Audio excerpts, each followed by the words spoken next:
Yeah.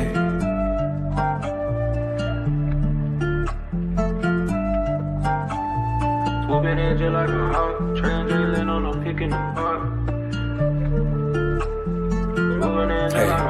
Yeah, swooping in just like a hawk, translating on a peak in the park. And one baby that's far from a flop. Stay for Marina, we blow up the top. DeAndre 12, he just like a cop. Lockdown D, get it still in the block. V got that vision, he passing the rock. Trade up from 30 with 12 on the clock. I hope your best player got really good handles, why? Cause he might get swiped by Daniels, told him don't leave Bo, get open and wide. Cause he jump away like an ocean, yeah. Jailing on the fat break, scaring them. But you can't leave open garrison.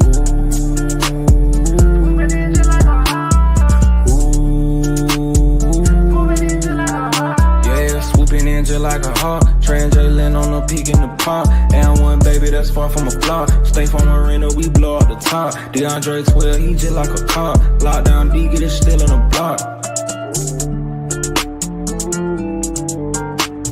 Swooping in just like a hawk, translating on a peak in the park. Swooping in just like a hawk, translating on a peak in the park.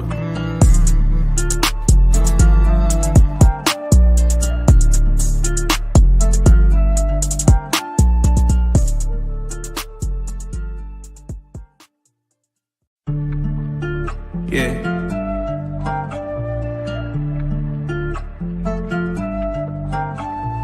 Swooping in just like a hawk, translating on a pick in the park.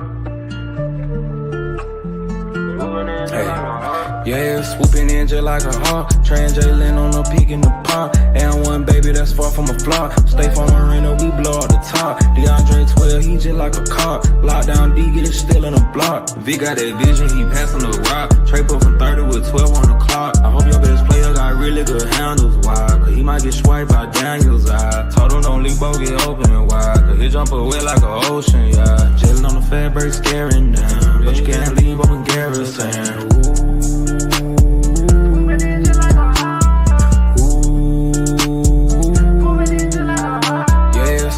Just like a hawk, translating on a peak in the park. And one baby that's far from a flop. Stay for Marina, we blow up the top. DeAndre 12, he just like a cop. Lockdown D, get it still in the block. Swooping in just like a hawk, translating on a peak in the park. Swooping in just like a hawk, translating on a peak in the park.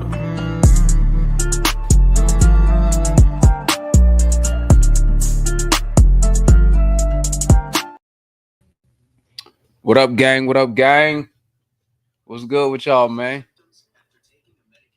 I'm trying to see what's up with excuse me. I'm trying to see what's up with this MIP award, man. I'm trying to see if Dyson Daniels. They're announcing the MIP award tonight, right? Let's see each other. I'm trying to see. Tonight should be MIP award. Let me double check. How we doing tonight, gang? How we doing? How are we doing tonight? How we feeling tonight? How we getting down tonight? I ain't gonna be up here long. I ain't gonna be up here like I was the other night, family. You feel me? Let me see something here. We are on. What's TNT at? Let me get on TNT real quick. What's this? Sports Center, NBA TV. Is this TNT I'm on? Okay, I'm on TNT, right? Yeah. Let me see. The MIP award's supposed to be tonight, if I'm not mistaken. I'm doing some quick searching real quick. See what we come up with. Swooping in just like a hawk. Trey J. Leonard picking a pop. Can y'all believe some fans do not want? Oh, it's in the next 5 minutes? Oh, okay. Okay. What's good, family? Salute to everybody who done tapped in. MIP award named tonight on TNT. Named tonight. Hopefully it comes soon. Hopefully it ain't. Y'all think Dyson gonna win it, man, or no? We think Dyson gonna get this MIP award or not? I mean, yo, if Dyson don't win, bro, that means we missed out on all 3 awards we qualified for, man. That's all I'm gonna say. That's all I'm gonna say. If we miss out on this one, that means we got swept. Salute to my boy Cujo, man. He said I ain't gonna be on here long, another 4 hours. Oh man. Oh man. What's good? What's good? My boy Cujo in the building, man. Salute, salute, salute. Let's see. Hey, I ain't know Chuck was so big. Dang. Chuck need to lose some weight, man. Yeah, that ain't healthy.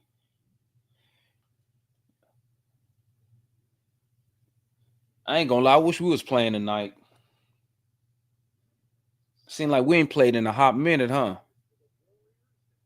Come on, Dyson. Let's see a Chuck built like Matt.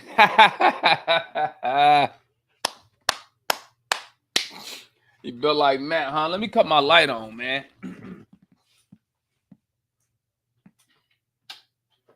There we go.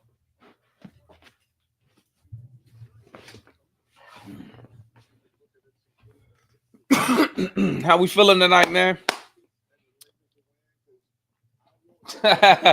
He want to build a team, made a bunch of Royal Ivies. Man, listen, bro.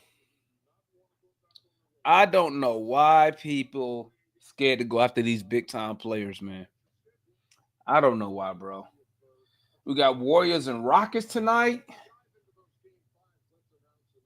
Here we go. Here we go.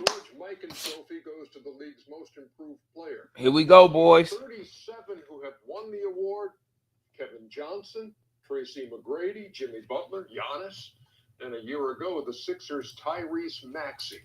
Here are the 2025 finalists for Kia Most Improved Player: Cade Cunningham of the Detroit Pistons, the Atlanta Hawks' Dyson Daniels. How you the number 1 overall pick getting the Most Improved award? Crazy, right? See, I think we've already done, all of us have done one. Yes. Around to you again, Jet. All right. Here we go. And the Kia Most Improved Player from 2025 from the Atlanta Hawks. Oh, we got one, boys. We got one. Congratulations. Yee.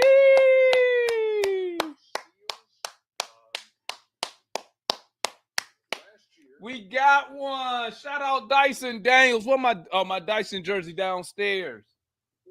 Hey, congratulations, Dyson. Let's go. Let's go. Yay. Congratulations, Dyson Daniels. We got something.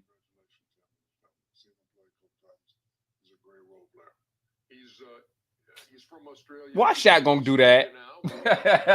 He's a great role player. Why Shaq gonna do that? You know, it's interesting when you still a player like that, because he was really a throwaway on the trade, and nobody, you know, they just so they're like, we'll take him. And for him to turn into this. We got one, boys. We got one.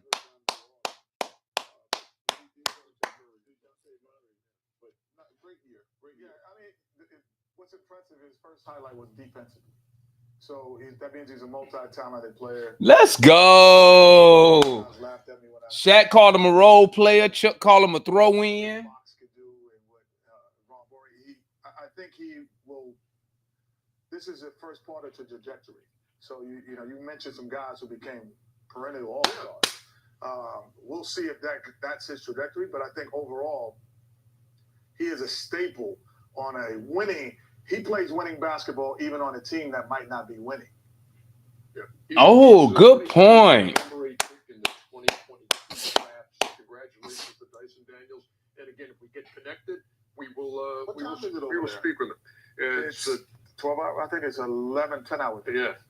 Yeah, it's early in the morning. Yeah, it's a 10 a.m. It's a 10 9 a.m. Okay. Meantime, while we wait, CarMax never settle. As we start diving into Golden State and Houston. Hey, okay, they trying to get in contact with Dyson Daniels. Yeah. Congratulations to Dyson Daniels, man. The most improved player for 2025. Salute, salute, salute. Salute to Dyson Daniels. Congratulations, Dyson Daniels. That's what I'm talking about, boys. That's what I'm talking about. And y'all know I'm not really big on those individual awards, but I ain't gonna lie. It feels good. It feels good to get something on this shitty season we had. MIP. Hold up. Y'all know I gotta put something on Twitter real quick, gang.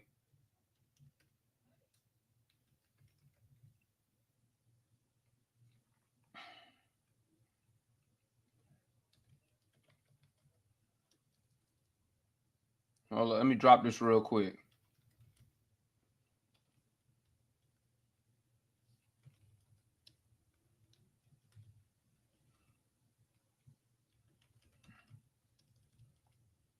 We got something.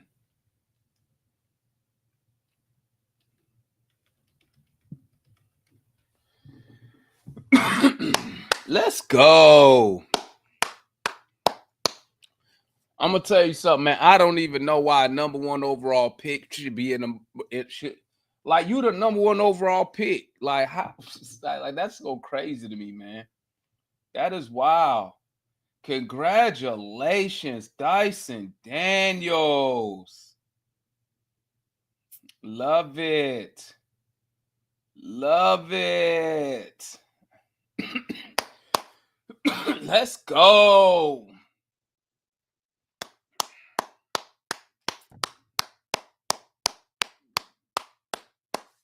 Let's go. I'm clapping it up, man, because I ain't even gonna lie. I'm not big on the individual awards, but you know what, bro? We ain't won nothing in so long, bro. It feel good for somebody to win something. It feel good for somebody to win something, man. You know what I'm saying? Congratulations to Dyson Daniels. Yes, we'll take it. That's something we can build on right there. That's something we can build on right there, man. That's something we can build on right there, man. Come on. I like it. I like it. And you know what? You know what I'm going to do, gang? You know what I'm going to do? I'm going to go ahead, even though I don't know if he was the one, but I'm going to go ahead and give Landry Fields credit for getting Dyson, a.k.a. the throw-in, according to Chuck, the role player, according to Shaq.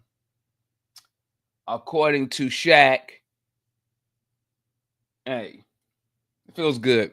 Let me drop the link, man. Let's drop the link. Hey, I got another topic for y'all tonight, man. Got a topic, okay? I'm going to give y'all this topic, and I'm going to drop the link, okay? I'm going to drop the link. I'm going to give y'all this topic. Which, hey, remember y'all thought Dyson was just 5 points. That's a negative there, Murs. That's a negative. What I do remember is that he averaged 5 points when we got him. That's what I remember. I don't remember.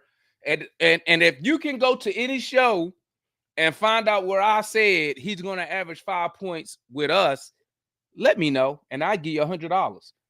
But what I do remember saying is he averaged 5 points with the Pelicans in 20-some minutes. That's what I remember saying. Let me tell y'all something about me, man, okay? When I be talking my trash, okay, or anything I say on this show or on Twitter, remember this. I use my words wisely, okay? I know exactly what I be saying about these players, okay? I know exactly what I be saying about these players, okay? But that was a nice try, though, Murs. Nice try. All righty. So here's gonna be my topic, okay? and I ain't gonna be up here long, but here's my topic. Okay. What are we thinking about now? Listen to me. Listen to me before I say it. I gotta add all these disclaimers because I know how y'all get. Okay. What do you think about if you can't afford Giannis? And I saw this on Twitter. All right. Shout out my guy Reg. If we made a play for Zion Williamson. So say you miss out on Giannis. You miss out on KD. Okay. And what do y'all think about Giannis? What do y'all, excuse me, what do y'all think about Zion? I'm sorry. What do you think about adding Zion to the Hawks? Looks like he might be available, right? Pelicans look like, they're upset. Okay. Y'all talk to me. I'm going to drop the link, man. Listen. Hey, family, listen. Interactive fan channel here. Interactive fan channel. I encourage all fans, don't be scared. Come up here. Voice your opinion. Okay. Last time I looked, this the only place where we can come talk some Hawks basketball. You feel me? So I want to hear from what the fans got to say. Talk to me. Let me drop the link. We talking Zion to the Hawks. Is that something? Now listen to me. Let me add this disclaimer too, because I know how y'all get. I don't have no trade offer in my head. Okay. So I don't come in here. Don't be coming at me talking about some Demond. Why? What? Listen, would you like to add Zion? Does Zion make us better? I don't know what you would have to give up to get him. Okay. I can do that, Mike. I'll pull his contract up. What are you thinking about Zion? There's the link. Y'all come holler at me, man. Come holler at me. I want to hear what the family got to say, man. I want to hear what the gang got to say. What's your thoughts? Zion to the Hawks. Remember when on the draft night, we all thought we had a shot at him. You know what I'm saying? We all thought we had a shot at Zion on that lottery night, remember? And then because he went and rubbed that Hawks logo when we didn't get the number 1 overall pick. I think we ended up picking what? We had like the 8th and the 10th pick then or something like that. So because we thought we had 2 shots at him and the NBA did us dirty. So let me drop the link. What are you thinking about Zion? Or let me ask y'all this one.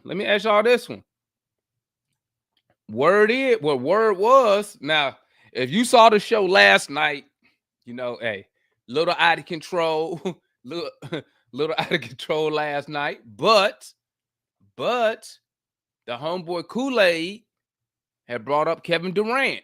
Now, let me go find this article because you know what I learned with some of y'all be like, ain't nobody say we was looking at Kevin Durant. Where the article at? Where's the article that said the Hawks was interested in Kevin Durant? Let me find this article real quick. So we're looking at Zion and Kevin Durant. That's my question. That's my question to Hawks Nation. Question to Hawks Nation. Would you be interested in adding Kevin Durant? I'm trying to find, let me find I'm pulling these KD articles real quick. And I also want to look at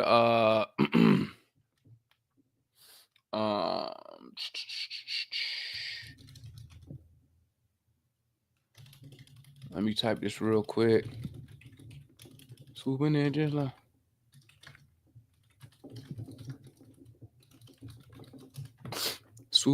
like a hawk. Trying to land up picking the pop. There it go. Boom. That's the article I really wanted right there. That's the article I really wanted. Y'all can't access the link. Hold up. Let me maybe I put the wrong one. Hold up. Boom. Boom. Boom. Dropping the link. Come talk to me, man. And remember, this is an interactive fan channel. Cause I know y'all don't want to hear me talk all night, even though I'm over here preaching the Hawks gospel over here. I'm over here preaching the gospel when it comes to the Atlanta Hawks over here. Y'all.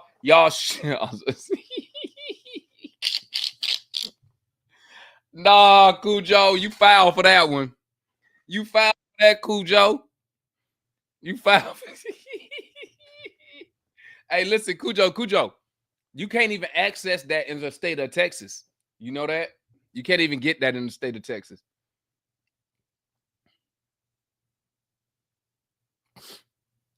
Swooping in just like a hawk. Homeboy C Wonder, man. We got the homeboy Tank in the building, man. First things first, man. We won something.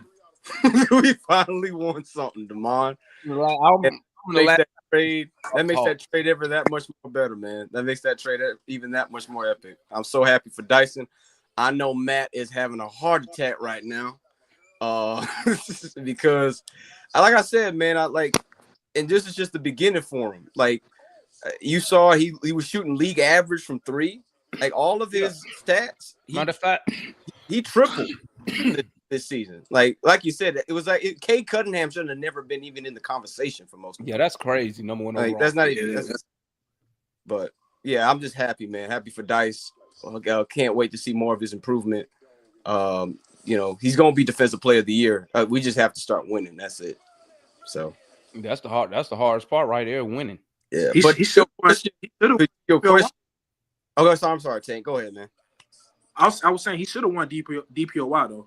That's what I was saying. Yeah, but Evan and them, they were winning, so you got to win to win those type of. Yeah, you got to be a winner, dog. It's just like doing something historically though. Nobody was doing him. I mean, that's true. Historic here though. You got to reward that. He didn't translate to winning. I mean, if that's listen, we know you got to win to really get those awards. Unless you breaking an all-time record, like they do factor winning, which does make sense. Like, you know, when you're looking at Evan Mobley, because who wanted this year? Mobley, right? Well, no, who won it? Mobley won it. It's hard to say. It's hard to pick Dyson Daniels over Mobley when one could argue that Mobley's defensive whatever actually led to winning. Yeah. Right? Yeah. When you look at Dyson stuff, Tank, when we talk Dyson, you know what we really talk? We talk individual stuff. Yep. Like we can't really argue and say, you know what, he did this. It led to this many wins. We can say he led the league in steals. He broke some steals records, but that's individual. It didn't lead to no wins though. But they gotta watch. They gotta actually watch the games though. Watch him actually play defense. Like, bro, you just can't be You can't be always. Oh, we didn't win. No, Dyson Daniels was locking up. But individual awards is based around winning. We know this already. That ain't nothing new. Well, I'll say this: if it did, then Zach would have been Rookie of the Year because Zach was helping us win more than Stephen Castle for the Spurs. Man, let me tell you. You know what, Zach. You know what? What up, Incog? You know what Zach's problem was? Minutes restriction. He too inconsistent, and that too. Yeah, he was inconsistent. Like, you know what's so crazy about him, bro? He would drop 30, and then the next 5 games would be 8, 6, 11, 4. Mm-hmm. Maybe, you know, I bet if he was more consistent, just dropping like 17, 15, 19, 17, it probably looked different, right? And you got to figure that once Wemby went down, Castle had way more opportunity to do his thing. You know what I'm saying? Also, salute Dyson Daniels. So let's go ahead and move on from that real quick. Let me entertain y'all with this right here. Let me show y'all this article because I know we had brought it up yesterday, and Cass was like, "I never seen that article. Hold up, I'm trying to find it." I can't believe you really. That's what? Crazy. Zion, that's crazy. Well, this is my logic. This is my logic, Tank. This is my logic. Okay, so y'all understand. Okay, we can all agree that the rumor, I won't even say rumor, but the word around town is what? The Hawk. Nobody want to come play for the Atlanta Hawks. Okay, right? So we got two options. You either got to draft one, which I showed y'all yesterday. We looked at the last 25 years in the draft, and I didn't see no game changer that we done drafted the last 25 years. Or you got to trade for one. So that's why I bring up these guys. Now, Zion, right? You look at a Zion. We can all agree he's a walking 25 and 12 guy. He give you 25. He gave the Pelicans 20. Every time he step on the court, 25 and 12. But here's the thing. People like to say the same thing. 25 and 12. Look it up. You don't follow Zion? Look him up. 12. Huh? 12 what? Rebounds. 12 rebounds? What he average? 10, 9, what? No, he don't average no damn 10 rebounds. Okay, what he averaged then? Average like what? 6 rebounds, 7 rebounds? You saying it like you looking at the numbers. I thought you were looking at the numbers. He don't average 2 rebounds, bro. What the average then, Tank? Not 12. What is it then? It ain't 12, bro. I'm asking you a question. What is it? Let me search. Man, I know look it ain't it up, 12. bro. You had me thinking you had the numbers. You don't average 12 rebounds, bro. You made that up. I just agreed with you, Tank. What you talking about? You don't average 12 rebounds, bro. Hold up, DJ. He averaged more than 5. He averaged more than 5 rebounds. DJ. I said that, but not 12. Come on, DJ. Hold on. DJ C Wonder. Did I not just agree with him when he said not 12? Yeah. So why does he keep repeating not 12 when we just agreed? Okay, not 12. What is it? 7. Okay, 7 rebounds. Okay, thank you. I said that. I said 6 or 7 rebounds. Wait. Okay. 7? I said that. 7? Jalen Okay. more than that. So Jalen 25 more than that. So 25. Okay, you know what, man? See, I know. Let me do something real quick. See, I know the type of dude Tank is. See, I got to put numbers in Tank face so I can shut him up real quick. I'm gonna shut you down real fast here. Give me a hot second. I want to be in this real quick. I already have JJ over Zion. Zion Williams. No. I'd rather keep Jalen Johnson. Yes, I already have JJ over I already Zion. got Jalen Johnson. I'd rather keep Jalen Johnson over Zion, man. But would you rather have JJ and Zion? You gotta give up JJ. No, because Zion ain't a shooter. Zion's not a shooter. You gotta give up. Okay, so hold up. First of all, you don't know who you got to give up to get Zion. That's one. Okay. That's real, bro.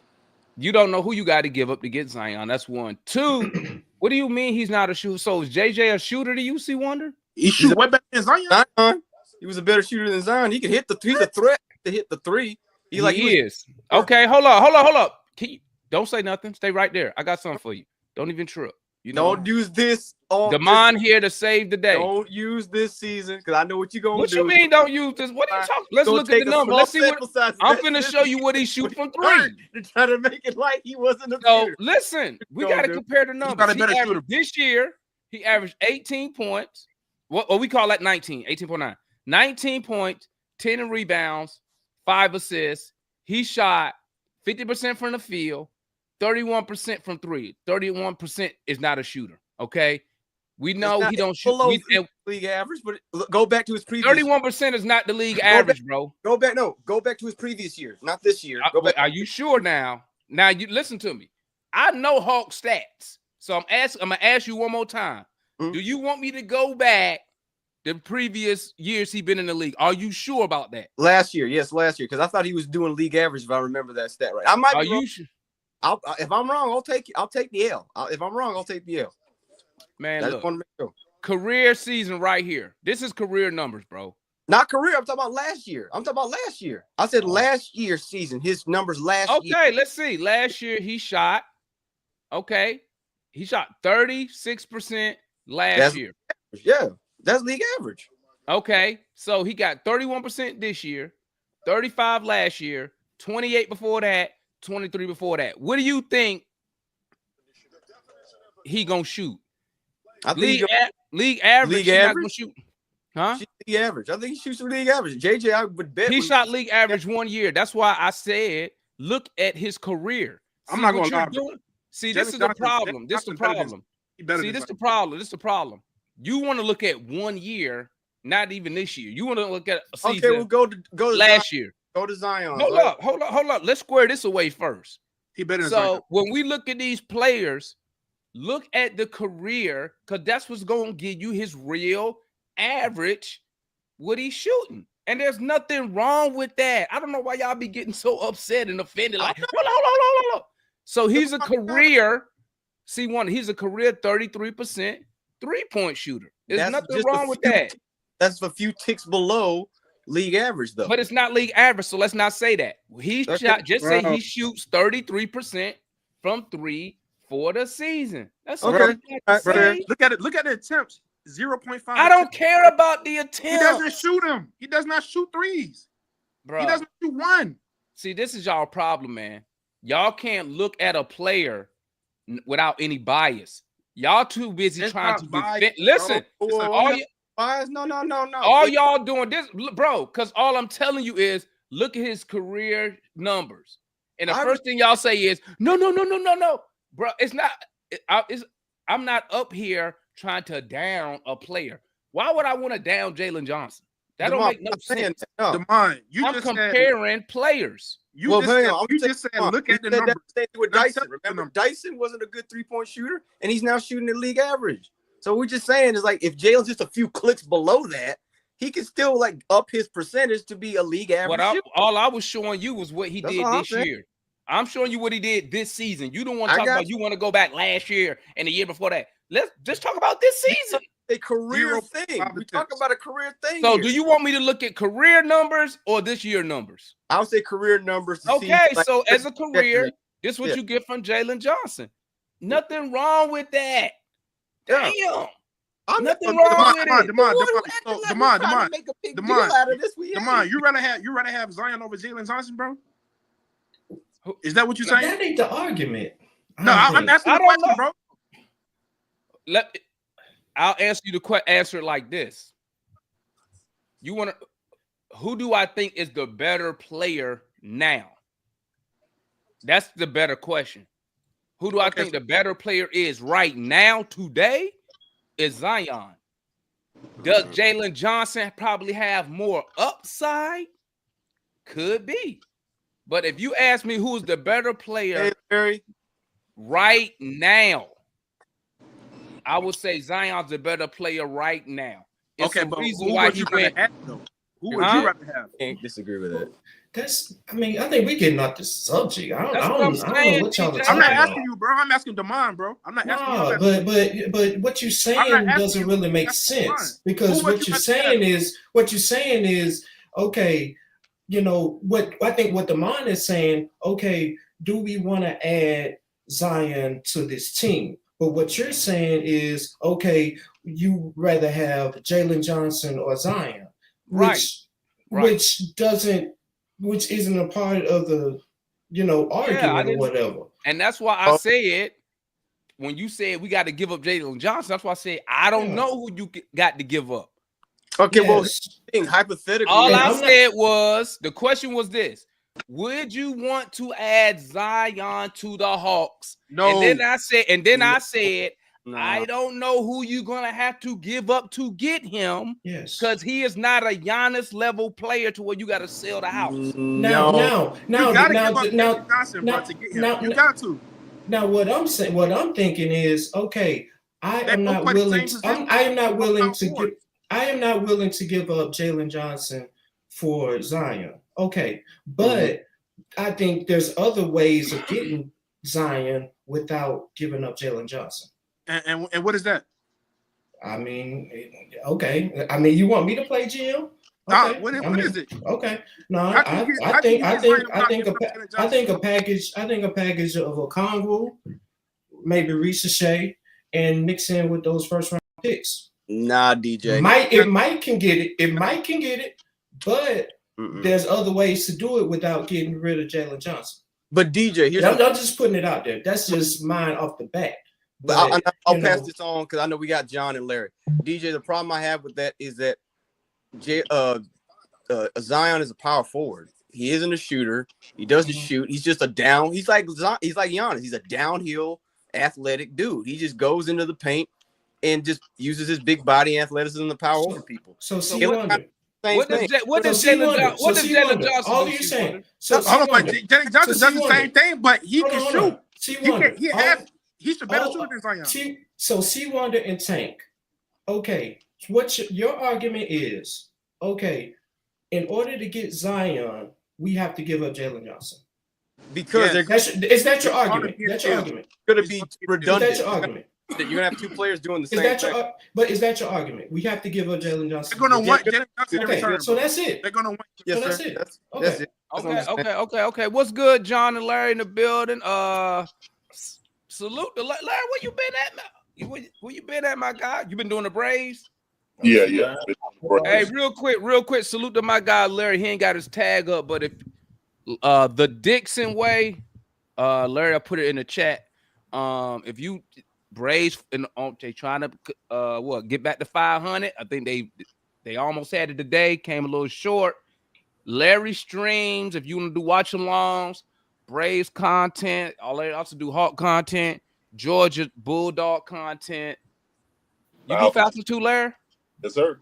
And Falcons content. Go tap in to Larry the Dixon way. He usually has his YouTube channel name up there. He ain't got it up there today, so make sure y'all get Larry a follow.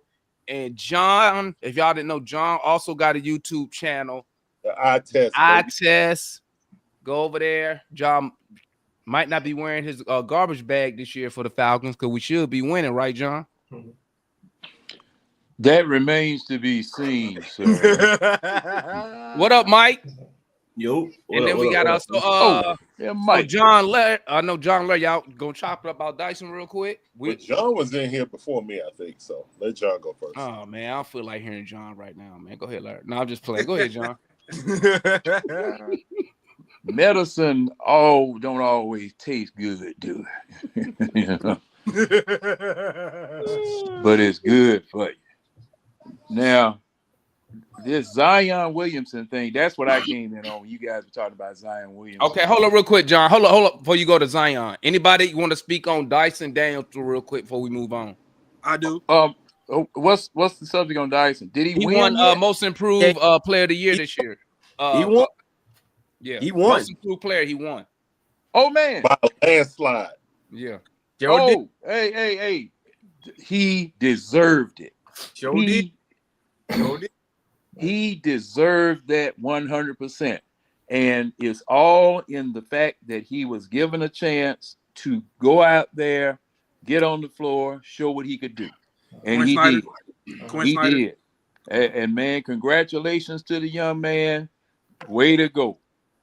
My thing about Dyson is, I mean, I watched him up in College Park when he was at I forget the name of the team, but OTE, right? Yeah, OTE. Yeah, I watched him, come up in the game, and I saw him, I saw his potential, and it's all about having that opportunity, number one, but then being at the right team, number two, and having the right coach that believes in you. And also, for me, I personally believe that playing with Trae Young will enhance your game, as you've seen before, with other players. So congratulations, Dyson Daniels.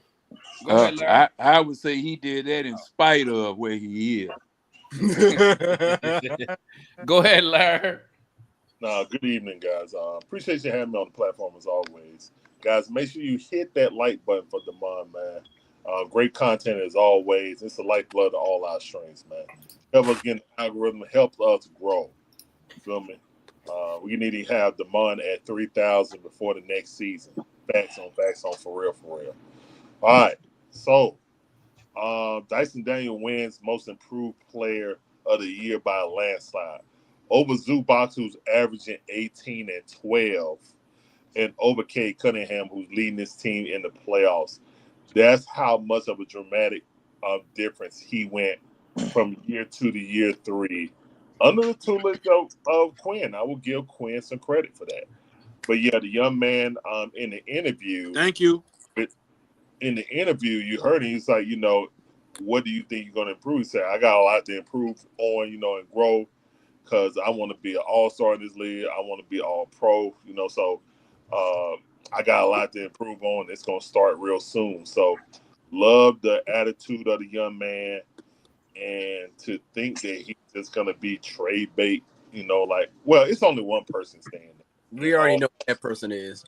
But yeah, man, congrats to Dyson Daniels. Hopefully adequate. We're definitely serviceable. Hopefully better over the offseason, which I think he will. And yeah, I'm looking for another jump from Dyson next year. I have high hopes for him, but again, on the Zion thing, Zion. Hold up, Larry. Before we go to Zion, Mike, did you want to say anything on Dyson Daniels? Kool-Aid, anything on Dyson Daniels? Not to, I guess, repeat too much though, but I mean, yeah, it's good that he won. Great for a Hawks player to get some type of recognition and stuff like that though. But most improved is like I said, I mean, it's great. He deserves some type of recognition for what it is that he did this year, and for the Hawks and stuff like that. So it's good. I didn't listen to his interview, but good to hear some of the things that Larry said, that he wants to keep improving and things of that nature, which is a lot of us, I believe that he can. So hopefully it's a good sign going forward, because me personally, I believe that that's how we have to get good players.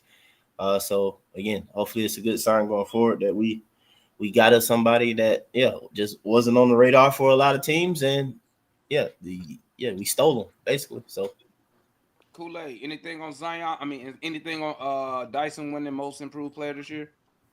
Yeah, man. Congratulations, man. Glad to hear it. I'm just not hearing it from y'all. But hey, congratulations. I saw he had potential. Hope he get it again next year, because he need make more layups and get his free throw percentage up, and improve on that right there, so he can be part of this whatever big time player come over here. He can be part of that team.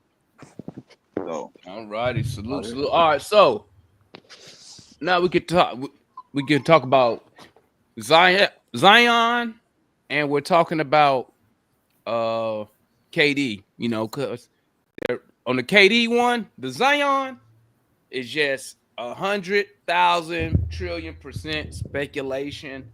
The KD is, there are some feelers out there, articles out there saying that the Hawks and other teams, not just the Hawks, have reached out to the to the Suns about acquiring Kevin Durant. Okay, but let's start with Zion first. Okay, let's swing it back to Larry. Larry, thoughts on adding Zion? Like I said when we started, one, I don't know what you have to give up to get Zion. Okay. Two, I don't have no trade package in my head for Zion. My question is, does adding Zion to the Hawks, one, would you like to do it, see it happen? And two, would it make us better? Okay, I don't know what you got to give up to get him. Okay, let me keep saying that. Okay, because I know how people get. Okay, well, you guys, I don't know. I just want to put that out there. I'm just bringing it up for discussion. Thoughts, Larry, and whoever want to go after Larry. What's on you, Larry? You're on mute. You're on mute, Larry. Larry, we'll wait for Larry to come back. Who wanna tackle that? Anybody? Zion thoughts? I know Wonder went already. Go ahead, see one of you want to got something else to add. Say, like, going back, to me, when it comes to Zion, is he great? Yeah, but number one, he's injury prone, and we already got Jalen, who has injury issues. I mean, I don't know how it would fit. Like, it just seems like a redundant move. Like, because in my mind, you're gonna have to trade Jalen, because Zion's not a stretch big. He doesn't shoot the three. He's more of a he's really a power forward guy. So you're gonna have to trade Jalen to get Zion in here because you can't, and because you really can't play them together, in my opinion. So you don't think you could play? You don't think you could play Jalen Johnson at small forward? No, he's more of a power forward. Jalen's more of a power forward. Do you think so? You don't think Jalen Johnson could play the 3? He could, but I don't think in a consistent pinch like that, like at 9 in and 9 out. Like maybe if you're trying to do like a big lineup, you can switch him over to the 3. Like say you got Mo G and let's say we got Asa Newell or somebody like that from the draft, and that we had he and Mo G together, Mo G and Asa Newell together. You could put Jalen to the 3, but I don't, and then put Zach at the 2. What about moving Zion to the 3? Because Zion not tall. He ain't, but he for you to be a small forward, you kind of have to have a jump shot. You got to have a 3-pointer. Like that's the reason why we got Zach at the small forward. While y'all talking, I'm gonna look up what he shoot from mid. Or at least Zion could create his own shot. Zion can create. What you say? In the half court. What you just say? I'm talking about Zion creating his own shot. You don't watch Zion. You don't watch Zion, do you? Well, last time you watch Zion, I watch Zion can get his own shot. You know he is a point forward for the Pelicans, right? Well, I'm talking about like he can get his own shot by driving to the paint, getting buckets in the paint. I'm talking about like in the mid range. He doesn't do none of that. Plus, he's not a good defender either. He isn't a good defender. Jay Johnson's a better defender. Yeah, better shooter, defender, better passer. Okay, hold up. So let me ask y'all this: when y'all say shooter, are we talking everything mid range, so outside the paint, within the 3-point line? That's what we talking? Mid 3-point, yeah, mid 3-point. Current. But Zion don't shoot at all, though. Yeah, Zion don't That's shoot. the point. He doesn't shoot at all. And plus the fact, see, I'm gonna jump in here for just a second. Go ahead, John. Do you think? Hell no. Okay. I don't want no Zion here. Okay. I don't either. The man almost ate up New Orleans. There ain't no crawfish left. Ain't no shrimp left. Ain't no alligators crawling all over the damn place trying to get the hell out of New Orleans because Zion done ate everything. Did you remember what Charles Barkley said about him? He said, "Shaq, look like me and you had a baby."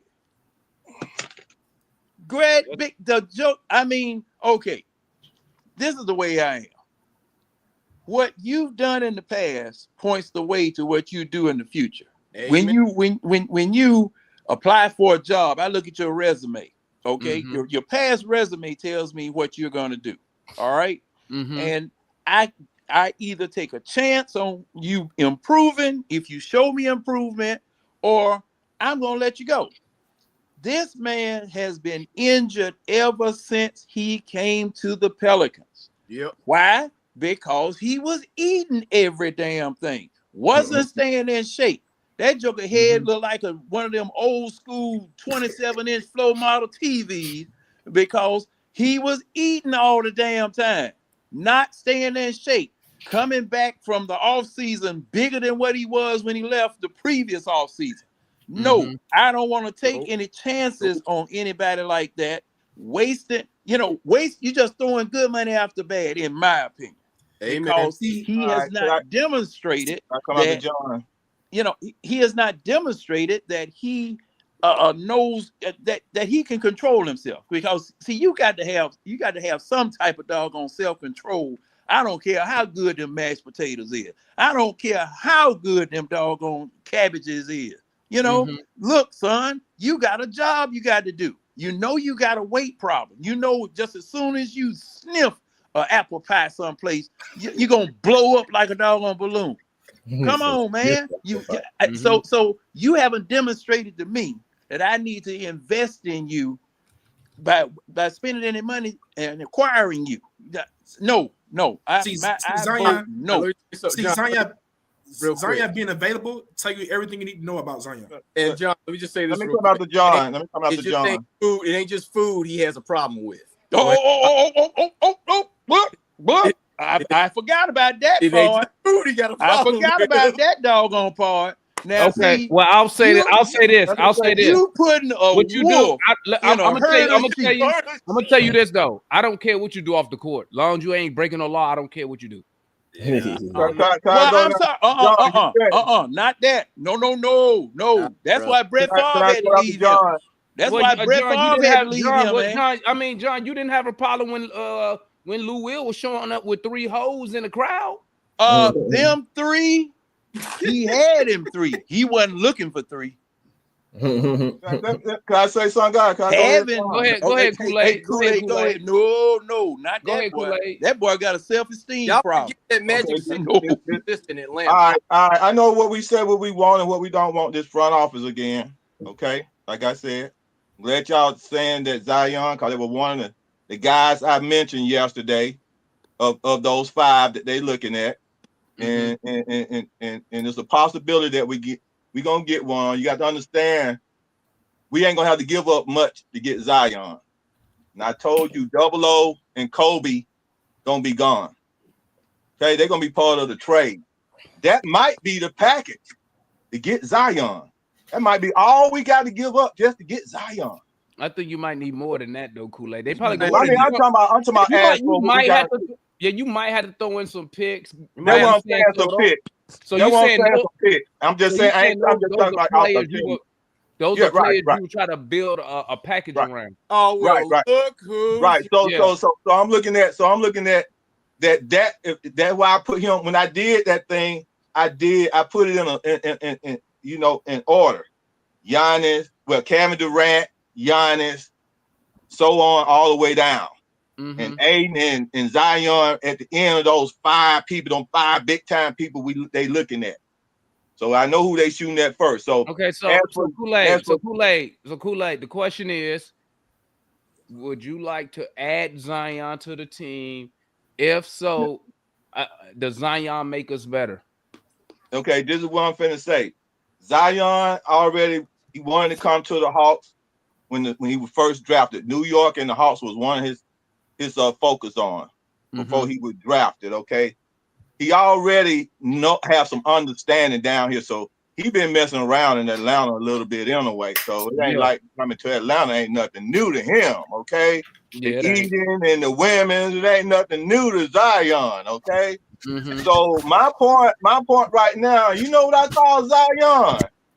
If you can get control of a mutant and control his desires, and you have, and he might be learn something from being over there in New Orleans making all those mistakes.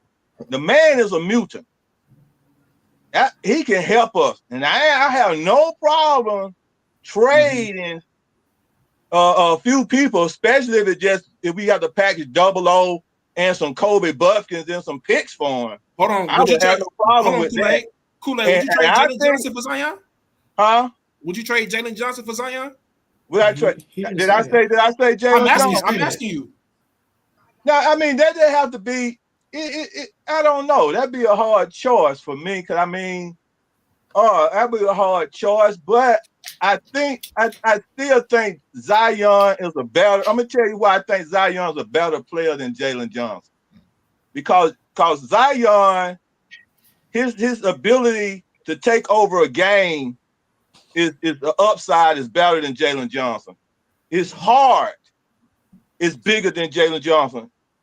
His bravery, of course it is. His bravery is bigger than Jalen Johnson. Everything about him bigger than Jalen Johnson. I see Jalen Johnson. Hey, DeMar, pause.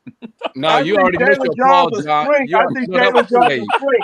So I guess when I go over those things, those attributes, I guess I would take a chance to go with him over Jalen Johnson, because both of them. Now Jalen Johnson, like I said, at the end of the year, both of us put our hand to pray again that Jalen Johnson don't become an injury-prone person. So he might not be back again next year. So when we talk about injury-prone, now them two almost about like neck to neck on that. So you do your weighing your pros and cons. Now I'm just saying. As for hey, Jalen Johnson ain't played a full season yet, so you can't. Jalen's injuries are more freak accidents than anything else. That's what I can tell y'all. That's not bro. But I understand what you're saying, Kool-Aid. Mike, thoughts on adding Zion? No for you? Yeah, I would say, I'm not really interested in adding Zion. All right. Hey, Mr. Matt. Any thoughts on Dyson Daniels, and then thoughts of You know it. If you had an opportunity, would you add Zion to the team? Not bad for a non-shooter, huh? So with Dyson, kudos to him. Y'all got to understand. I mean, he was almost out the league when we got him. So to go from almost out the league to most improved, kudos to him for that. I mean, that's real. I mean, it's the truth. He's serviceable. It's really. I'm happy for him. You know, I think this makes him even more valuable in the trade market. You know, now we probably have to give up less picks and maybe, you know, a couple players to be able to get somebody of real impact.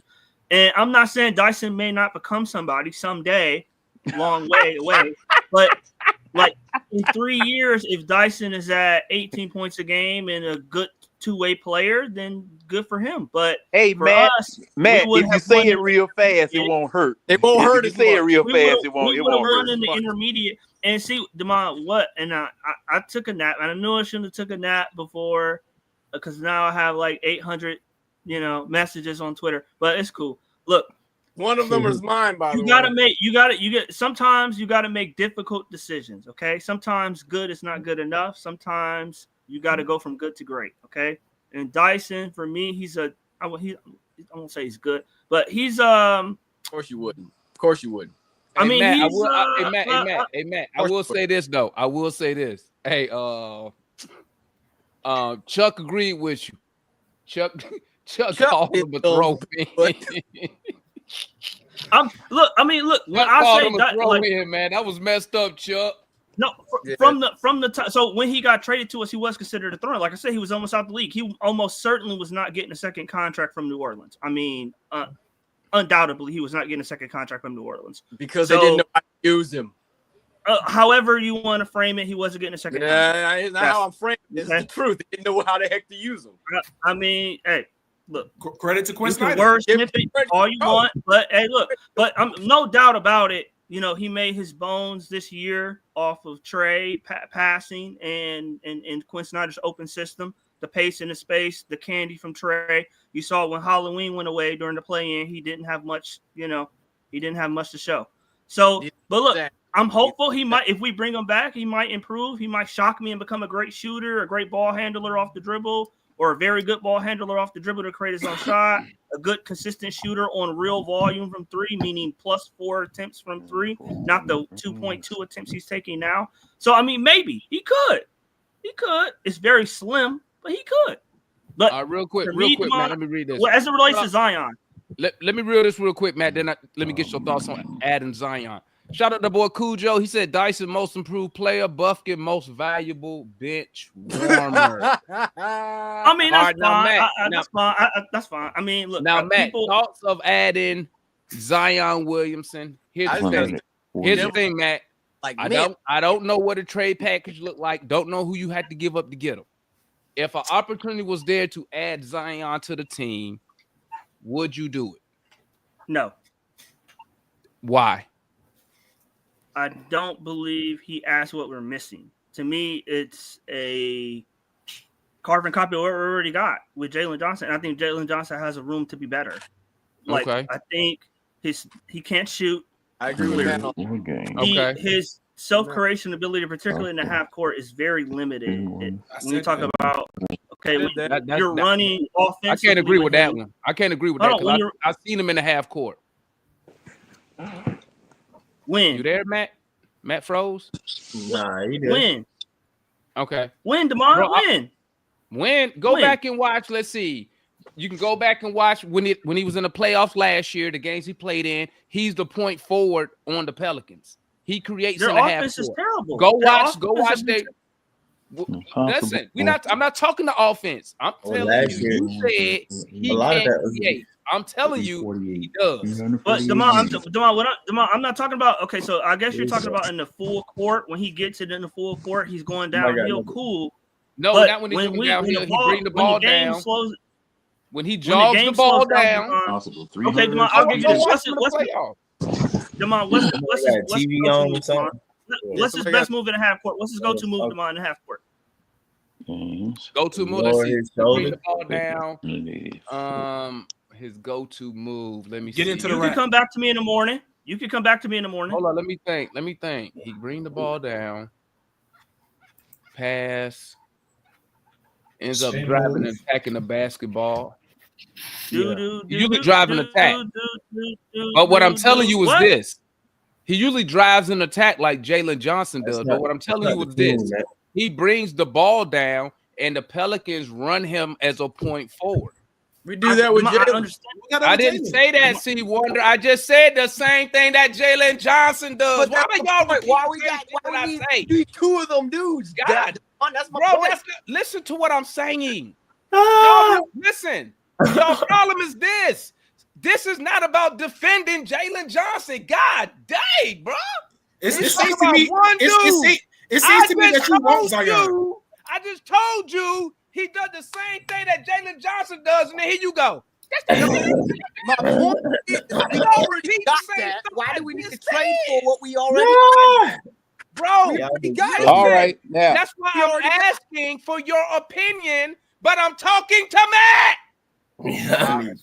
All right, now. Demond said he don't talk about no fact. Let me put this stat out here. What's Demond thoughts? Let me put this stat out here. All this stuff. I'm not trying to say Jalen Johnson is not good. I'm do this, and then y'all will come right back and do the same thing. Like, I don't get it. Me personally, I think Jalen has the opportunity to be better than Zion, particularly if he can stay healthy. I think that's one of the things he's missing. And to me, just the way we play, and I know you disregard just because you don't like Quinn, but the way that we play, to me, we spent like 3 years trying to finally play this way. We're removing the ball. We got multiple ball handlers. We got a facilitator. Like the passing aspect, I don't see Zion that in his game as a hub offensively. Like, I know you said he's the point forward or whatever for them, but their offense is not that great. Okay. Well, let me ask you this, and we can move. Shooting, let me ask you this. Like the things that we get around at the Let me ask you this. Let me ask you this, Matt. Let me ask you this.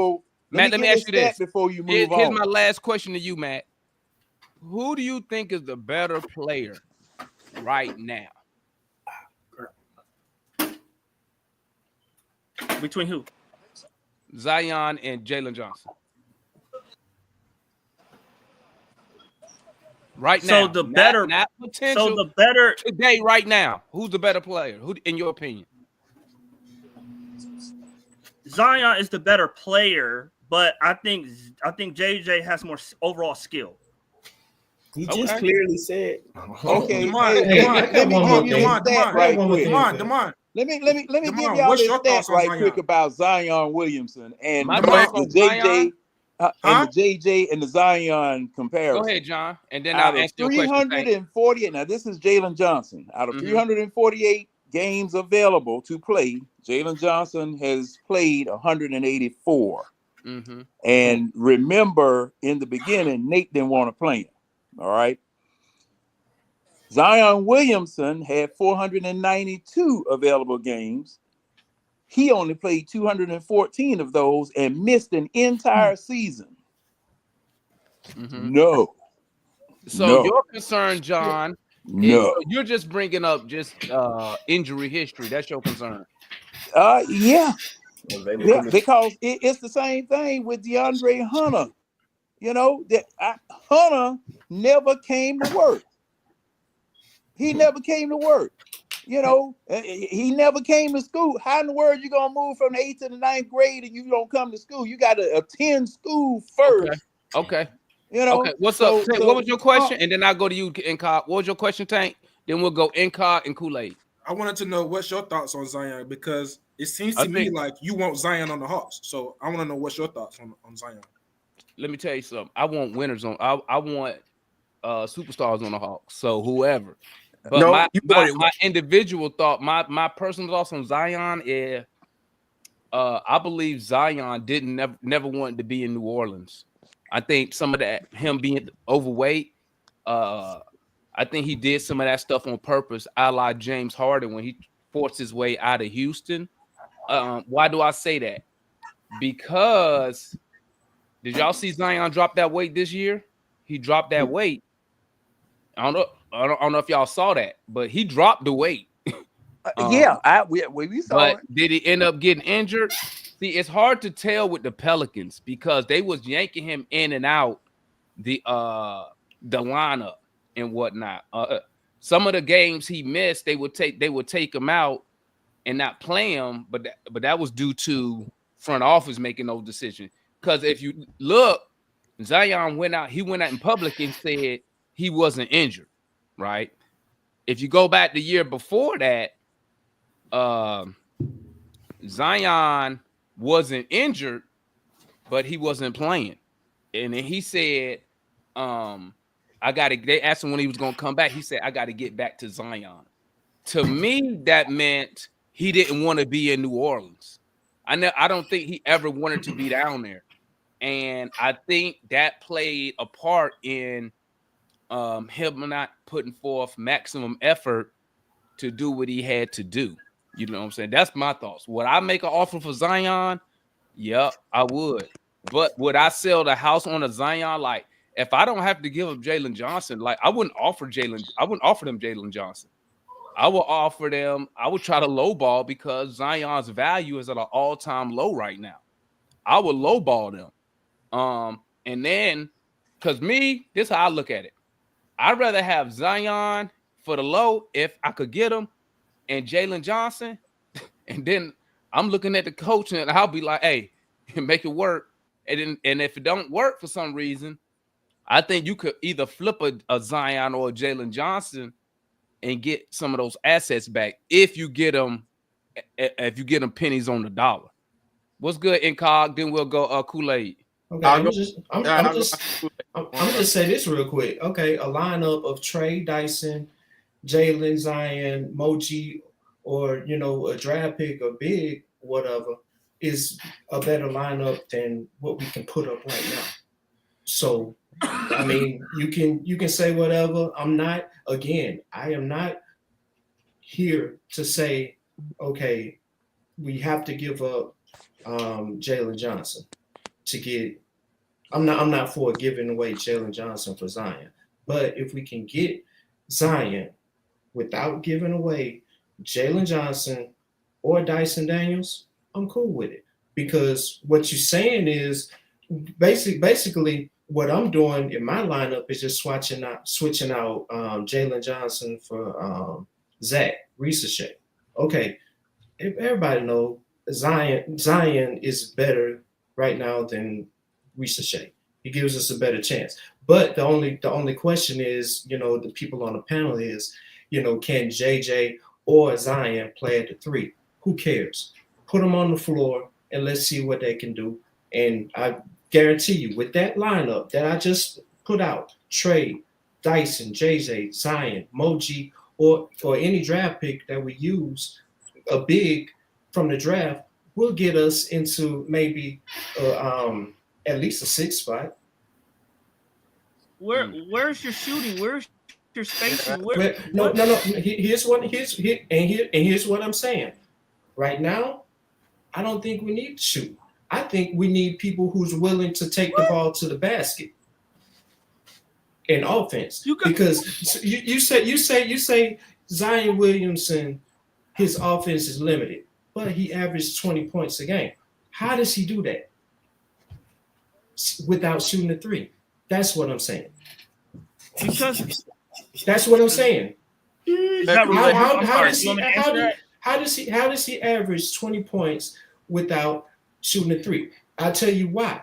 I'll tell you how. He gets to the free throw line. He doesn't settle for the 3s. Well, okay, Matt. You see what I'm saying? So my line, I think my lineup is better than a lineup that we can put together right now. And I'll yield on that. Go ahead, Kool-Aid, then we'll go Tank. All right. One thing, like I said, Zion, yes, Zion, it'd be great to have him on the team. Like I said, 00 and Kobe Buffkin. That'd be a good move. Zion, #1 draft pick. Zion, 2-time All-Star. Zion, 32% from the 3-point line. him. So it ain't like he can't shoot the three if he gets spotted. It ain't like he can't take it to the basket. So I would agree with my man. Hey, you put a 5 out there, and we can get Dyson Daniels. Like he said, we want him to improve a little bit more. If Dyson Daniels can improve more into a more like a two-way number 2 to where he can shoot that set shot a little bit more efficiency, that right there would be a killer offense. And also at the same time, you talking about defense with Moji at the 5, coming in there against Jalen Johnson and Zion, the way them guys get up off the floor. We talking about defense. We talking about now Trae Young defense will be a little bit different. Because when they roll off of Trae Young, look who they coming in at. They're going to have to try to get past Zion, Jalen Johnson, and Moji. And that's rarely not going to happen. Somebody going to be slapping some balls out on the backside and the blind side coming off that ball right there. And then you got a better inside-outside game. Yeah. And let me ask y'all this. We didn't have no starters who shot 40% from 3 this year, did we? A starter. Nope. No. So they all probably shot around 30, 35-ish, 4-ish. 10. We shot 13% from. So let me ask y'all this. 13% from. So guys like Matt, because it's. Listen, I'm gonna keep it a buck. We do need to be able to shoot the 3. We see the championship team shooting the 3, right?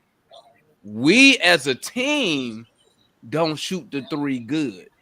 I think as a team we was probably around 36. No, it might be lower than that. I think it might be lower than that because we had a lot of 20%. So let me swing to Matt real quick. So Matt, when you say shooting, you talking about 3-point shooting, correct? Because that's why I was asking.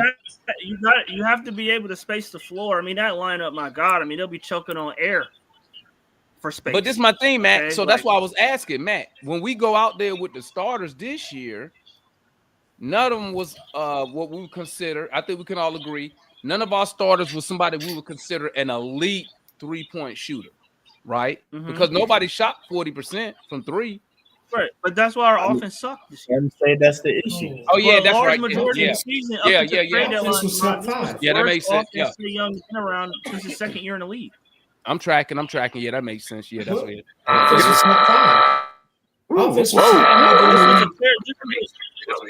This was a terrible. Who got that back? Who got that? Season, I think it was Kool-Aid. I'm up into the trade deadline, but you saw in the trade deadline the defense went to shit. But I think it was muting my mic like I did it. It was you at first when you came on, John. You had something playing. Now I gotta find who else. Somebody else got it going. Now I gotta find. Hey, can you guys hear me? You okay? One of the worst offensive seasons. Yeah, you know, in Trae Young's career. I'm trying to make that a. Yeah, I just want to make sure. Somebody got something playing in the background. That's what I'm hunting for right now. So if you got like the show on playing in the background, yeah, I ain't got nothing playing. You gotta mute it. I got something playing, but I got it on mute. Making noise. See, you got double feed. C Wonder. Is that me? All right, hang on. Hold up. Say something, C Wonder. Say your ABCs real quick. A B C D.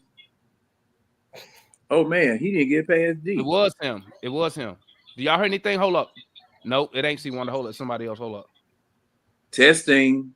Hold up. It ain't Matt. Hold up.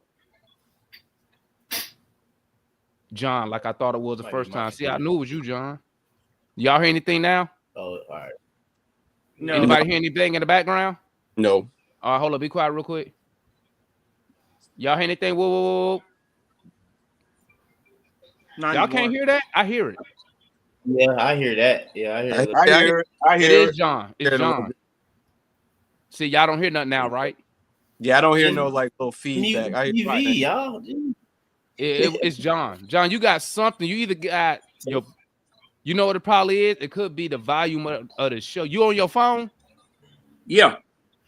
It could be because when we talking, your phone receiver picking up what we're saying. Oh yeah. Look at this dude, man. Look at this guy. Oh, white Mike.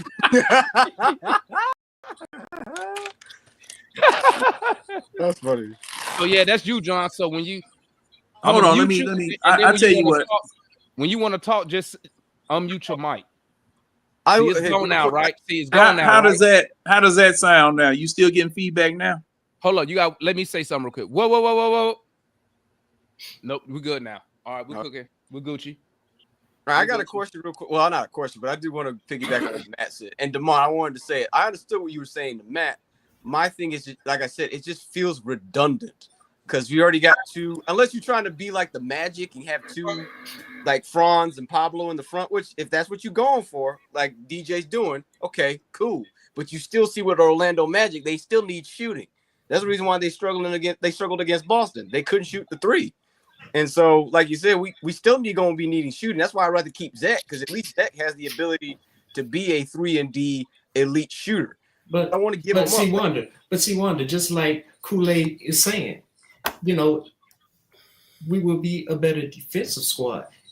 How many times on this panel? Hold on a second. How many times on this panel this year have we said, okay, we need to get better defensively? I haven't said that. That'll make us a better defensive team. So now you're saying we need more shooters. Which one is it? Need a point guard. We need both. Which one is it? Defense is cool. Defense is cool, but the top defensive teams aren't winning. Okay, Houston's about to go home. They're the second best defensive team in the league? Not right now. From what I'm watching, they're blowing the snot out of the Golden State Warriors. I'm saying they're down 3-1. They down 3-1, right? And they got a great defensive head coach and great defensive players. But what is the talk? That you're going to have to trade some of them defenders to get offensive players, shooting in particular. Like, you can't win without shooting. It's paramount in the league today. Okay, if you don't have it, you're not.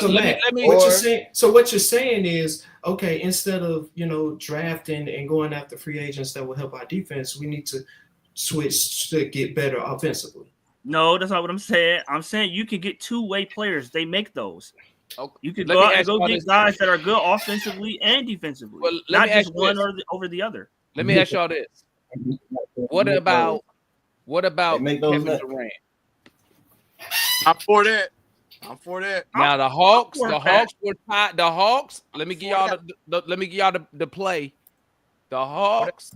The reports was put out that the Hawks reached out to the Suns, and they was engaging the Suns not to trade for Durant at the deadline, but to revisit them and see what they could put together during the offseason. Now, it was multiple teams, but the Hawks, which we were just talking about today, was finally mentioning something. But they was in there with KD. Are y'all down for the KD? Once again, let me put this out. I don't know what the trade package is. I don't know who you got to give up to get them. Okay? Let me put that out from the jump. Okay? So, does adding KD make us better? Where we go? Which way are we going, Damon? Y'all handle it. I'll go first because Go ahead. I think it's good. I like it. I said it before when we were talking about Giannis. I think KD, I know he's old, but he can still score. And really, at this stage of his career, he's more of a second option anyway. And that would really help with Trey. He's more of an off-ball guy. His defense is still good enough to help you on the help. To me, he's kind of like what Brandon Ingram is, just more seasoned. And to me, that guy fits more perfect with what we got with Jalen, with Okongwu, with Dyson, with KD there. As much as I love Zach, I would try to do what I could to try to keep him. But if Sun said, hey, you're going to have to give us Zach in order to get KD, I can do that because I can always get another 3-and-D guy to replace Zach. As much as I love Zach, I would be willing to do it. If you get KD, you want to keep him with Zach. I don't know. But I'm not giving up Rich say. That's just me. Okay, that's fair. That's just me. What? What's wrong with? I'm not. It's KD. I'm surprised Damon said that though. Unequivocally, I'm looking at it like this. He's unavailable. Okay, you tell me. Hey, you need Damon if you can hear me. I can't get to my screen. Well, I'm saying it like this. The reason I wouldn't give up Richard say for KD, but I wouldn't mind putting him in a package for Giannis is KD. In my opinion, I think KD only maybe 2 years left if we lucky. I mean, I think you still get him cheap. I think you can get him cheap. I mean, if I would love to keep Zach, like I said, I would want to keep Zach to learn underneath KD, but I don't know what hold on. Somebody got that feed going on, man. That irks my nerve. I can't stand that. Somebody got what y'all watching? The TV or something in the background? Mike said it's him. Mike said it was him. That ain't Mike because Mike already muted. That noise me. My bad. I'm working on a project. I couldn't get. No, to that my wasn't screen you. at You was first, already. so You was I already. didn't You hear was me. I already. tried to ask you. No, you was already muted. You was already muted. Oh, you don't hear that? You don't hear that noise? That's not what I was hearing. Hold up. I thought that's what you heard. That's not what. Mute your mic. Mute your mic, Well, Mike. it's done now. Oh, I mean, it's done now. The noise I was making. Blah blah blah blah blah blah blah. Okay, go ahead. My bad. So we'll go. Let's go. Incog, Kool-Aid, Tank, Matt, John, Jade, and Dan. Thoughts on adding Kevin Durant?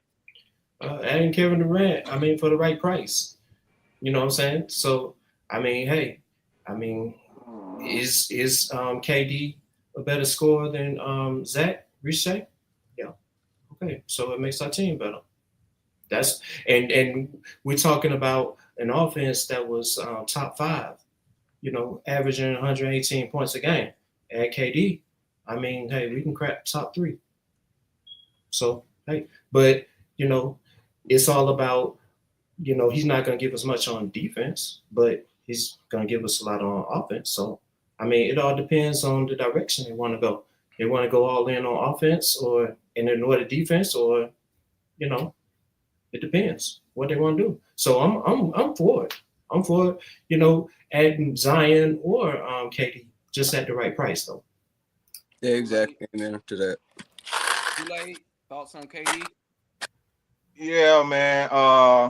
Got to get another star with Trey. So we got to do what we got to do to make that run. I always say you got to buy one, but I think KD gonna be a lot more expensive than we think. We could possibly lose JJ and Zach in a KD move with some picks. That's not gonna be cause they gonna want something. The Suns at their point where they are, they gonna want something. So I still take KD because right now I don't see us doing anything if we stay packed where we are.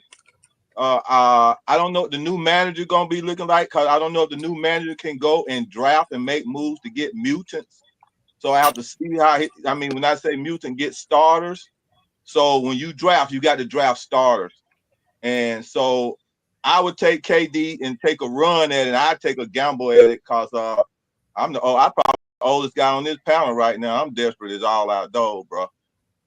Yeah, give me some KD right now, man. Why? Hey, let me tell you something. I still got season tickets, bro. I put some KD or some of them boys on the floor where I can go get entertained. You know what? I'm ready. I'm for real, bro. Yeah, keep talking about these 5. That's what I want right now. Hey Tank, what's your thoughts on adding Nah, I don't want Kevin Durant. I would rather keep our young guys. It's not like KD gonna come to the Hawks and bring us a championship. So, nah, I wouldn't do it. Nope. Matt, thoughts on adding? Hey, you know what's so funny, man? After we finish this round, this question right here, the next question gonna be this. Who is there? Who can we go get that's gonna bring us the championship? Every time you bring up somebody, y'all be like, that ain't enough. Oh, I know. That's what Hold on. That's what you want, though. You want that. Let's finish the KD thing first. You shouldn't have teased that. You should have teased I it. know a guy. I know a guy. I know 3 Talk KD first. We'll get to that in a second. We'll get to that in a second. I mean, I'm not opposed to it as I was a week ago. It's just obviously he would start, right? So like, who would he supplant in the starting lineup? Like 2, 3, 4, like Dyson, possibly. I could see that. Zach, no, only because this is how I feel, Damon. If you're going to get a star player, you're going to have to choose between Dyson and Zach. Just me personally. I think you're going to have to. One of them is going to have to go. And for me, when you say go, you mean traded or come off the bench? Or traded. You know what I mean? For me to go get a real impactful player, it's going to be one of them two, to me. So I can see that. If I'm picking between the two long term, I'm picking Zach long term. He's bigger. He's a better shooter. The defense, I think, with weight will get there to not the steals per se, but defense, I think, will get there with the weight. So for me, long term, I'm picking Zach over Dyson. But is KD a big enough add to where I'm willing to even do that? For me, I would kick the tires on it and see what it would cost. But I'm not opposed to it, but it would have to be a good price. Okay. See, Wonder? Yeah, I said it. I just said I think KD is good. And hearing what Matt said, I agree with him. I understand what he's talking about Zach. Like I said, I wouldn't want to trade Zach, but like he said, you're going to have to choose between Dyson or Zach. You're going to have to. If you're going to get KD, you're going to have to decide between the two. Otherwise, the Suns ain't going to do it because the Suns are going to want picks and young talent so they can partner with Booker because they're not trying to get rid of Booker. At least that's what they said. So, Hold up. What up, Mike? No, I'll say myself real quick, man. I don't want KD, man. Y'all leave that alone, man. KD. Thank you, man. Well, we brought a KD because the Hawks already engaged the Suns. No. I didn't say he's bigger than I KD. I said he's bigger than Zach. I mean, he's bigger than Dyson. What I'm saying is that KD, in my opinion, or whatever, like we don't have what it is that y'all. I don't know what would be needed for KD, I guess, to be the impact that y'all, I guess, would expect or want. Per se or whatever. In my opinion, KD is not necessarily or hasn't proven to be like a championship guy or a finals guy without equal to or greater parts than him on his team. We will not have that with him here. Yeah, we will. No, we won't. Yeah, we will. But again, I just don't know the new general manager. Go ahead, finish, Mike. Then we go to John. You don't know him either, and he been here at least for his full season, man. He not that per se new. I mean, I guess you mean the president that we'll hire, but none of us know him. So we all would be speculating, making up stuff. But what I'm saying is that you have not seen KD lead a team with, like I said, less than talent than him and be a success. You have not seen that. If you want to bring up, it turned out they had two other Hall of Fame players with him, James Harden and Russell Westbrook or whatever, you know what I'm saying? And then the highest time finals MVP, he playing with Steph Curry and the team that always won a championship. Phoenix is prime example right there. He go to play with Book. They send him Bill or whatever. Bill ain't as much acting like KD ain't elevate those guys. And he tell you too, I don't want to lead. I don't want to X, Y, and Z. So in my opinion or whatever, that would be the wrong direction. Like terrible. I would be with y'all more so with the Giannis thing before like KD. Like KD not gonna be like KD is a great player, smooth and fine and all that, but I just don't. Like I said, KD won't do what y'all I think Hawks fans would expect by getting a KD here. Thank you, Mike. Thank you. What's good? What's good, John? Hey, look, we're gonna go John, Jay, Damn. I'll be right back. I'm gonna go pick my son up from practice, so I'm gonna bring Marion on, and y'all just hold it down till I get back. After Dame, I want to ask Mike a question because I understand what he's saying, but I got a question to ask after that. Sure. I'm here. Hey, my back. Okay, John. All right. Oh, okay. Since it's me, you get Kevin Durant, you're going to be hollering about defense or lack thereof. Y'all know y'all gonna be hollering about the man can't defend nobody. Now he can score. He definitely can score. 6'11", can't block his shot. He's going to the free throw line every time you touch him because he has a reputation. Yeah. Offensively, yes. But y'all know good and well that he's not going to defend the way that y'all want folks to defend over here. Man, John. Wrong street. And I was telling Rashad, wrong street. If that's the same street. Ain't it? I don't know. He's trying to block it. But that's what he showed me earlier, right? Your test street, Marion? Yeah, that's downtown. Nah, it wasn't not downtown. Well, that's close to downtown over there. On that side, I know where yet though. I mean, you're technically speaking close to downtown. Is that Northside Drive? No, not Northside. Nah, not Cleveland. Rashad. Move your head, Marion, a little bit. Y'all need to move a little bit. Y'all see y'all. Yeah, that's that sign there that gives you the time to get to 75, doesn't it? Traffic time to get to 75. I think that's a gas station sign, John. Yeah, it's a gas station. That's a gas station. A gas station sign that damn big. Well, it might be. I don't know. I'm looking on the phone. I don't know. But at any rate, let me go back. Let me go back to the subject. Traffic report real quick, man. Let me go back to the subject. KD, you know how I am. Scobo runs everything. But thing is, for you guys' sake, I don't want to have to hear y'all hollering about he let the man just drive all past him and dunk on him, and he just like a cone. Okay, but no, KD, no. And as I think DeMond said, y'all estimate he has only 2 years left. Okay, what's the time frame in getting a championship? He's not going to get you one as soon as he gets here. So I'll pass on to the next person.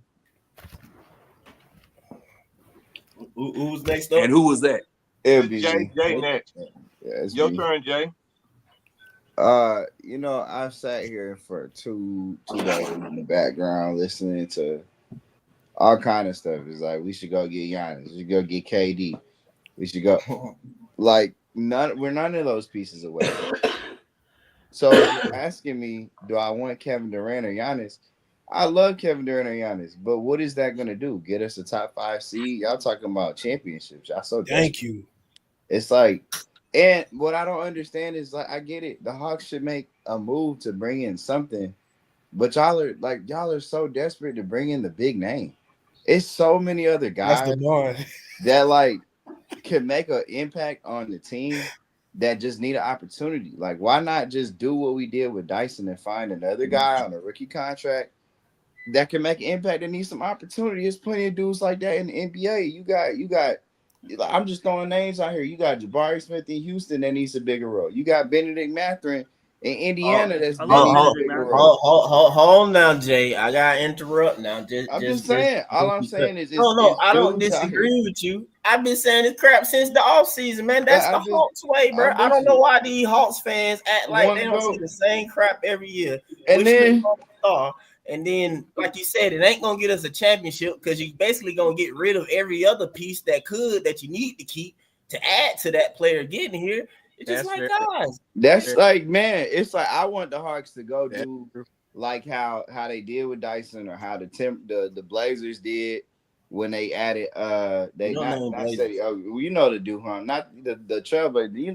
Y'all know what I'm talking about. Denny. Somebody like a Denny. Yeah, like Denny.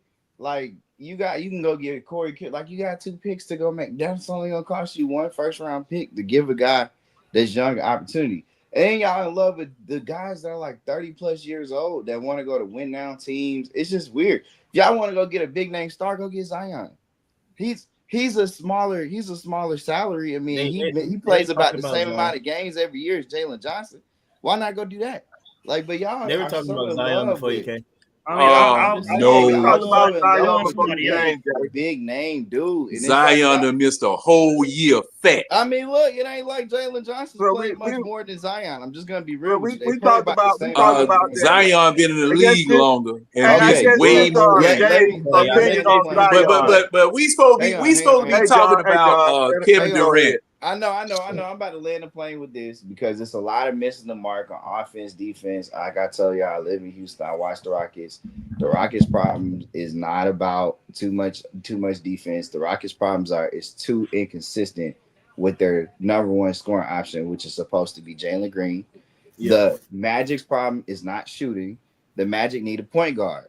The Magic ironically had a Trae Young or a Tyrese Halliburton to tie together Franz Wagner's game with Paolo Banchero's game, they would have won. They don't need a Trae or a Halliburton though. Why are y'all going to? I'm not y'all getting off topic. It's supposed to be. All I'm saying is they just need a point guard to tie it in. Just like we need something.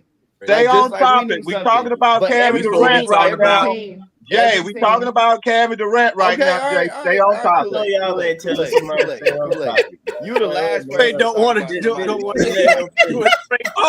Hey, we all guilty of it. We all guilty I'm of just. it. I'm saying I'm landing the plane with that. I'm just saying every team needs something different. Our team needs things, but we Man, don't that plane necessarily need done. big stars. So go ahead, Marion. You ain't got no gas in that plane, Jay. Good evening, fellas. Good evening, fellas. Good evening, fellas. What's up, man? We're young. I'm landing the plane. I love how Jay the Hawks fan just made a declaration that we need to go out and get somebody young, and then he talked about all the young teams being inconsistent, and that's the problem. Young teams don't Only win. Jalen Green. Only Jalen Green. Young teams Only don't win Jalen nothing. Green. Young teams haven't won nothing. You got to have some vets. You got to have somebody that know what they're doing. That's proven. That's proven. You got to have But now, championship pedigree. as talking about KD, my thoughts on KD. KD only got one more year left on his contract. This coming year, he's going to be in his final year of his contract. I don't see us trading away a Zachary Ricochet, who has a whole lot of potential. I like KD. I like KD's fit on our team, but I don't see us trading away a Zachary Ricochet for KD. Not in the last year of his contract. That's Danny Manning all over again. You're giving up a real good player for a player in the last year of his contract. And so for that reason, I wouldn't be for that trade. In fact, I'm not for sending Zachary Ricochet anywhere. Not even for Giannis. I told you my thoughts for Giannis. My thoughts for Giannis is Trey Mann, JJ, and 3 first-round picks for Giannis. I don't think that anybody else. I think that everybody else can throw stuff at it, but it doesn't make more sense than that for Milwaukee. Milwaukee can take a whole bunch of picks, but they don't have anybody that they can build around. JJ just signed a brand new 5-year contract. He fits well with Milwaukee. He's from Milwaukee. He's a fringe all-star player. He would fit well with Milwaukee. And for those who say that Giannis won't fit with us, I don't know what you're looking at. Giannis is a great player. So yeah, and finally on who's the other player we were talking about? Zion. Yeah, Zion. Too injury prone.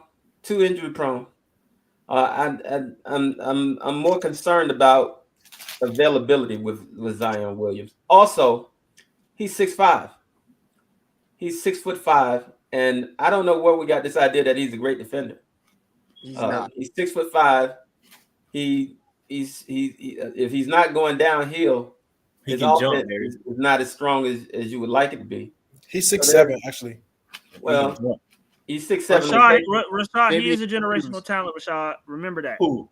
Zion has also played 70 games before a couple times in his career, and Jalen Johnson has yet to do that once. I agree with that too. I'm just saying they hurt. They play about the same amount of games. I agree with that too, Jay. That's why I would say trade Jalen for Giannis. I don't have any issues with that, but it's got to be for the right player. I do. Yeah, I know. It's that you want to miss the opportunity, but it doesn't make sense to not take. No, I don't want to miss the opportunity. Like you said, we're not Zion done missed a whole freaking season for injury.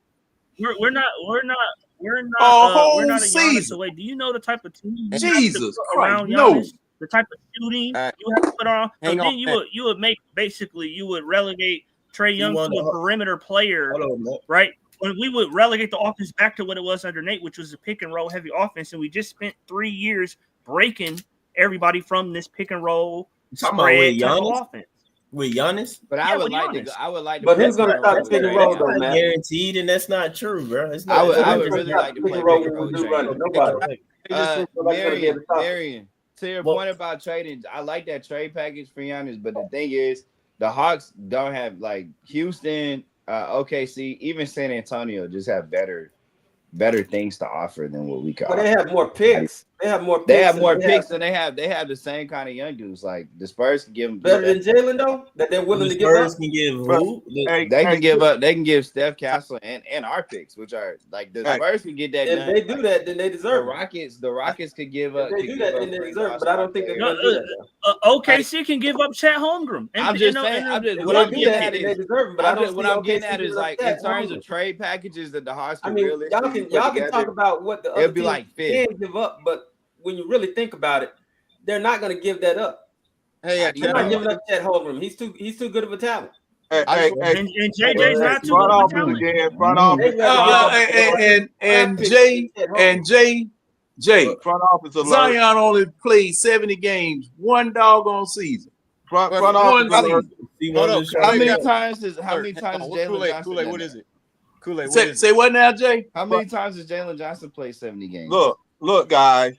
They is going to make a move on one of these guys. I have to take a look at that. And I'm telling you right John, now, when you look at it, they play about the same amount of games. If they go out the I already look at it. If they go out the front office alert. Front office alert. Front office alert, guys. This is not if it be a positive trade between Kevin Durant or Giannis, you will lose Ricochet in that move. I don't think they're gonna trade. I'm telling you. Let me tell you something. That's the only. Let me tell you something, man. I already seen one of the guys talking about a trade with Giannis. It was JJ and Zach with some picks. Was the package that? Listen what I'm saying. I'm just trying to get y'all hard ready. Listen what I'm saying. I ain't saying what I want and what I don't want. I'm just telling you. I'm telling you what's coming down the pipe. For me, my personal opinion, the number one overall pick. Can I just like I got who in here was Hunter lovers? Don't do that. I'm in just the saying. beginning of the season, who were Hunter lovers in here? Who was the Hunter lovers? All right, guys. Listen what I'm telling. I'm giving you front office information.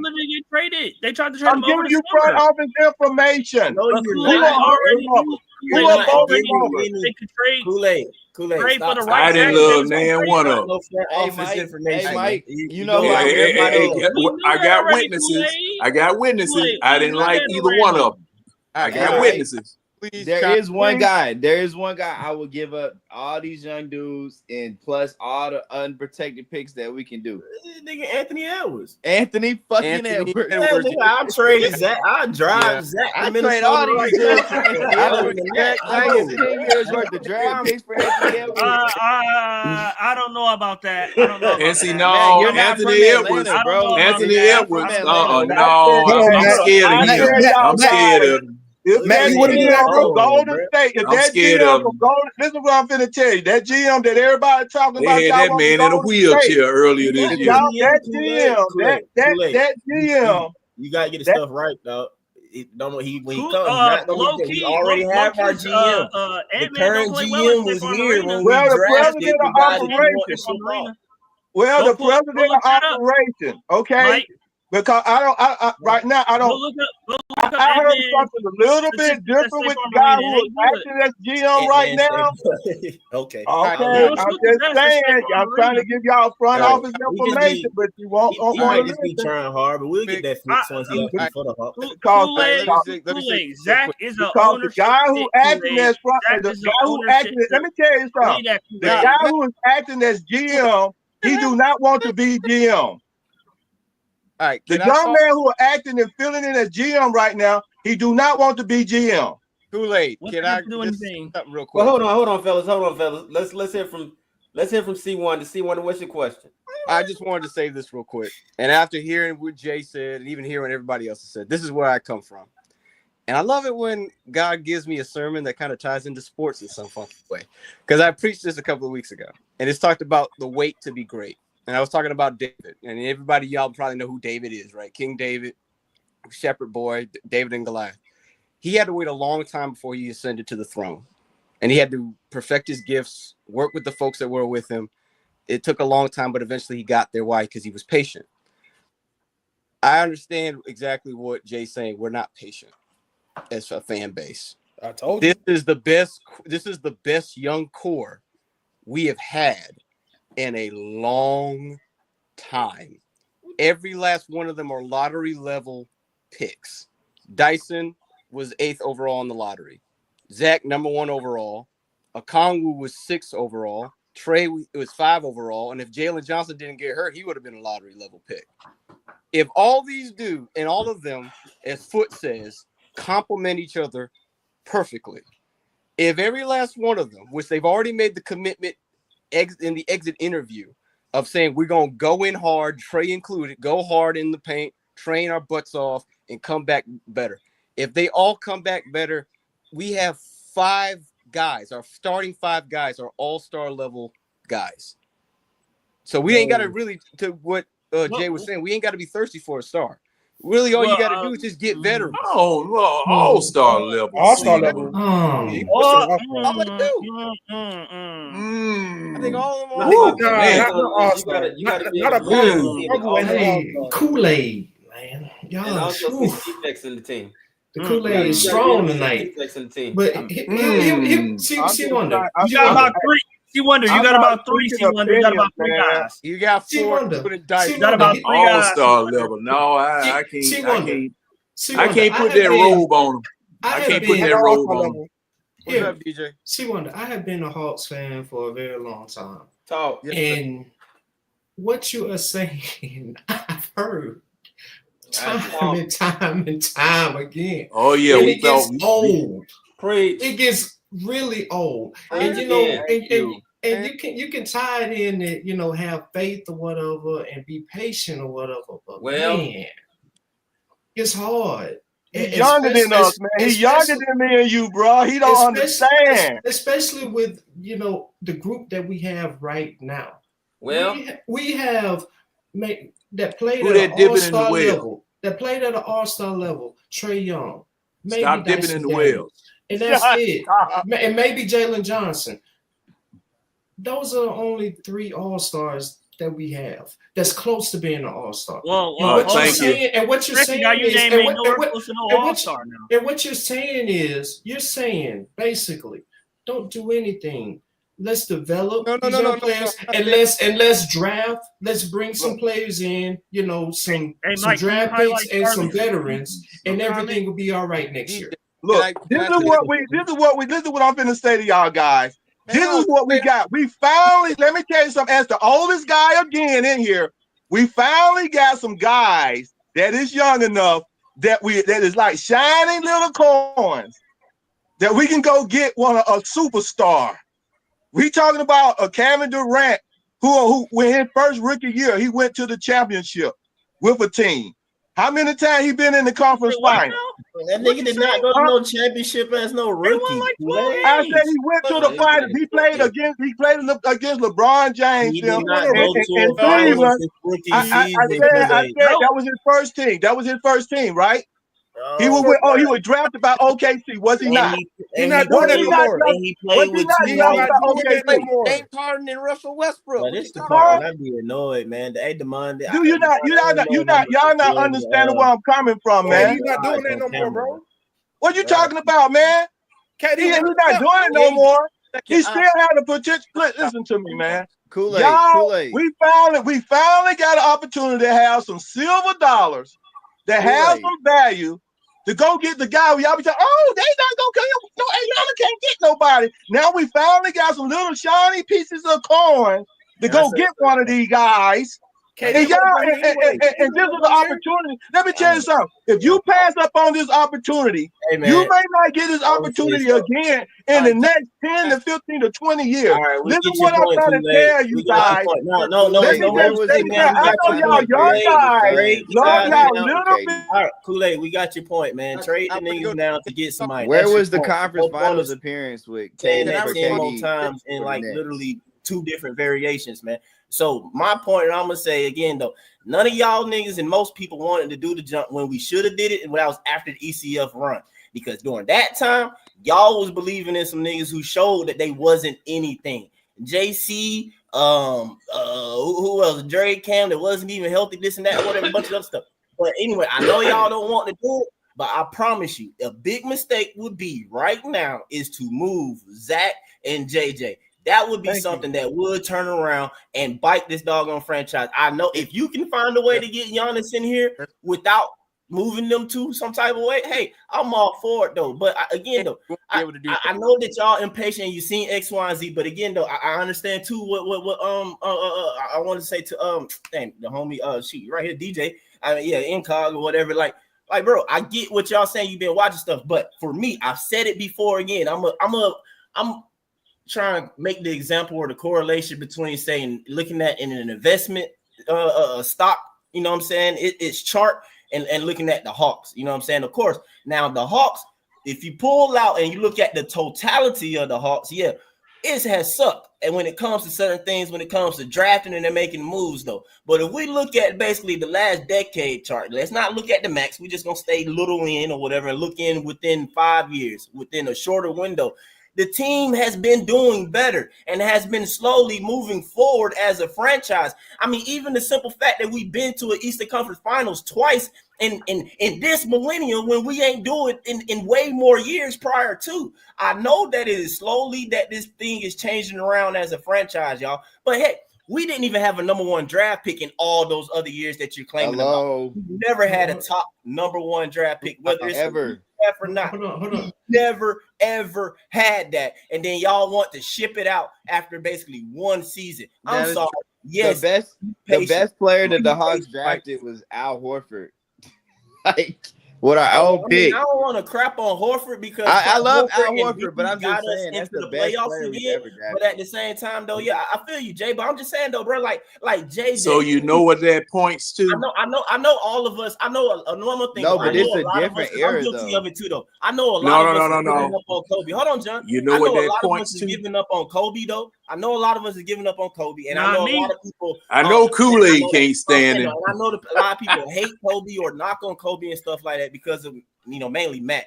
But with that said, though, like simply Kobe being doggone just regular healthy, we get through him. See, the issue with Kobe is just him not being able to play. But I do think that if he's able to play, that's going to be another decent, solid draft piece that you just made within a small window. The issue in the past for the Hawks is that we haven't made enough good drafts within a basically decade window. We finally, in a sense, did that within a 10-year window, made enough little drafts pieces and stuff like that, starting in a sense with Trey, and he's in his year 6 or 7, and you got other ones behind him. Again, though, what Jay said, make the smaller moves to get in, you know what I'm saying, the pieces that you need. Even if you want to go to the Warriors drafted their core.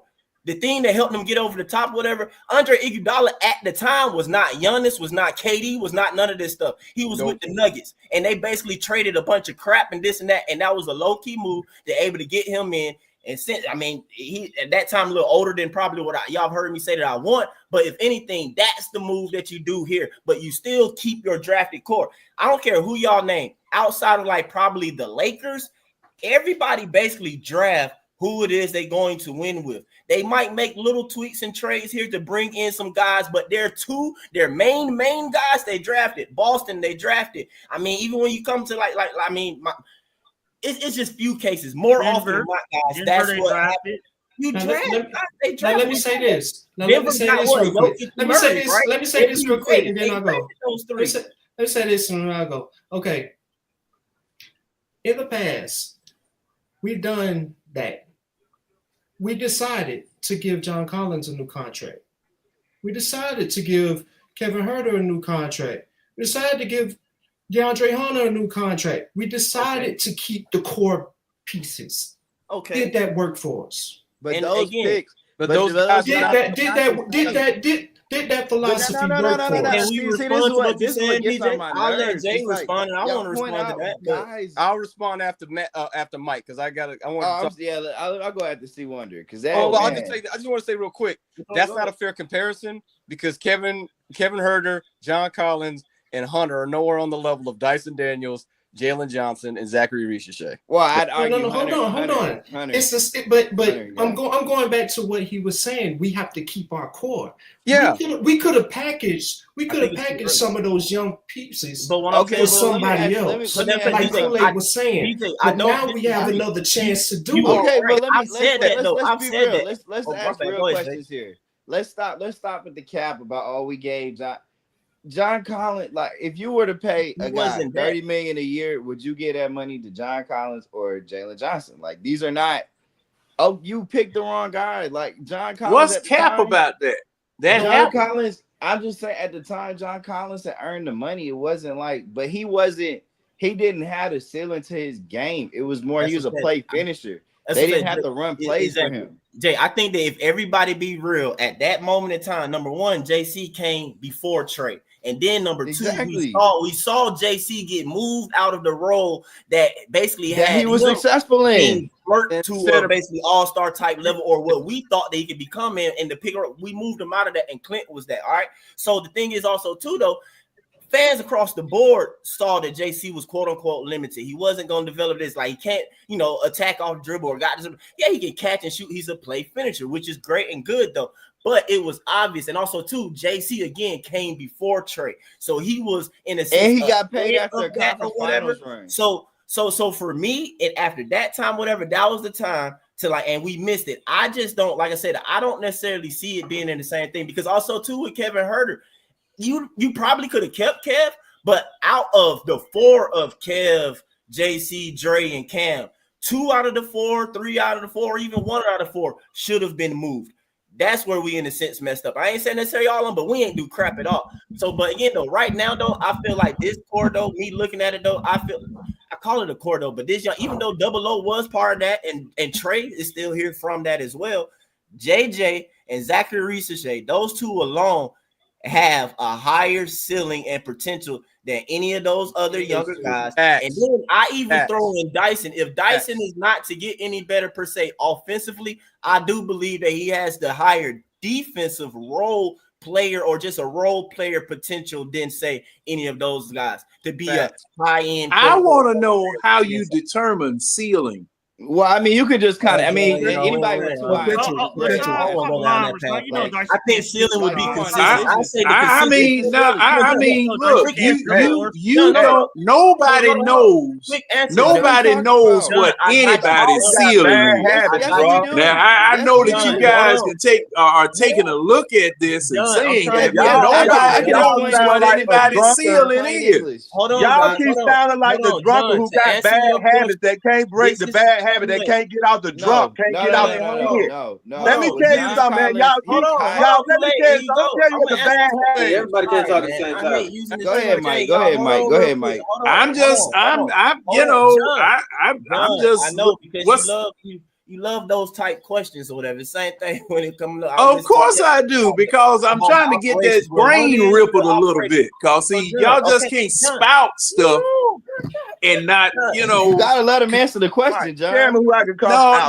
No. He drugged me back in it. Talking about you love to ask them type of questions. Yeah, I'm trying to understand the abstract. Because see, y'all bringing up abstract. When it comes to potential or when it comes to ceiling and stuff like that, bro, I know what you mean. We understand that man, they need to not let you be able to control that on your end, man. When I do it, but John, who is that doing that? It's me, man. I'm doing it. So you want? Hey, well, give me some warning. I thought something was wrong with my phone. I'm leaving you, but nah, man. But no, John, look, nobody can predict it. We know that, bro. Okay, all right. We know nobody can predict what somebody's going to be. So for me, when I say ceiling or potential, I'm gonna go off of basically the consensus. Now, again, though, I know you'll probably say, well, the majority can be wrong, but I believe that consensus across the board within basketball communities or even regular fans and Hawks fans watching it, the consensus is what I just said. Zachary Ricochet and Jalen Johnson has a higher potential than say, let's just pick, I don't know, JC and put them with whoever else in that young court. Yeah. I mean, we can take. But see, that's a problem. Because I can go, Mike. That's okay. That's not suitable enough. So whatever. Go ahead. See, that's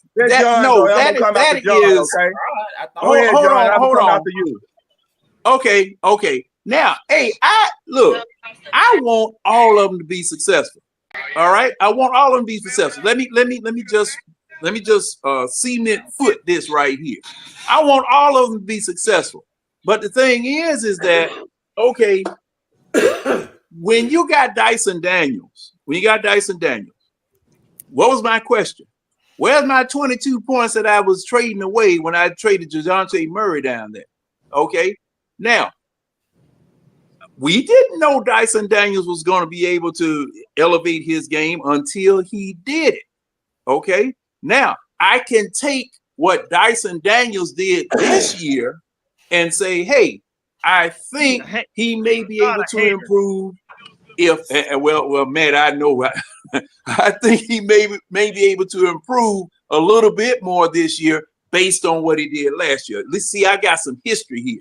I got a little history here that I can look at, and I can see some trends, just like you were using an example of stocks and things of that sort. I can see some trends where he's trending upward. All right. But what his ceiling is, I don't know. No one knows. Okay. And what will happen a lot of times, this perception becomes reality, and you're arguing perception. And then when the question gets asked about what really happened, you can't answer it because it didn't happen yet. Okay. So I understand. Look, like I said, I want all these folks. I want the Atlanta Hawks to be successful. John, though, after the ECF, how old was what was the ages of DeAndre Hunter and John Collins? Just those two. Anybody see? Know? I'm not sure. I don't know. Anybody remember or know? Can find out. I don't know. But the thing is about it. Okay, hold on. The thing about when the Eastern Conference Finals ended, I told y'all this was going to be one of the most crucial times in the offseason for the Atlanta Hawks because see, you had to make hey White Mike, me and you gonna drink down there and we gonna go to a stop sign and argue with it. Damn it. Now, one thing that I'm saying about this, at the end of the Eastern Conference Finals, I said this was the most crucial time in Atlanta Hawks history because it was going to be very critical as to whatever decisions that we made. Do we stand pat or do we make a move to improve upon this? All right. And we decided to stand pat. Now, money says that either way could have worked and either way could have gone wrong.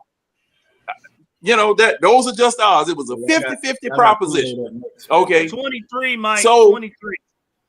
So I mean, I just this thing just didn't work out. And the compounding problem with this situation was what happened 2 years ago. That's where the real problem took place. Let's stop there, John. Can I get in my part? So I'm gonna leave that. Yeah, now see, y'all don't want to deal with that. And Matt, I'm sorry. I'm sorry, Matt. The truth is the truth. Let me come in about getting Giannis and Zion and stuff again. The truth is the truth, man. Man, good grief, man. Go ahead, Kool-Aid. I'm just since y'all went to the ECF. And what I want to point out about the ECF before I get into my other point is that the ECF, we did not win that ECF with the young guys. Trae Young was the only one of the young guys that brung the stuff. We actually won. Listen to what I'm saying now. We actually won. Went to the Eastern Conference Finals with the draft picks, Gallinari. Okay, Gallinari was one of the guys. Lemon Pepper Lou, Tony Snell, and some of the other guys that were on. I'm gonna say Tony Snell. Now Tony Snell. Let me tell you how important. What the guy from Miami? What his name? DeAndre Hunter was very key to playing defense on Julius Randle in the first round. I understand. This is what I'm saying. Can I finish? Can I just finish, guys? I mean, I don't know. I hear you. Just let me finish, man. Because the point I'm making is that it takes a team to win. And that bench was one of the reasons why we won. And y'all keep saying the reason when we got rid of run it back, we didn't run it back with that bench. That's what I'm trying to tell you. We did not run it back with that bench. And that was the problem why we didn't get back to the Eastern Conference Final. No, I do miss Gallo. Yes, we did. We didn't run it back with most of that bench. So did Kevin Herter not win this game 7? AJ. Yeah, but Lou didn't play. You know, Lou didn't get a chance to play. You know why Lou didn't get a chance to play? Because Nate played Mr. Wright and TLC in front of those guys. Okay, and we lost. You go back and look at most of that bench. And I can't think of the guy that was from Miami who stuck up for Trey Young. He was also Solomon Hill. Yeah, Solomon Hill. We started that year off with Rondo. Y'all say one no big time player would come here, but Rondo started that year off with us, playing behind Trey Young. And the only reason he left was because coach was not playing as a bagger. He kept playing their boy, that favoritism stuff, Pierce would. So then we end up getting your boy Lemon Pepper Lou. So we got to understand that. That was and what I'm saying, season in NBA. what I'm saying, I'm gonna get off of that right now. But I'm just saying, from my point of view, we didn't run back that bench the way we supposed to ran it back. That whole bench, the way we supposed to ran it back. I think that was the problem. Jay, leave it alone. What's your current point of view? Okay, because I think D-Lon Wright and TLC messed that whole thing up. Anyway, fair. But as I say bad habits with the Hawks, like the drunken sailor. We didn't give Hartford. It came to an argument of giving Hartford the max contract to keep him here. Okay, we decided not to give Hartford that max contract. If he would have got that max contract and we would have tanked, even we would have lost with him with that max contract. It would have been Hartford and Trey Young. Now we back finna do this again. Now, what's the biggest thing that's going on now in the argument? Oh, get rid of Trey Young. We talking about getting rid of another all-star. Okay? We messed up that with Dominique. Oh, we lose out on another all-star.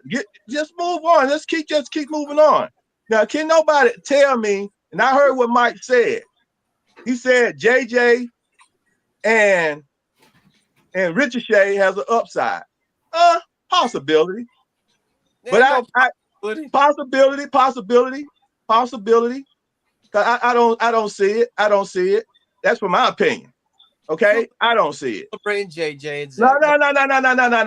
Listen, do that. I don't see it. But you cannot tell me that KD and a Trey Young is already up here. Way up here. Ready to win now. Not winning. No. You can't tell me a KD and a Trey Young is not better than a Jalen Johnson and a Ricochet. Who gonna tell me that? Or Trey Young and a Giannis is not better than a JJ and a Ricochet. I can tell you that. Or Trey Young and an A. Now let me finish. A Trey Young and an A is not better than a JJ and a Ricochet. Aiden sucks. Huh? No. I just heard you say Aiden is up, but the point is, you cannot tell me a Trey Young and an Aiden is not better than a JJ and a Ricochet. You cannot tell me right now that Trey Young and a Zion Williams. Well, technically, Kool-Aid, Trey would be on Zach and JJ and a Zion. Trey and a Zion is not better than a JJ and a Ricochet. You mean a Trey, JJ, and a Ricochet? Yeah, that's what I'm saying. Trey, JJ, and Ricochet. So yes, a Trey, JJ, Ricochet to me is better. I said Trey. I'm saying no. If it can't, and what I'm trying to tell y'all is that one of these guys is not going to be here when this package is moved. When you cannot tell me when you talking about having to make a choice, and the manager finna make this choice, that it gonna end up with maybe them two guys gone. Hey, Mike, I want to say so what I'm saying is that we cannot keep falling into this same old thing over again. trying instead because we more so argue about getting rid of Trey Young than we start arguing about moving on from some rookies. I don't agree with his whole list though, but Hey. it's other folks we should be looking at. Though. Hey, before Damon left, he had a question on the floor. I'm gonna start that question with Tank. Tank, who in the league could we trade for that would make us a championship quality team? It's only one player. Nobody. Starting with Tank. You said that are you talking about like that could be available for the Hawks to get? That we could trade for. If you looked at our team and saw the pieces that we have to trade, who in this league that we can take some of our pieces, regardless of who it is, trade for, and what we'll get back is a championship team? Nobody. And getting back is that one person? Yeah, getting back to that one person. Like we're not making that one person that can make us a championship. Yeah. There's not a single player that makes the Hawks a championship team. Yeah. Unless you had Nikola Jokic, man. Nobody, bro. Nobody, singular guy. You wonder what you say? Nobody. Y'all saying Giannis, y'all saying KD, but hold on. I would say this. At the first time, I was thinking about maybe Ant-Man and Devin Booker. I would love Ant-Man here, but after what Mike said, I agree with y'all, and I'm really going to preach patience the same way Foot did.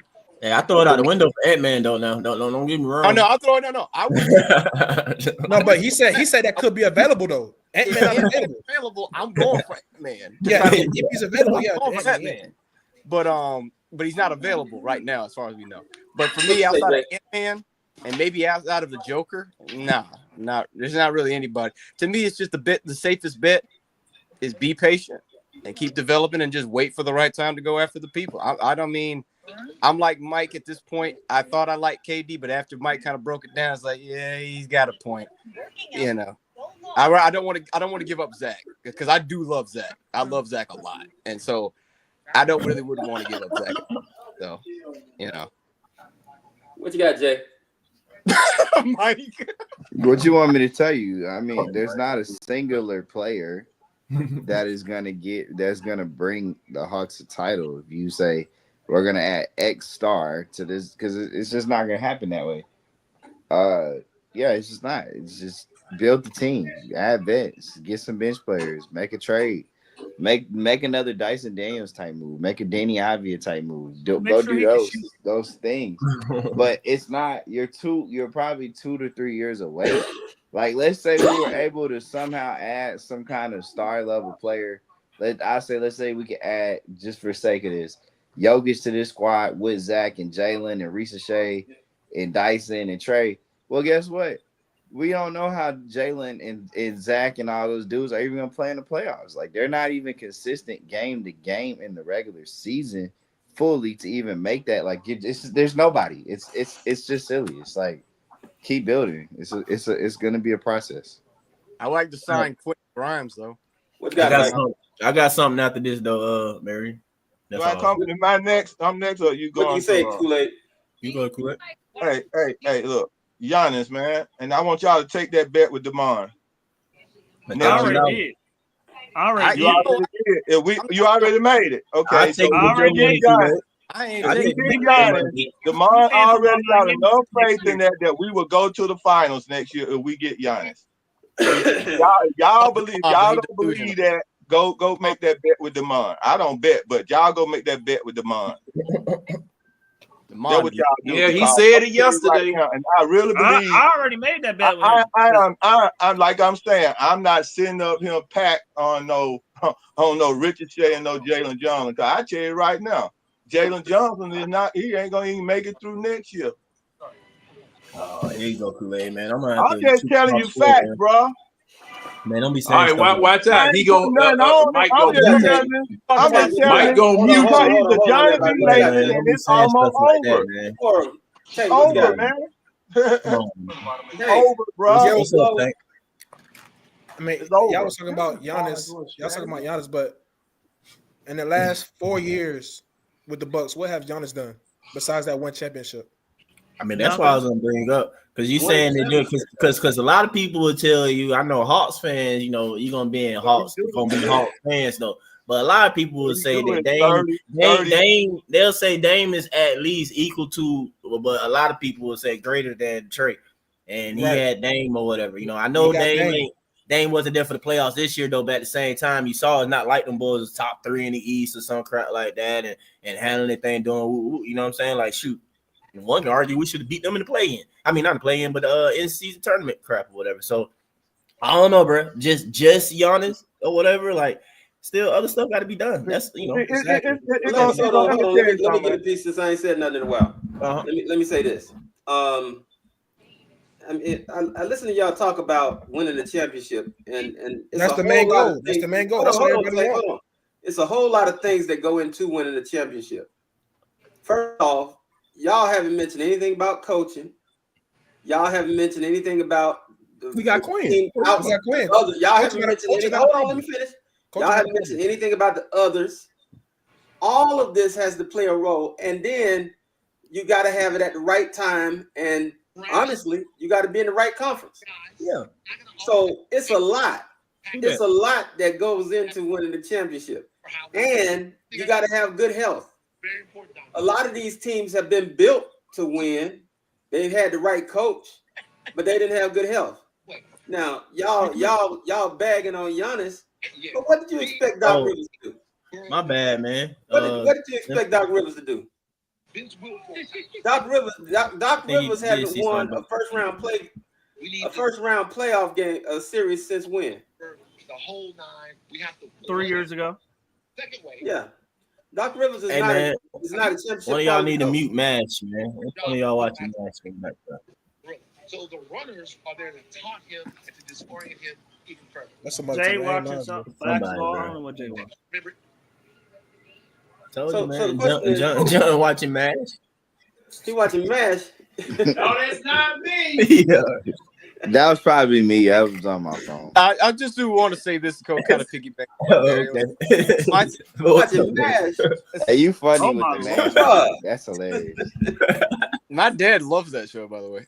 You probably watching Murder She Wrote after that, right? Yeah, I wanted to say though. That frying pan better not start talking. So the point is that it takes a lot to get to a championship, and just adding in the right players, and we talk about development, and this is the thing with the Hawks. This is what I'm gonna go next, Jordan. Several times. And that's the problem, is that we've never had the right something. Even when we went to Eastern Conference Finals, the next year we gutted our players, the others, and the coach changed up the playbook. So you got to have the right stuff. I mean, I feel you. I don't disagree with you at all, Marion. They just that you asked us a certain question, but prior to that, no, I feel you. I mean that's my stance with everything. Period, and that's why I bring up the thing about KD.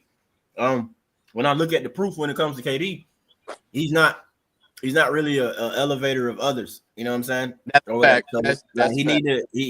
So KD's a great player. You know what I mean? But when it comes, like you said, the others and all these other things, whatever, I don't think we'll have that, so that we'll maximize having a Hall of Fame talent like Kevin Durant here, and the Hawks. But I wanted to ask you guys one pushback on that. What's up? The thing y'all need to understand, the people that say we need to be patient, we didn't make the trades of Hunter, and we didn't make the trades of Bogey just to sit around with all this cap space and be patient and go. But that's what I was going to go into. Well, I think you can fortify the team. Hold on, Mary. Hunter. Matt, I'll let you go first, but all right. So, but what I want to do, and I was going to direct it to, is basically ask you guys, all right, taking trades out as far as these like superstar like situations. I know everybody wants to do that. Okay, so if that was not to happen, because reality is, as Hawks fans, it's probably not going to happen. It ain't going to happen. I don't want to do that. I'm not gonna say definitely it ain't gonna happen because it's the off season right now. Any and everything happen. You know what I'm saying? I don't want to take away Hawks fans' hope or whatever gonna keep them okay during the off season. You feel me? I ain't gonna do that. So, but what I'm just saying, we don't have it. is to temporarily temporarily halt those hopes and those dreams for Giannis or KD. And let's just think about who can be, again, though, like Jay alluded to, and like me personally, I've been saying for the longest, and I feel like this is what the Hawks have done successfully, had a success doing in our Hawks history when it comes to, like, say, Joe Johnson or Paul Millsap, guys who weren't all-stars before being a Hawk. Who can we this offseason go that can either be the next Dyson Daniels, Joe Johnson, or Paul Millsap or something like that for this Hawks team, and still, progress us and move us forward as well, though. So, Matt, you start out with your well, I already know who it is, though. But Who's available? I mean, those kind of guys you don't know that they're available until they get traded. So I'll put it in. I'll put it in 3 buckets. Free agent or trade level, high level. I would say for me, Lauri Markkanen is like top of mind for me. I just think he fits his shooting. He provides what we need. The length. He plays. I think he will play well with Trey. He'll play well with Jalen. He'll play well with Zach. We'll keep a lot of the young guys intact, but we'll also add a 20-point scorer to the lineup, which I think is sorely needed. If we can't get Lauri Markkanen, Cam Johnson, I like him a lot. I think he would fit for what we need. A little older, but similar to the Iguodala comp that he made earlier, or comparison he made earlier with Golden State. A veteran guy, a guy that's been in the finals, a guy that asks what we need, which is shooting. Cam Johnson. Cam Johnson. Cam Johnson. I like Cam Johnson a lot. I just think it's just a seamless fit for what he does and what we need. It's so simpatico. Okay. Who else around the league? I like Benedict Mathurin a lot. He's in that similar situation with Dyson, where he's coming up on the final year of his contract. And I mean, I know everybody want to keep Dyson because he won Most Improved Player, but I think if I can, flip him, capitalize on his value now that is high, and flip him for a Ben Mathurin or something like that, I would definitely be in game for that. Jaden Ivey, those are the type of players on the perimeter I'm looking for. And then post players or bench players, wings type player, definitely keep one of my draft picks to get a wing. Carter Bryant, Leon has convinced me. I'm all in on Carter Bryant. He can't dribble. Will Riley, I like a lot from Illinois. Consistency, I think he had 8 20-point games, multiple 10-point game. Over double-digit games, 10 or more. A couple of 25-plus games. So, like, Will Riley, I think is a good player. We know who he is, right?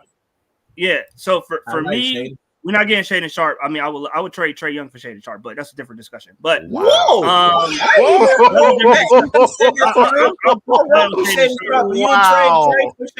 is crazy. I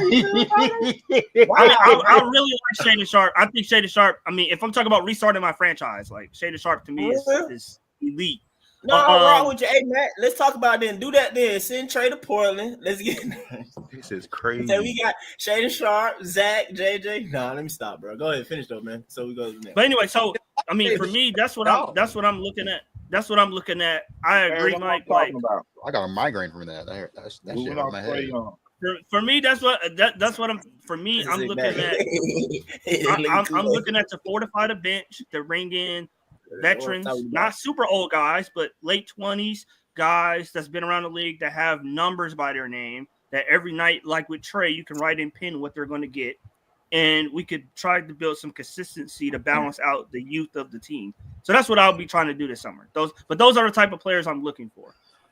All right, we got you, man. So you said what? It was real quick rundown, real quick. It was Cam Johnson. I forgot the other guy that you always talk about. Lauri Markkanen. Yeah, that's the first one. Yeah. Lauri Markkanen, Benedict Mathurin, Jaden Ivey. Those are the type of, Amir. I'm not sure about Lauri now, even though I wanted Lauri back when he was like in Chicago and stuff. Lauri got a $200 million contract. Yeah, I think he do or whatever. Yeah, so, I know, but he's the same age as Trey, and once I think you get a player like that, Trey will resign. But I would build a team around Lauri and Trey and Zach. To me, I would build a team around that. All right. Well, Lauri's not that guy. That's Matt. Okay, but it's fine though. That's Matt's I thought. hear him though. It's his You know, point. I got my thoughts of players that I will like whatever. I'll go real quick though, just get it out of the way. For me personally, Jay named one of them earlier. You know what I'm saying? I'm a little biased, you know, because he is a Georgia high school kid. He's a Georgia kid or whatever, and that's Jabari Smith. He fits age and measurables for me as far as I want. I mean, being like he's on the right side of 25 being under, and he's like what way up well on that way 22 maybe 22 21 22 or whatever 16 21 years old. So that's we got a minute before he's 25. I basically want guys 23 and under in a sense or whatever. 21, 6'10", right side. At the most, but like I say, 6'10". Everybody so far has increased their 3-point percent shooting with Quinn, or when they come to this team. Again, another 6'10" guy who like throwing that out there with JJ and Zach, who is also basically 6'10", and you having 6'10", 6'10" guys that can shoot and stuff like that. And then in my opinion, Jabari basically can be a cheaper Laurie. If you just want a tall guy in the sense who can shoot or whatever, like that's basically a cheaper Laurie Marketing, you know what I mean, or whatever, and younger. So I'll give Jabari a shot or something like that. And then outside of that, though, I don't know, man. Cam, I'm kind of off of to an extent because of his height. I know I might sound crazy with this, but me personally, if y'all can name other people, the main thing is, I had somebody else that slipped my mind though. But the main thing though is that I like Jabari. I want us, no matter what we do, if it's a backup point, if it's the 2 guard, 3, 4, 5, whatever, anybody that we acquire, though, I do want them to be have a size advantage at their size. I don't want them to be like typical or smaller. You know what I'm saying? Like how Jabari basically will offer, you know what I'm saying, some basically length and stuff like that on the wing. That's like I don't want to do none of that, questionable stuff. And I feel like that's what Cam gonna be. Cam, he gonna get played at the 4 hole. Like Cam, like 6'8", man. And I don't want to do that. Like that's what we've done way too long though. But I'm big on Jabari Smith, but it was somebody else. Dang it. I thought that would be I feel like a cool pick or whatever. But anyway, y'all probably name some folks that'd be good. But Jabari is somebody for me. Yeah, I go ahead. You go ahead. Yeah, Kool-Aid and Tank, you go ahead. All right. Yeah, man. Like if we stay pat, you know how I am. I like my G leaguers. Okay, so I want to make sure I keep all my G leaguers, bro. All right. But I want to get rid of Ning Yang. I want to make sure I get rid of Ning Yang. Of course. I want to get rid of Levert, and I want to get rid of T-Man. Okay. Of course. Now I want to replace. I want to start replacing them. Jabari Smith with one of the homeboys. I want to go whatever Atlanta boy that ain't playing right now. We can go get them. Call them Atlanta boys are dogs. For sure, Kool-Aid. I'm for real about that, bro. You Davey on the back of the I ain't seen an Atlanta boy or Georgia boy that ain't a dog, okay?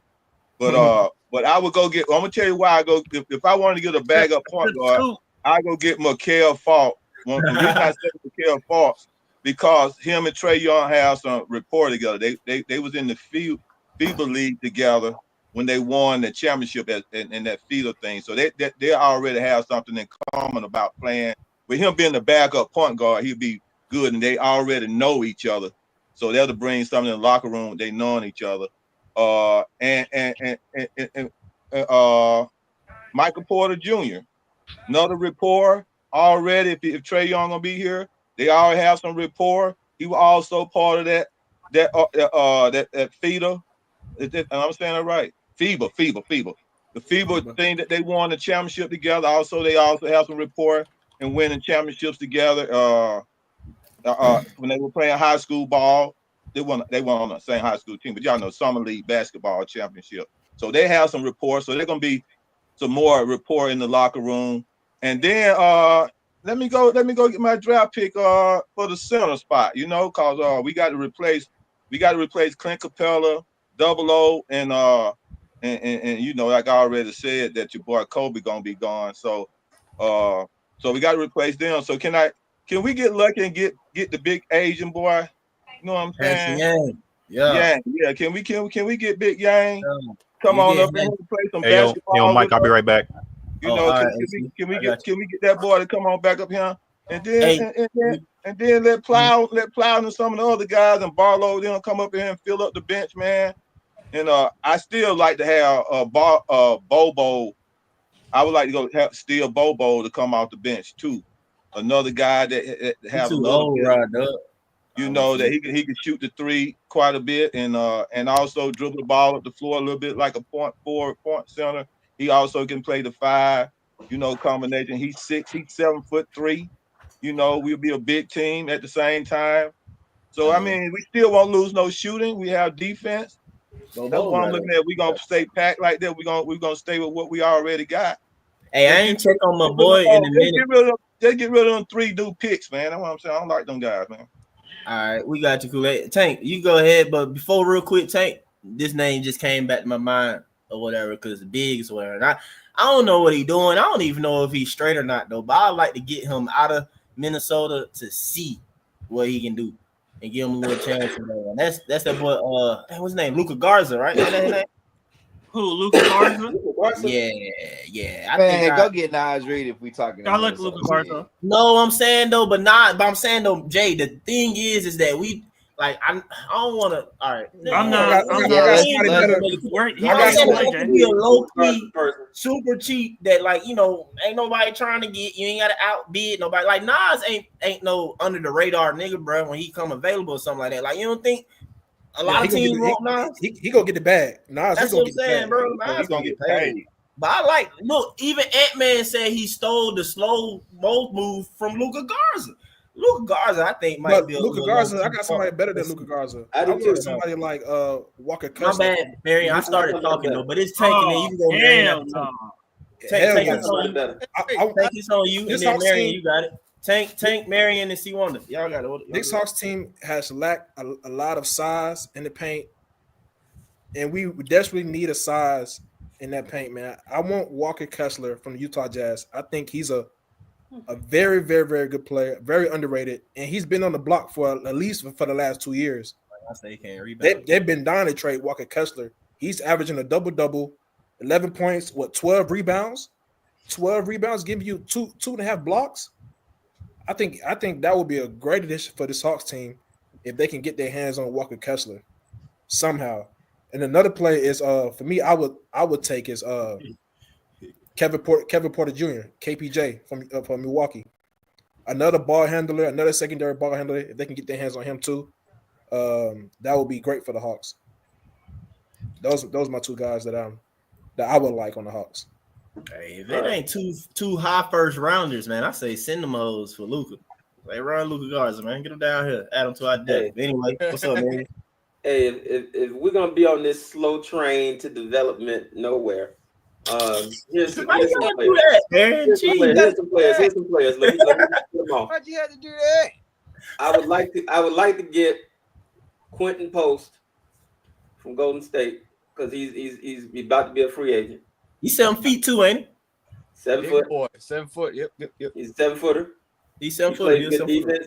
The Flying Dutchman. I think he'll be a great pickup. He could probably even be a starter here. Also, backup power forward. I'll spend a little bit of money and get Rui Hachimura because he's about to be a free agent. I mean, if we're gonna stay on this slow train, backup power forward, Matt. And that's about it. Those are the 2. Because we need bigs. We need bigs. But, Marion, we need shooting. Like Quentin Post is a good shooter. We need shooting. Yeah, Quentin Post can shoot. Quentin Post got some offense skills. Yeah, you do. Can I go? Well, I got one more thing though. Is it me or well, C Wonder was? You go, Tank. C Wonder was out the Marion. So I got one. Mike, let AC go because I just need to finish my list real quick because I'm gonna make sure I get this precise. Oh, all right, AC. I got it's one thing though. Yeah. Quinn Snyder back in Utah, he had Gobert. Does Walker Kessler remind you of Gobert or not? I mean, he does, but I mean, I'm pretty sure that. I mean, 7 foot. The man averaged almost 3 blocks a game, bro. I mean, he's not opposed to it. I'm not saying he's not good. 12 rebounds. I'm not saying he's not good. I'm just. And he's young. He's 23 years old, 7 foot. Like, I mean, I'm not opposed to him, bro, or whatever. I just want necessarily to give up. Walker Kessler. Quentin Post is better. Okay, so what would you give up to Walker Kessler? Quentin Post and Will Hashimura. That's if you're gonna stay on the slow train. That's Yeah, I heard Walker Kessler. He sound nice, but like I don't like those slow, sluggish center types, right? I seen like the playoff series with OKC and the Grizzlies, right? And I've seen how they just manipulate Zach Edey because he can't switch, he can't rotate because he's so slow, right? That's why OKC was able to destroy them so easily. I wouldn't want someone super slow like him. That's just me personally. I don't think Walker is that slow though, but I guess. Oh, I don't know. I haven't seen him play in a while, but I imagine he's one of the slower ones. I'd like Nikhil Alexander Walker. I think it's going to be a free agent next year. Yeah, no, I'd like him. I don't think he might have some interest. I don't think he'll be nearly as popular as Naz Reid. But what position he'll be AC? That's confusing. Shooting guard. Probably off the bench shooting guard, or maybe I don't know, one or two. Probably be shooting guard. All right. He can shoot. He can handle the ball. Plays good defense. Nothing really wrong with him. What else? I like Michael Porter, but I only really liked Michael Porter because I heard all the discourse in Denver, so I thought we could take advantage of it. Maybe if we don't want to be there no more, we just take him up. But it looks like he's locking back in. So I'd like Naz Reid, but everyone already said that. But you gotta lay down the cash if you want Naz Reid. That's it. For a bench player, though, I'm not for that. Nas for a bench player? Giving him? No, I'm saying laying down that 20. I mean, you talking like 23, 24 million for a bench player. I'm not. Are you talking about from Nas? He really a starter. That's a 6-man right there. He really a starter. But I'm saying, just think about that. Your bench player is making 10 million more than your starter. Bro, I'm telling you, man, I would try and get Luka up off of them, bro. Why they ain't trying to do like Luka Garza a lot. I think that's just me personally. Because I mean, to be real with you, I think is Minnesota and Denver. I think they the two who low key be having bigs. I don't know if that makes sense, but Denver, for example, before Jokic became all the way Jokic, they had who else was there? They had probably 3-4 different bigs, bro. And they all now are somewhere or it's but we can't have one to an extent though. But anyway, I would like I said, yeah. But Post, I just recently kind of seeing him or whatever. I don't know where the dude came from. I'm what the heck? I heard Post was kind of bad at defense, just doing the. He's a stretch big though. Post is stretch big. Shoots about 40% from 3. Plays good defense. Oh. Here go my guy. Just came to my mind, man. Y'all, I forgot, y'all. Here you go. I want Jabari Smith. You remember that? And then Matt, I know you want this guy too. And when I just looked up the other day and found out his age and his height, I was completely sold. Bring him here, man. That's that boy Santi, bro. Bring Santi, man. You get him. Santi Aldama, yeah, I like Santi Aldama. I ain't know that man was 7 feet though. Come on, man. Get Santi, man. Oh, you say you wanted Jabari Smith? Where he gonna play at? Jabari and Santi. I don't care. They figure it out. Saying that. Oh, okay. I'm saying where Jabari? But nah, man. Well, I mean, well, Mike, you're gonna have to trade for Jabari because he's under contract for Marion Trolling. He's saying he's under contract for another year. Talking slow. Like I said, Santi is big too, and he can, kind of. I like Santi. Play, go from the outside to the end or whatever. If you could get Cam Johnson, Santi Aldama, go back to what I was really gonna do when Landry was still here. Just fortify the bench. I would trade Dyson if it's up to me, but whatever. I'll suck it up for another year. Y'all know you would trade Dyson. Why would you trade Dyson Daniels? Fortify bro. It's Matt, man. I like Benedict Mathurin though. I do like him. Yeah, that wouldn't be bad. I like Benedict Mathurin too. I would trade Dyson for Ben. But this I don't know is my about argument. that, I do like Ben. Tank, this is my argument for trading Dyson. This is my argument for trading. You ready, Tank? Here, look. This is how I feel. I feel like you're in a very tight situation, peculiar situation with Benedict Mathurin. I mean, sorry, with Dyson Daniels. Right. Next year, you're gonna have to, or this summer, whatever, you're gonna have to pay him, right? But you're paying him hoping he develops his shot and hoping he develops his off the ball ability to self-create. If you pay him too much and he doesn't develop those abilities, you're fucked.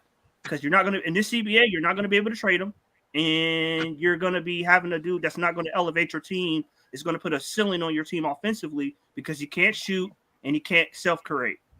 But then now his ceiling, I mean, to me, his value is high now.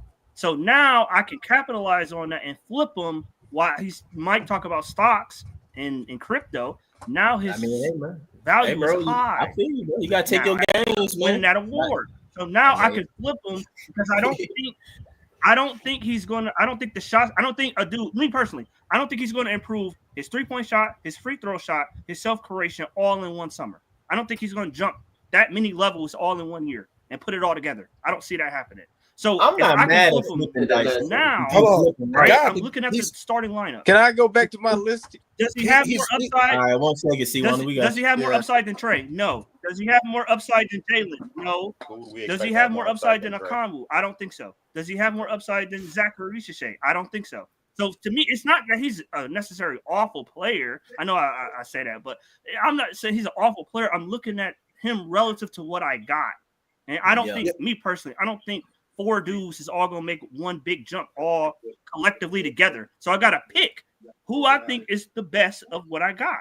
And for me, he's not as good as the other 4. So if Matt doesn't respect defense, though. But Dyson, that's going to help us long term. Hold on, Tank, because I know Matt. I want to say something too though, but I want to let C want to give his who he'll like to go and get. All right, I kind of brought it down to 2 things. This for you, Matt. I know you can't see it. It's on Twitter. Go ahead, C1. I want to say it's on draft. I got it. It's 2. I have it on 2 spaces. It's draft and free agents. Al Horford is a free agent. If you can try to get I would say he's retired. Yeah, he's retiring. All right, well, never mind. Retiring. Yeah, old ass nigga. Al Horford is retiring. Okay, Luke Cornett. It's his options. You're right. Luke Cornett. All right, I got Trey Jones, or Deontay Exum, or Tyus Jones from the Suns, because we were trying to get him for backup. I'm trying to get backup. I like Tyus. What about Malcolm Brogdon? I thought about Brogdon just now. Yeah, so we get Scottie Pippen Jr. We ain't getting Scottie Pippen and Mike. They gonna lock him up. No. Oh, okay, good. I like it. I'll do like I stand corrected. You can have Al Horford. Cameron, yeah, I'm about to say Al Horford. I think you can get him from have him mentor Okongwu for a little bit. Cameron Payne. I like Jericho Sims from the Bucks. I like Jericho Sims because we need size. I like to do what Mike said. Y'all know who Amani Bates is? Amani Bates from Cleveland. Yeah, we know he is G League though forever, right? Yeah, but still, bro, he was one of the best top dudes coming out of high school. And the Cleveland Cavaliers, they haven't really been using him. So they were like, hey, man, we're just going to let you walk. If I'm the Hawks, pick him up. Put him on the bench. See if he can be a 6-man. I don't think he walked per se. He's still with their organization, right? I mean, he plays for their G League team. He's going to be a restricted restricted free agent. So you could just pay for him, say, hey, we'll give you extra money. You can come on the team, try out. Try him as a 6-man, see what happens. Because the boy can score. You see, that's his game, in my opinion. His game in the NBA, for him to be in the NBA, get on the team after it's going to be straight 6-man role. Yeah, he's going to have to be a 6, and we need a 6-man. So I would just say, okay, get Amani over. He can be a Jordan Clarkson type guy. Now, for my draft, I like Asa Newell. I like Carter Bryant, so I agree with Matt on that. I like Jace Richardson from Michigan State. Jace is shooting guard, ain't he? Yeah, he's a shooting guard. He does everything well. But he's not a tall shooting guard, though. What's his measurement? I mean, he's 6'3". He's basically the same size. He's like 6'5". He's about 6'5". 6'3". He's 6'3". I'm about to say, okay, because I'm about to say he didn't necessarily look tall. So 6'3", that's off my junk. As a shooting guard, heck no. But I was about to ask if he was 6'5", then he have his daddy's bounce. But I don't know if he got his dad's bounce. He's got athletic bounce. Very skilled. Yeah, did, but he's more skilled. My fault. Go ahead, still good. I got Thomas Sorber. I know Matt will like that. I like Rasheed Fleming. I love Rasheed Fleming. Noel Torre, the French point guard. There's also Juan Bellinger, who is a French center. Is it Noah Nsugu? Nsugu, what's that small forward that's also from? He plays the German and he's the German team for the No, it's Singay. Yeah, that brother. Thank you. And then Colin Murray Boyles. That boy I like him. plays I do like him a lot. Collins plays all around defense everywhere. All right. And also one more thing, I'd like to try to see if we get Quentin Grimes in here. Okay, I'm about to say Rod Dub just mentioned that though, but I would say, man, right now, man, we just giving out. C1 named a lot of them now. C1 don't expect to get all of those. That's just a list of people that like either one or two he's cool with, or he think that like that he'll like to add to the team and everything like that. And again, too, what everybody is doing for those who might have just jumped in or tapped in or whatever, though, is like we already been down the road of superstars and trying to trade. So we just moved on from that and trying to do it on backup plans or low key moves because Dyson Daniels just won MIP today. The guys on TNT, they acknowledging and stuff like that. They called them a quote unquote throw in. Well, hey, whether that's true or not, disrespectful or whatever you want to call it, whatever it is, Dyson Daniels was not who he is today across the league, viewed across the league as he is basically. Like, people saw the potential. That's why he was a top 10 draft pick and things of that nature and went to the Ignite instead of college or whatever, you feel me? But what I'm saying is that, like, yeah, who else can be that way?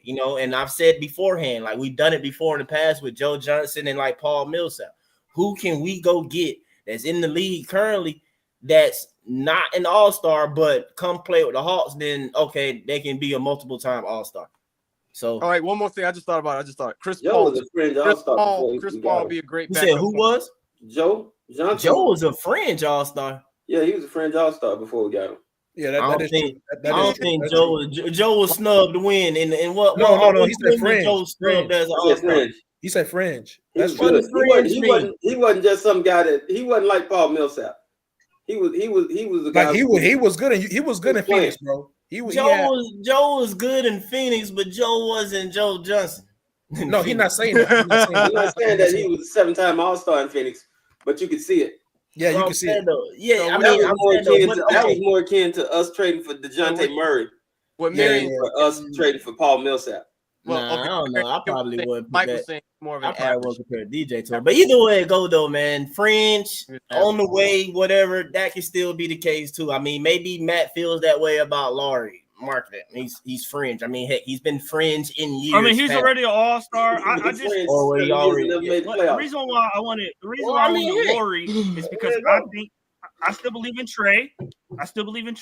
And I think Zach is going to be a dude this year. So for me, I don't need. I know Marion, all y'all looking for this guy to take over, the superstar, whatever. For me, I just need a dude to ease up the burden on Trey and allows JJ and Zach to go one-on-one. That's what I'm looking for. Well, I'm not necessarily. I agree with you on that, but I'd rather come in and just take over everything and dominate everything.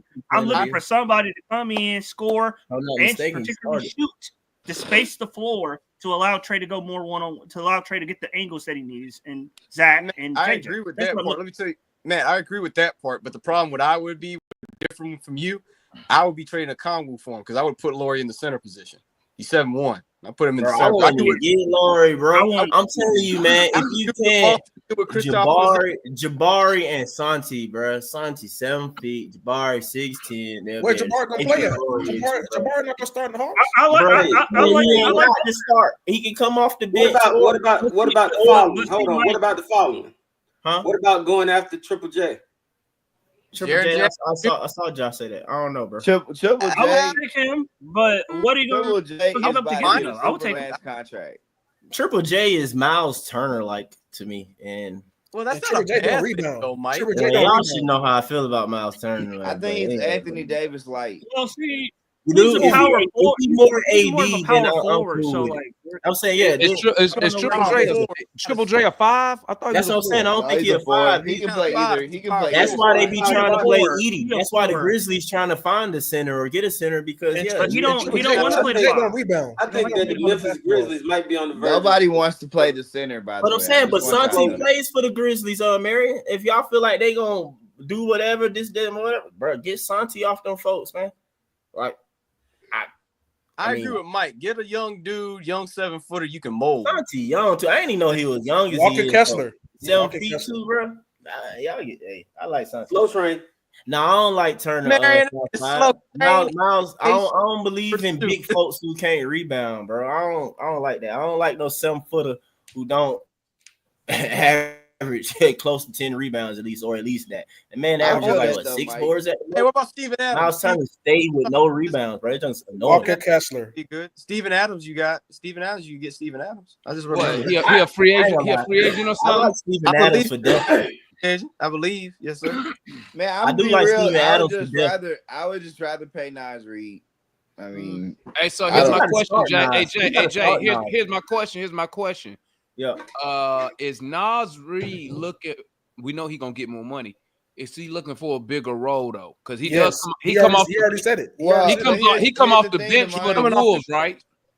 Yeah, he already said he looking for a bigger role. He already said it. They with the T-Wolves. I don't know So why if he looking for a bigger role, but Jay, my thing are you signing him as a Nas starter? Reed- well, here's my thing, right? With Nas Reed, how much bigger can his role get? He plays 30-something minutes a game. I mean, he plays more minutes than Rudy Gobert. He plays hard. No, he looking to start. He looking to start. Southside. Wemby gotta get that up. Well, I mean, Wemby be playing soft. but He's again, building the it league just up, becomes like being around how the much perimeter. bigger of a role can you get? He gets to take any shot he pretty much wants to. He gets to close out the game. But Jay, what I'm saying is this: some players, and you could say ego or whatever, you know, them starting. What up, Ryan? Like ego thing Or for both them. Ryans, Birdcage and RT. Listen, you can find a way to get Nas Reed in the starting lineup. You can find a way to play him and Onyeka 30 minutes a game. I just pay the man the money. No, but you got to move everybody up and bench Dyson if you get Nas and starting them. I know How Matt do you have to do that? That's what you literally have to do. You You gonna pay start, Nas. so who's the big Nas? And so your front line is Nas and Below. Yeah. Hey, Nas, Below, and JJ is your front court, and your back court gonna have to be Trey and Zach. I got hang on. I got another name for you guys. I got it. But Mike, here's my thing, Mike. Here's my thing. How does that front line look against a Cavs team or a OKC team? They gotta guard him. No, I think that's not bad necessarily. Hey, let me throw a name out there for you guys. Let me throw a name out I'm there. gonna let you know something right away. What's up? When we went against the Cavs, the piece they couldn't match it. Like when we had them and we was like winning 7 in a row during the NBA Cup run. The one player the Hawks couldn't figure out how they was gonna match up against us was with Jalen Johnson because he just breaks a lot of what you want to do in transition. Like I got to dip. So. All right, Steve, take it easy, boss. They have a hard time matching up with you anyway in Cleveland. That's a big matchup problem. And if you got to start Nas Reed, you just got to start Nas Reed. Onyeka Okongwu makes backup center money for a reason. Like, Brian, you got to cut your camera on, my guy. That's ridiculous. That's crazy, Jay. I mean, My camera. Oh, how well Okongwu has played as well as but hey, in the season and in the I'm gonna be real with you, Matt. Jay? I like Onyeka Okongwu. Like I said, I've loved the evolution in his game. I think he's taking steps as a player to be more of a power forward going forward than a center.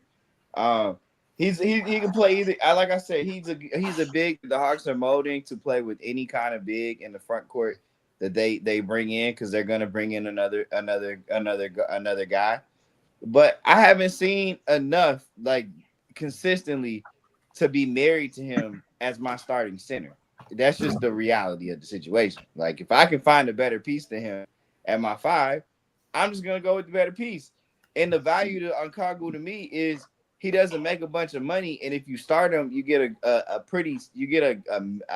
back middle-ish center in the NBA. I don't really think he's a top 15 center. I mean, I think he's somewhere 25 to 15 for backup money.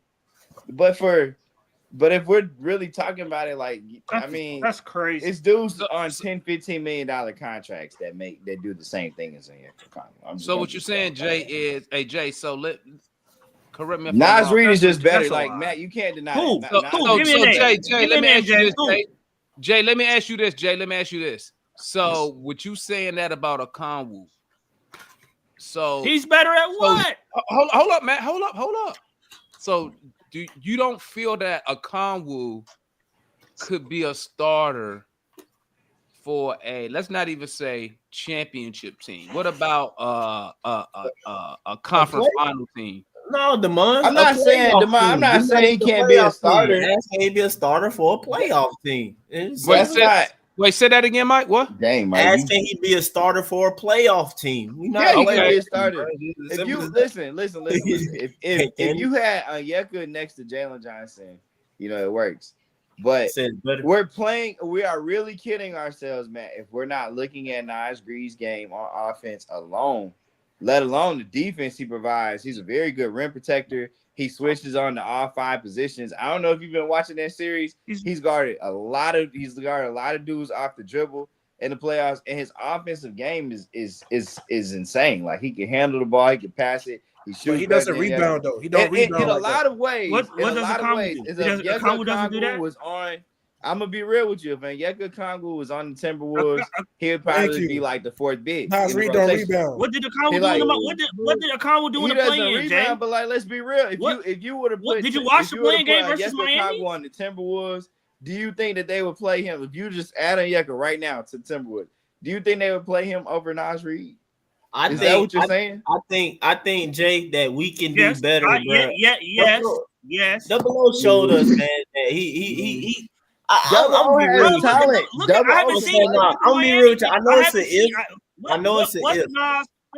Jay, what's Nas equivalent? What's Nas equivalent to that Miami game that Okongwu had? What's his equivalent playoff game or playoff type situation game? The other night. What is it? When is it? Yeah, the other night when he went off for 16 in the 4th quarter. Guarded Luka, guarded LeBron, switched off to end. Like, he just won them the game. That's cool. I think Anthony Edwards 44 won them that game. But I'm saying though, guys, Jay. So here's the thing. Now, he did get 16 in that. But the other thing I was gonna ask you was this: if he's not able to get buckets, and we've had nights where Okongwu couldn't get buckets, how is he gonna help us off the glass? Because we've been sitting here struggling with that or whatnot. That's what I've been saying. That's what I'm saying. This is the cannot rebound. That's what I'm saying. Okay, Nas Reed comes off the bench and plays with one of the best rebounders in the NBA. 2 of them actually, with Rudy, and he played with a good rebounder in Julius Randle. But regardless, he comes off the bench and gets you 6 boards a night. So you don't think if he's starting the game, hang on. You don't think if he started the game, played 34 minutes, he would get 10 rebounds? Is that what we're talking about? He gets 6 off the bench. So what? Listen. No, I don't. His rebound percentage. Do you remember last year, Jay, when he started? They said it was disappointing last year when he started. You don't remember that when he started last year? I just came on for a sec because I wanted to ask DeMond something, and I appreciate you for answering that for me, Jay. Thank you. You answered my question somewhat. But DeMond, I want to say I appreciate y'all letting me on. It's one of the best podcasts. I don't see any 28. Matt, come on, Matt. Matt, my man talking. Matt. Matt can't hear, man. Matt, you don't hear him talking? No. Hey, so know what I was saying, best podcast in the game, hands down, had to stop by. Now, I saw some of the stuff on Twitter today that was posted. I didn't hear Matt got that cheap ass internet, man. He be always on the delay. That's what happens when you use McDonald's internet.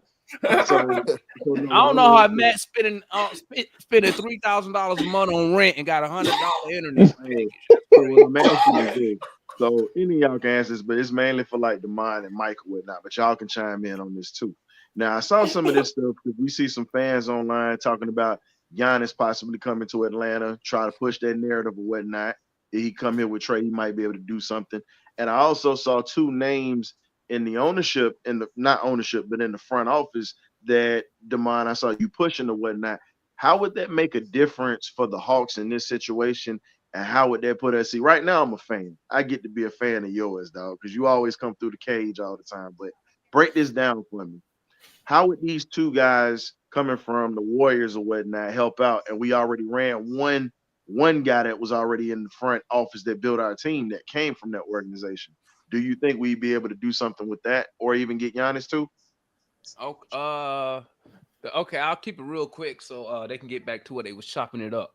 The Giannis thing is just, I always push the narrative, go after a disgruntled superstar because, we can't draft the superstars and they don't come here on their own. So the Giannis thing is just pushing my little narrative. Like I tell people, I'm not saying we're going to get Giannis. I just want the front office to at least kick the tires with the Bucks. So basically, our chances of getting Giannis, if I was betting money, it's probably it's probably 1%. The front office thing, when you're looking at a guy like Bob Myers, excellent track record as a NBA executive, and this is just for me. I believe that the ownership is trying to reset everything. The most valuable thing that I think you get from a guy like a Bob Myers, but obviously besides his experience, is you get his access, you get his network, you get his connections. He's well respected around the league, well respected by other executives and other agents, which is also a key because you got to have those relationships. It's not like football. In the NBA, agents make stuff shake. Agents, mainly, they the ones who putting out those rumors about players going here, going there, so they can try to get leverage and whatnot. So I think that's the biggest thing you get from a guy like a Bob Myers. But I will say this: Bob Myers, the guy Matt Bobby, all those guys, what they have over what we didn't have in the front office after Travis is, once again, connections, networks, experience of building championship teams, knowing how to get said players, knowing how to put the correct management underneath them. That's why you hear me say, I hope the president gets to pick his own general manager. You know what I'm saying? It's almost like when it comes to football, right? What do they say, Ryan? When you get the new coach, what's the first thing they say? Hey, that coach ain't draft that quarterback. You know what I'm saying? So Terry Fontenot came into a situation where he didn't pick his own coach and he didn't pick a lot of stuff. This is really the first draft that we saw him actually do something. So, and it's hard to hold somebody. Terry Fontenot is average. It's hard to hold. It's hard to hold an executive accountable when you when on one side of your head you're like, I know. When on one side of your head you're like, I know that executive is not making those decisions on his own. Unlike when you look at the Miami Heat, those decisions run through Pat Riley. So, and that's my take on that. So hopefully, it's good for the Atlanta Hawks to be tied into a Bob Myers, to be tied into Sharif, to be tied into Bobby up in Toronto. The only person that I've seen that I do not want, period, is Elton Brand. Why? Because we saw what he did in Philly. Numerous mistakes. He let Jimmy Butler leave. He the one who gave Tobias Harris all that money. That's the only person I do not want that has been mentioned tied to the Hawks. Lastly, I appreciate you for letting me on. I'm gonna go ahead and get back in the chat. Jay, I'm gonna tell you just like this because I'm gonna charge that to your ignorance and let that slide because that man just not that good. No. His you was hands gassing them up this offseason. They won 7 games. Jay, you gonna let me talk or you gonna keep knowing me like you do? You talked about Terry Fontenot fixing the Hawks, and they ain't won 7 games yet. Jay, they won 8 last year. Not much That's of an so much better than 7.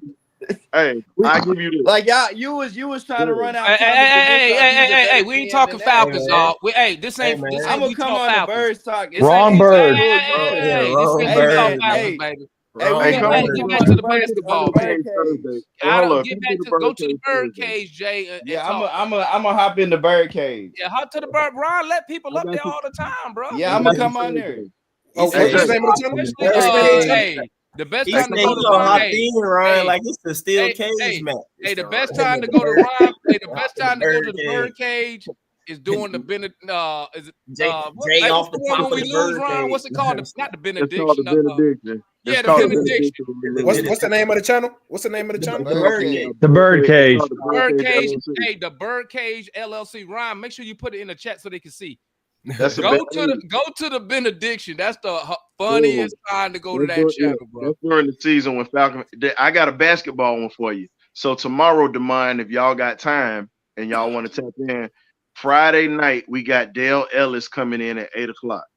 Interviewing over there, holler at Dale, man. Old school. We got Georgia Dale boy. Ellis coming in. Hey, he from Marietta, ain't he? Yeah, he from Marietta. Yeah. He from Marietta, He went man. to University of Tennessee, so we got him coming in. They run about Long Street. Old Great, school son. I used to supersonic. Long I used Street to have Great, his son. basketball card when I was a kid. And we got an old school Atlanta Hawk coming through too, Mr. Ollie Johnson and whatnot. So I definitely will be letting y'all guys know when we actually have him coming. I'm still working on some more Hawks to come through if I can while the off season is going. So please. Hey, see if you can get Tony Wrestler on the show. If I get Tony Wrestler on the show, you're gonna be my right hand man for that episode. You don't want me up there, bro. You don't want me on that one. You might want to get Mike. You don't want me on that one. I don't care. You don't Listen, want me on that one, bro. I'd rather y'all ask the tough questions and actually ask the truthful questions because that's what I do when I had these interviews. You don't want me on that one, man. Hey, man, thank y'all for letting me come through. And man, you let what's folks up, on tomorrow when you do the aftermath? What's up? Yeah, we're When doing you do the aftermath stream, you letting people up? we're doing that tomorrow. We're gonna talk about the redo the draft, talk about the draft picks and whatnot. We're gonna let folks come up and just kind of chop it up. But thank y'all for letting me come through, man. I'm definitely about to chop in and watch you guys do y'all thing. I love this channel, baby.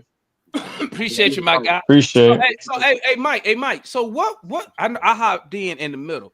So what was the main topic y'all would discuss? Oh yeah. What we were doing, bro, we were going around, man, because I had to switch it up for a brief moment. We had already kind of talked about, and we did it for a long time, man, about the superstar trade, Zion, KD, and Giannis, trying those things. My thing was just saying that, it's a great possibility, as we know, that neither one of them or neither of those moves happen. So I was just asking, what are other players out there that can be another Dyson Daniels type move? Because we know Dyson was not current Dyson previously to get him. And then we'll let you go, Ryan, because you ain't touched on it yet. We got you. And then also too, like, you heard me before, I always say, like, well, shoot, bro, like Joe Johnson, Paul Millsap types, who wasn't an all-star prior to coming to Hawk. We got them. They came and they're like, Hey, let me run this by y'all real quick. Because you know what's so crazy? I looked at the free agents. I did a quick look at free agents. And I looked at the Celtics, right? What's y'all thoughts on what's the I always forget the guy's name and I just saw him. DC Wonder might have named who you might about to say. What's the backup white Cornette, guy, the backup center, the white Luke Cornett. He's a legit free That's somebody agent. C Wonder had name. That's the type of stuff I'm talking about, though. What y'all think about Cornette? Because also the Celtics was talking about getting out that second apron too. So I mean, he might be available. What's y'all thoughts on Cornette? I ain't get y'all thoughts on that one. I'm not opposed to Cornette. I'm cool with Cornette. Possibility or something like that. But that's along the lines of what I'm talking about. You feel me? That a low-key type player. They just need a little bit more opportunity. For me, that was what Jabari Smith, Santi Aldama, whatever with Memphis, and I like Santi Aldama. Yeah, and Luka Garza is just completely buried at Minnesota because Minnesota is one of the franchises they draft bigs unlike us, and they just be having them or whatever. So what was the consensus? Y'all messing with Cornette or not? He'd be interesting. He'd be one of those guys you plug in only 5 minutes left in the game, though. Why? He's getting more minutes than that on a championship contender. Why would he just get 5 minutes in Atlanta? Yeah, he's a good defender. He dropped out of here. He can shoot the ball too. Ryan, but I mean, he might be the one taking the flow. Try to let the other. I mean, I mean, oh well. I mean, I answer Demond and then say answer. Oh yeah, I'll answer Demond and then I'll answer the topic. But I mean, it depends. I mean, honestly, it just depends on how we use him. Like if Quinn Snyder, I mean, it falls down to Quinn Snyder on, how we play him. If we get Luke Cornett and he just decides, and Snyder's like, okay, we're just going to treat you like George Niang, where you come in, play 10, 15 minutes or so, then, there ain't nothing much we can do. But to the name that I'm going to throw out as a guy that we could possibly go after that is a former All-Star, I think 2-3-time All-Star. He's on a team that just got bounced in the first round. What do you guys think about Bam Adebayo? What we gotta do to get him in a sense? So Bruh, what? That's not a diamond in the rough guy. Well, I mean, it's an interesting. Bro, that's a legit real trade. You have to give a real assets to get. He's on a max contract. He's that's and then that's more get that guy. And we got y'all Hey, Devon, I got a question. Even if he's even available. Nah, hold on, Jay. I want before you ask the question or whatever. Demond, I guess his is Cornette. I guess RT is Bam. We'll give RT a second to think of somebody else besides Bam. Merge, you got somebody that fit that bill? Fit that description? That's like young. That we could like try to like be like a Dyson Daniels for this team again. Yeah, in a sense. I mean, we'd probably have to move something to try to get him, but like Tari Easton is really good, at least in my opinion. Similar to Jabari Smith, like they both play for Houston. They're both good players. I like Tari too. Tari Easton's a good player, man. I mean, there are some other guys, but like there's like no universe like these guys are gonna get moved. So like, or rather, if they would get moved, it would cost too much, and I wouldn't even want to bother like trying to think about those deals. In terms of like free agency, I don't know if you guys like Trey Lyles, but he would be like a solid backup power forward to Jalen. Assuming we like don't try to like make a big splash. He in Sacramento, right? Yeah, but he's a free agent after the season, if I'm not mistaken. Okay. And he's like solid. He averages like 10 points off the bench. He shoots relatively well, like 35% from three, and he's like an average defender. So like. He's a low key lob, right? He low key catch lobs. Yeah, right? He's like I think he's like the same height. Yeah, he's like the same height as Jalen, so like he could in theory catch lobs as well. Yeah. The one player I'd really want, which we literally cannot get because he just signed an extension with Indiana, TJ McConnell would be like the perfect backup point guard to Trae Young. If you guys watch Indiana play, TJ McConnell is like their offense does not stop. Like they just keep on going with TJ. Like he's a very good backup point guard. But there's no way we could get him. So yeah, like I said, Tari Eason, someone like that would be pretty neat. But those are good ones. Yeah, I got my second one. I'm looking at Trey Lyles right now, 6'9", 230. What up, Ryan? I'm not high on TJ McConnell. I think there's like four. What about I've heard a lot, and I've just heard a lot of noise about this guy. Like we could possibly go after is Ty Jerome. Ty Jerome is definitely better than TJ McConnell for sure, but I don't see him leaving Cleveland. No, yeah, I mean I'm sure Cleveland will send him money, but I've heard a lot of like Hawks people and a lot of Hawks forums talking about Ty Jerome being a very good person to go after. If you guys are talking backup point guards, I would put the Jones brothers at the top of my list. That's all I agree. I agree. I would be willing to send some draft capital out for Scottie Pippen Jr. But they there's might better want more options than that, though. But I would love saying. to have Scottie Pippen Jr. I Like, definitely.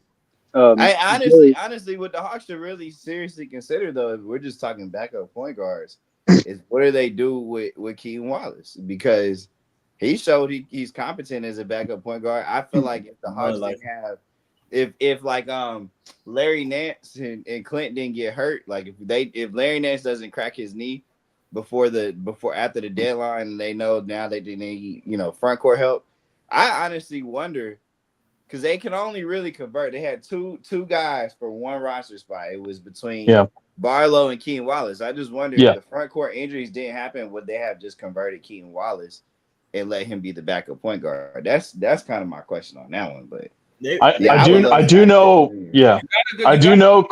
Up him being the backup point guard this year, though. I do know Quinn is very high on Keaton Wallace. He really I'm just curious. enjoys his game. Would they have he's very sneaky athletic too, man. Like him and his brother, they got dunks. little low key bounce. Keaton's older than Kaysen, right? Is it Keaton then Kaysen? Okay. We got the older brother. Keaton's the older brother. Yeah. I mean, Keaton's better though. Stop naming that guy, please. But you know, it's almost like everybody want that at the backup point guard position. Though it's all about what do you expect this backup point guard to do? Just get the team to distribute the ball. I would say it like this for my backup point guard on the Hawks. I'm really looking for a dude that's gonna come in, play defense off the bench, run the offense, and in spurts be able to play a combo guard next to Trae Young. That's kind of a lot of what I'm looking for. Someone that did a lot of what Dyson does, but just provides that much more scoring or like that much more floor general. Like Scottie Pippen Jr. is like almost exactly what I'm looking for. Scottie Pippen Jr. would be beyond perfect. Yeah, I mean, I don't think we're going to be able to get Scottie Pippen Jr. But the reason I mentioned TJ McConnell, Jay, is because his style of point guard is similar to Trey's. He's a pass-first point guard who plays he plays better defense than Trey. But he's a pass-first point guard that plays defense, that comes off the bench. He only need him for 15 to 16 minutes a night, and you can keep your offense going while Trey gets a breather. And so when Trey comes back in, he doesn't have to. He's not the only offensive generator that we have. So that's why I would pick a TJ McConnell. Well, let me ask y'all this: are y'all out on? We must be watching two different TJ McConnells. Are y'all out? Hey, Jay, let me ask you this. Let me ask y'all this: Are y'all out on Kobe Buffkin as a backup point guard? I'm not out on him. Like I said, I need one more year with him, right? But it does. Like I'm saying though, I love he forgot about him within the last minutes, and we talking about this stuff. I'm not out on him. Again, it's if he has another injury season, then but I think the Hawks should at least have he's shown you now in 2 seasons that you need to have a contingency coming into next year. He can't, like this year, how they came in planning for him to be the backup point guard and they really didn't have another option that was a true backup point guard. They can't do that. They can't. So it's like there needs to be another guy on the roster. You out on the guy? Wait a minute. How can you say that and look at Jalen Johnson all day long? I'm confused on the question, Marion. Huh? I'm confused on your question. You just made this statement about Buffkin being out on Buffkin because he's always injured. Jalen Johnson been injured since we drafted. I didn't say I was out on Kobe Buffkin. I said he can't be the only guy that they come into the year with, that they need to have a contingency for when he goes down. And I feel the same way about Jalen Johnson. That's what I'm saying. Let me ask you this: are y'all out on the young Serbian dude we got, Durant? Because I think they're gonna put him. Honestly, he's so far away. Next year, yeah, he's so far. He's further away than Mo Gay. He's like a lottery ticket. If he hits, he hits. But I mean, maybe he plays himself into a 2-way contract. But I need to see him in summer league. I'll go get Fultz, man. He's the #1 draft pick. It'd be a steal. He's sitting out there right now. It won't cost you nothing. It'd be easy to get. And what about Trey got some relationship together in the FIBA league. They played together. They know each other. Hey, Mike. What about what's your thoughts on Dennis Smith Jr.? Dennis Smith Jr. backup point guard. I mean, that's not necessarily. Can he defend? He can defend, right? He can. The only thing about say Dennis Smith Jr. and then say even so Mark Fultz, like just to entertain Kool-Aid a bit on Fultz. For those two guys, for me, I don't think they're going to be or can be any better than whatever they are.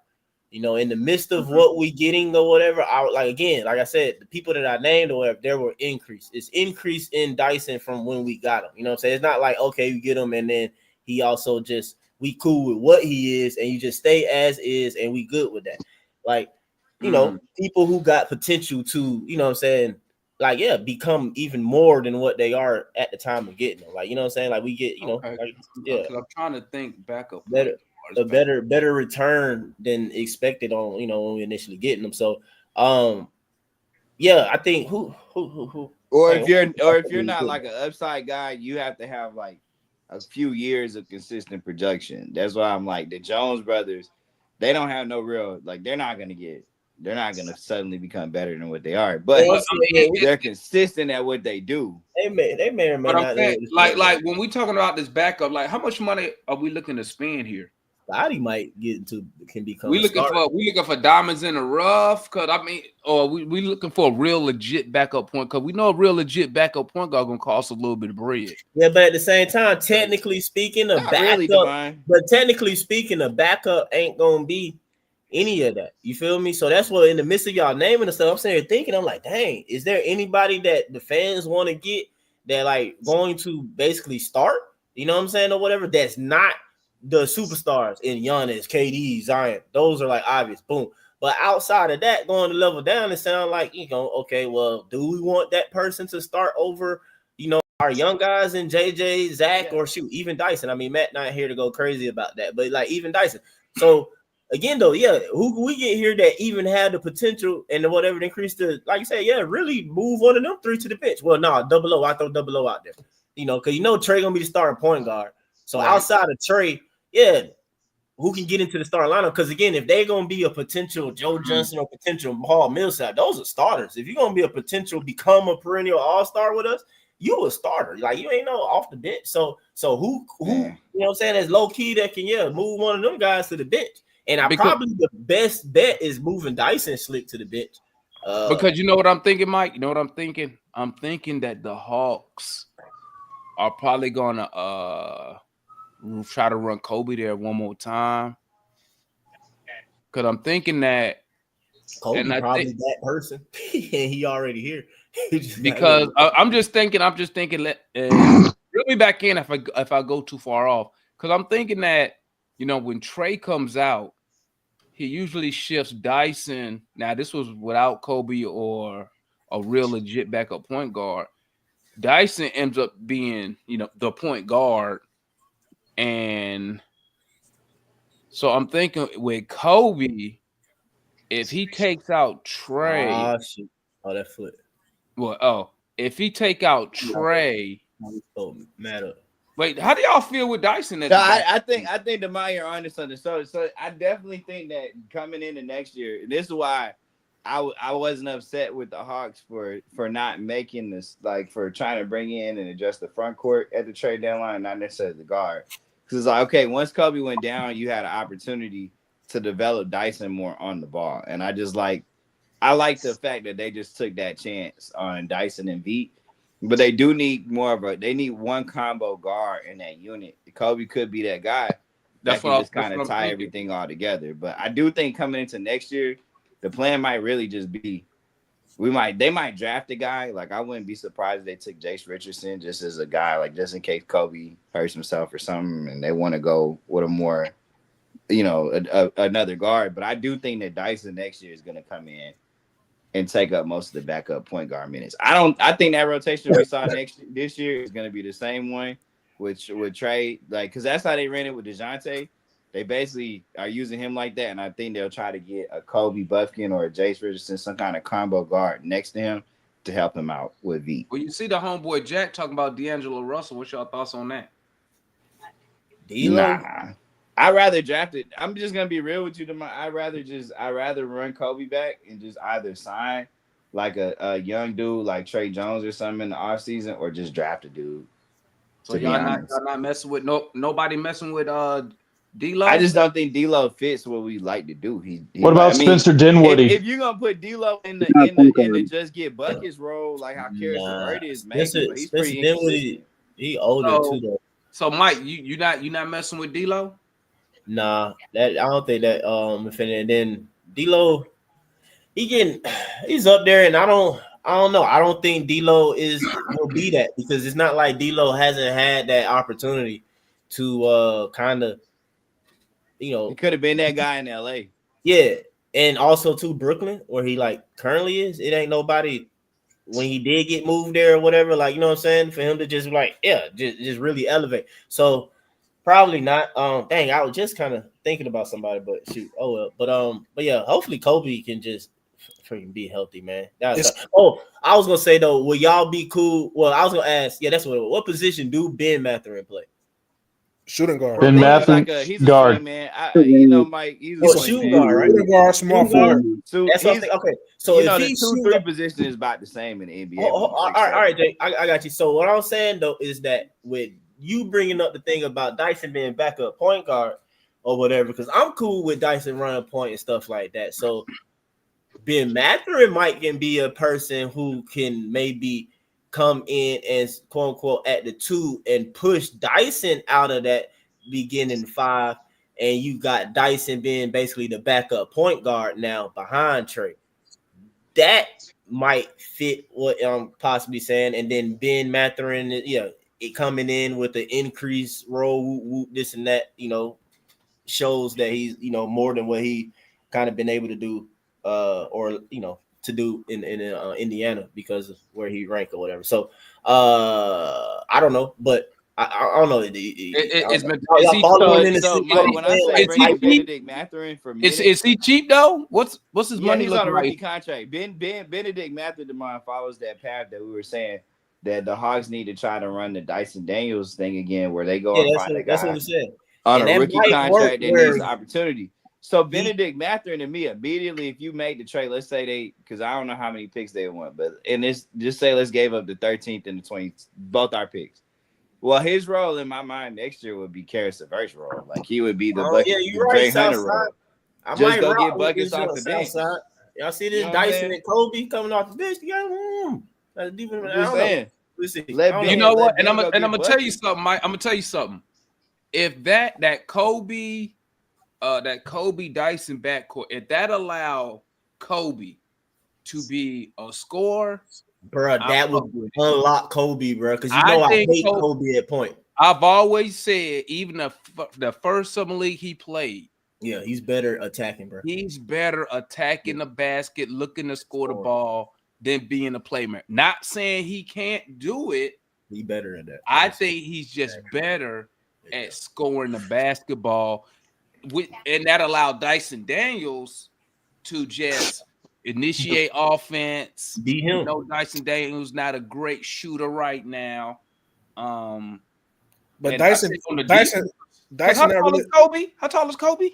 6'4". So you got a 6'4", so 6'4", and Dyson 6. Dyson 6'7", 6'8" though. So that's the thing. So like that got us good in the backcourt. Balance each other, make up. Yeah. So it's like that's a fine backcourt in the sense. Do you think Dyson a good? Do you think Dyson a good ball handler to be a point guard? Dyson is a point guard. I mean, Dyson came into the league as a prospect. Yeah.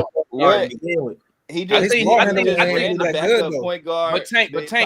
But Tank, you saw almost a whole season of him being your backup point guard. Bro, as a ball handler, all you gotta do I is think he's a decent what's it? So hey, Tank, go back, Tank, and look at that Boston Celtics tournament game. That's Dyson. That's Dyson Daniels as a point guard. Correct me if I'm wrong, though. I do you want better. Go watch.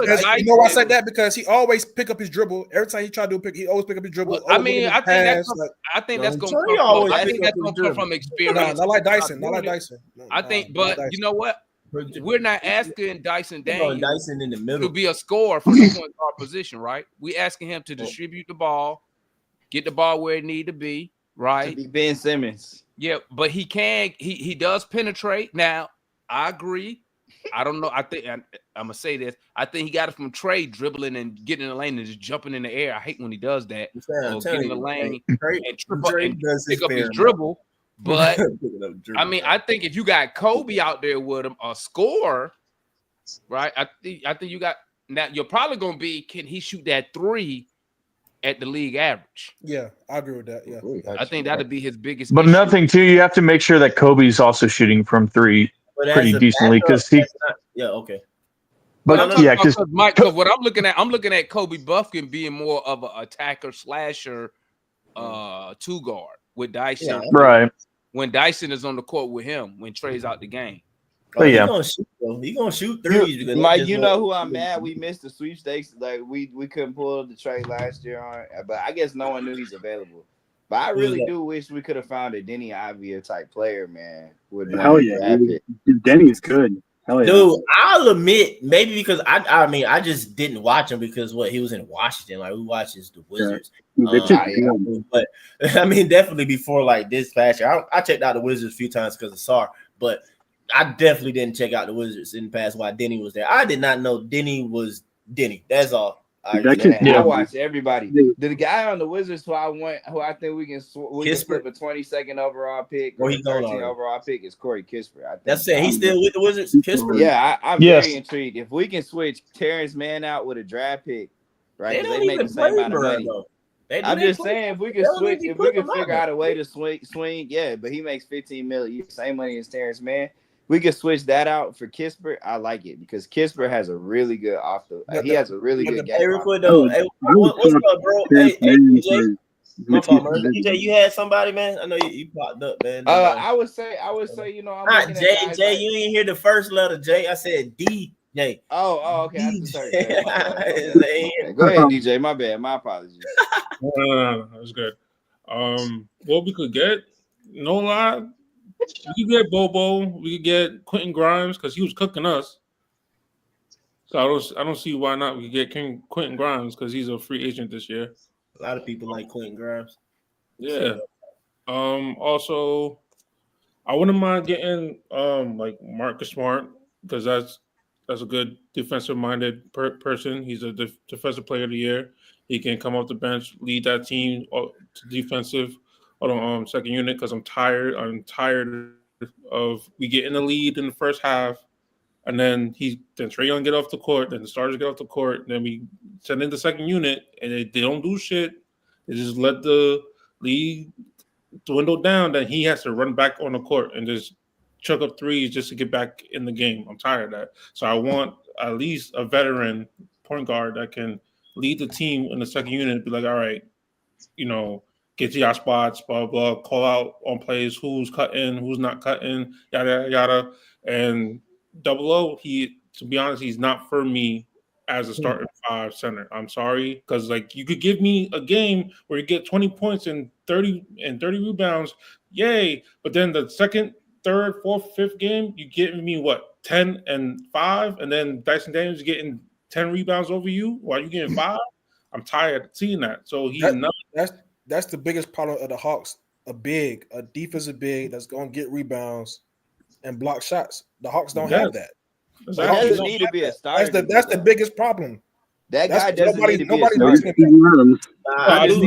That's the biggest problem of the Hawks. We don't have size. We small. I'll say y'all to be fair though, like I've like not Double O plenty of times, stuff like that. I'm gonna try at least to be fair as possible because it might not be the case with DJ, but I know a lot of people or whatever. A lot of players get a lot of slack or whatever because of Matt.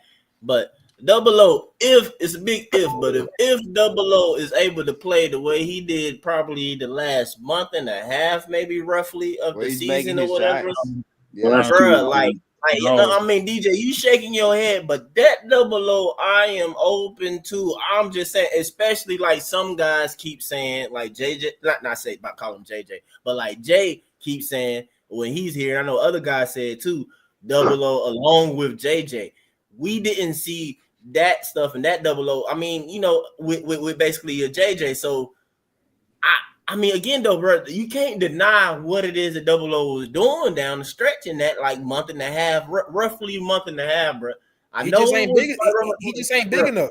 Question. How many games? My thing, Mike. I understand that though, but he's starting to hit at least 2 threes a game. I don't care if he hits 2 threes a game. He gets hits in the hole. Why the fuck are we allowing a man to get bitch in the hole and then shoot 2 threes. Yeah, you So shoot wait, 2 threes. DJ. This is my Can I thing, say y'all. this right quick? I've been quiet for a little bit. I just want to throw this Why does the right size quick. have to start? It just needs to be on the roster. Like you just need a Yeah, 7-footer that can play I and help them out. on the roster though.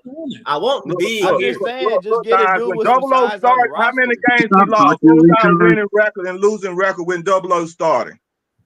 Give me that. Hey, Mike, I got a Give me guy that. for y'all. Give me that. Go Give me out that. and What was our record with Double O starting? I got a name for y'all. I mean, Demai, you on mute. You on mute, Demai.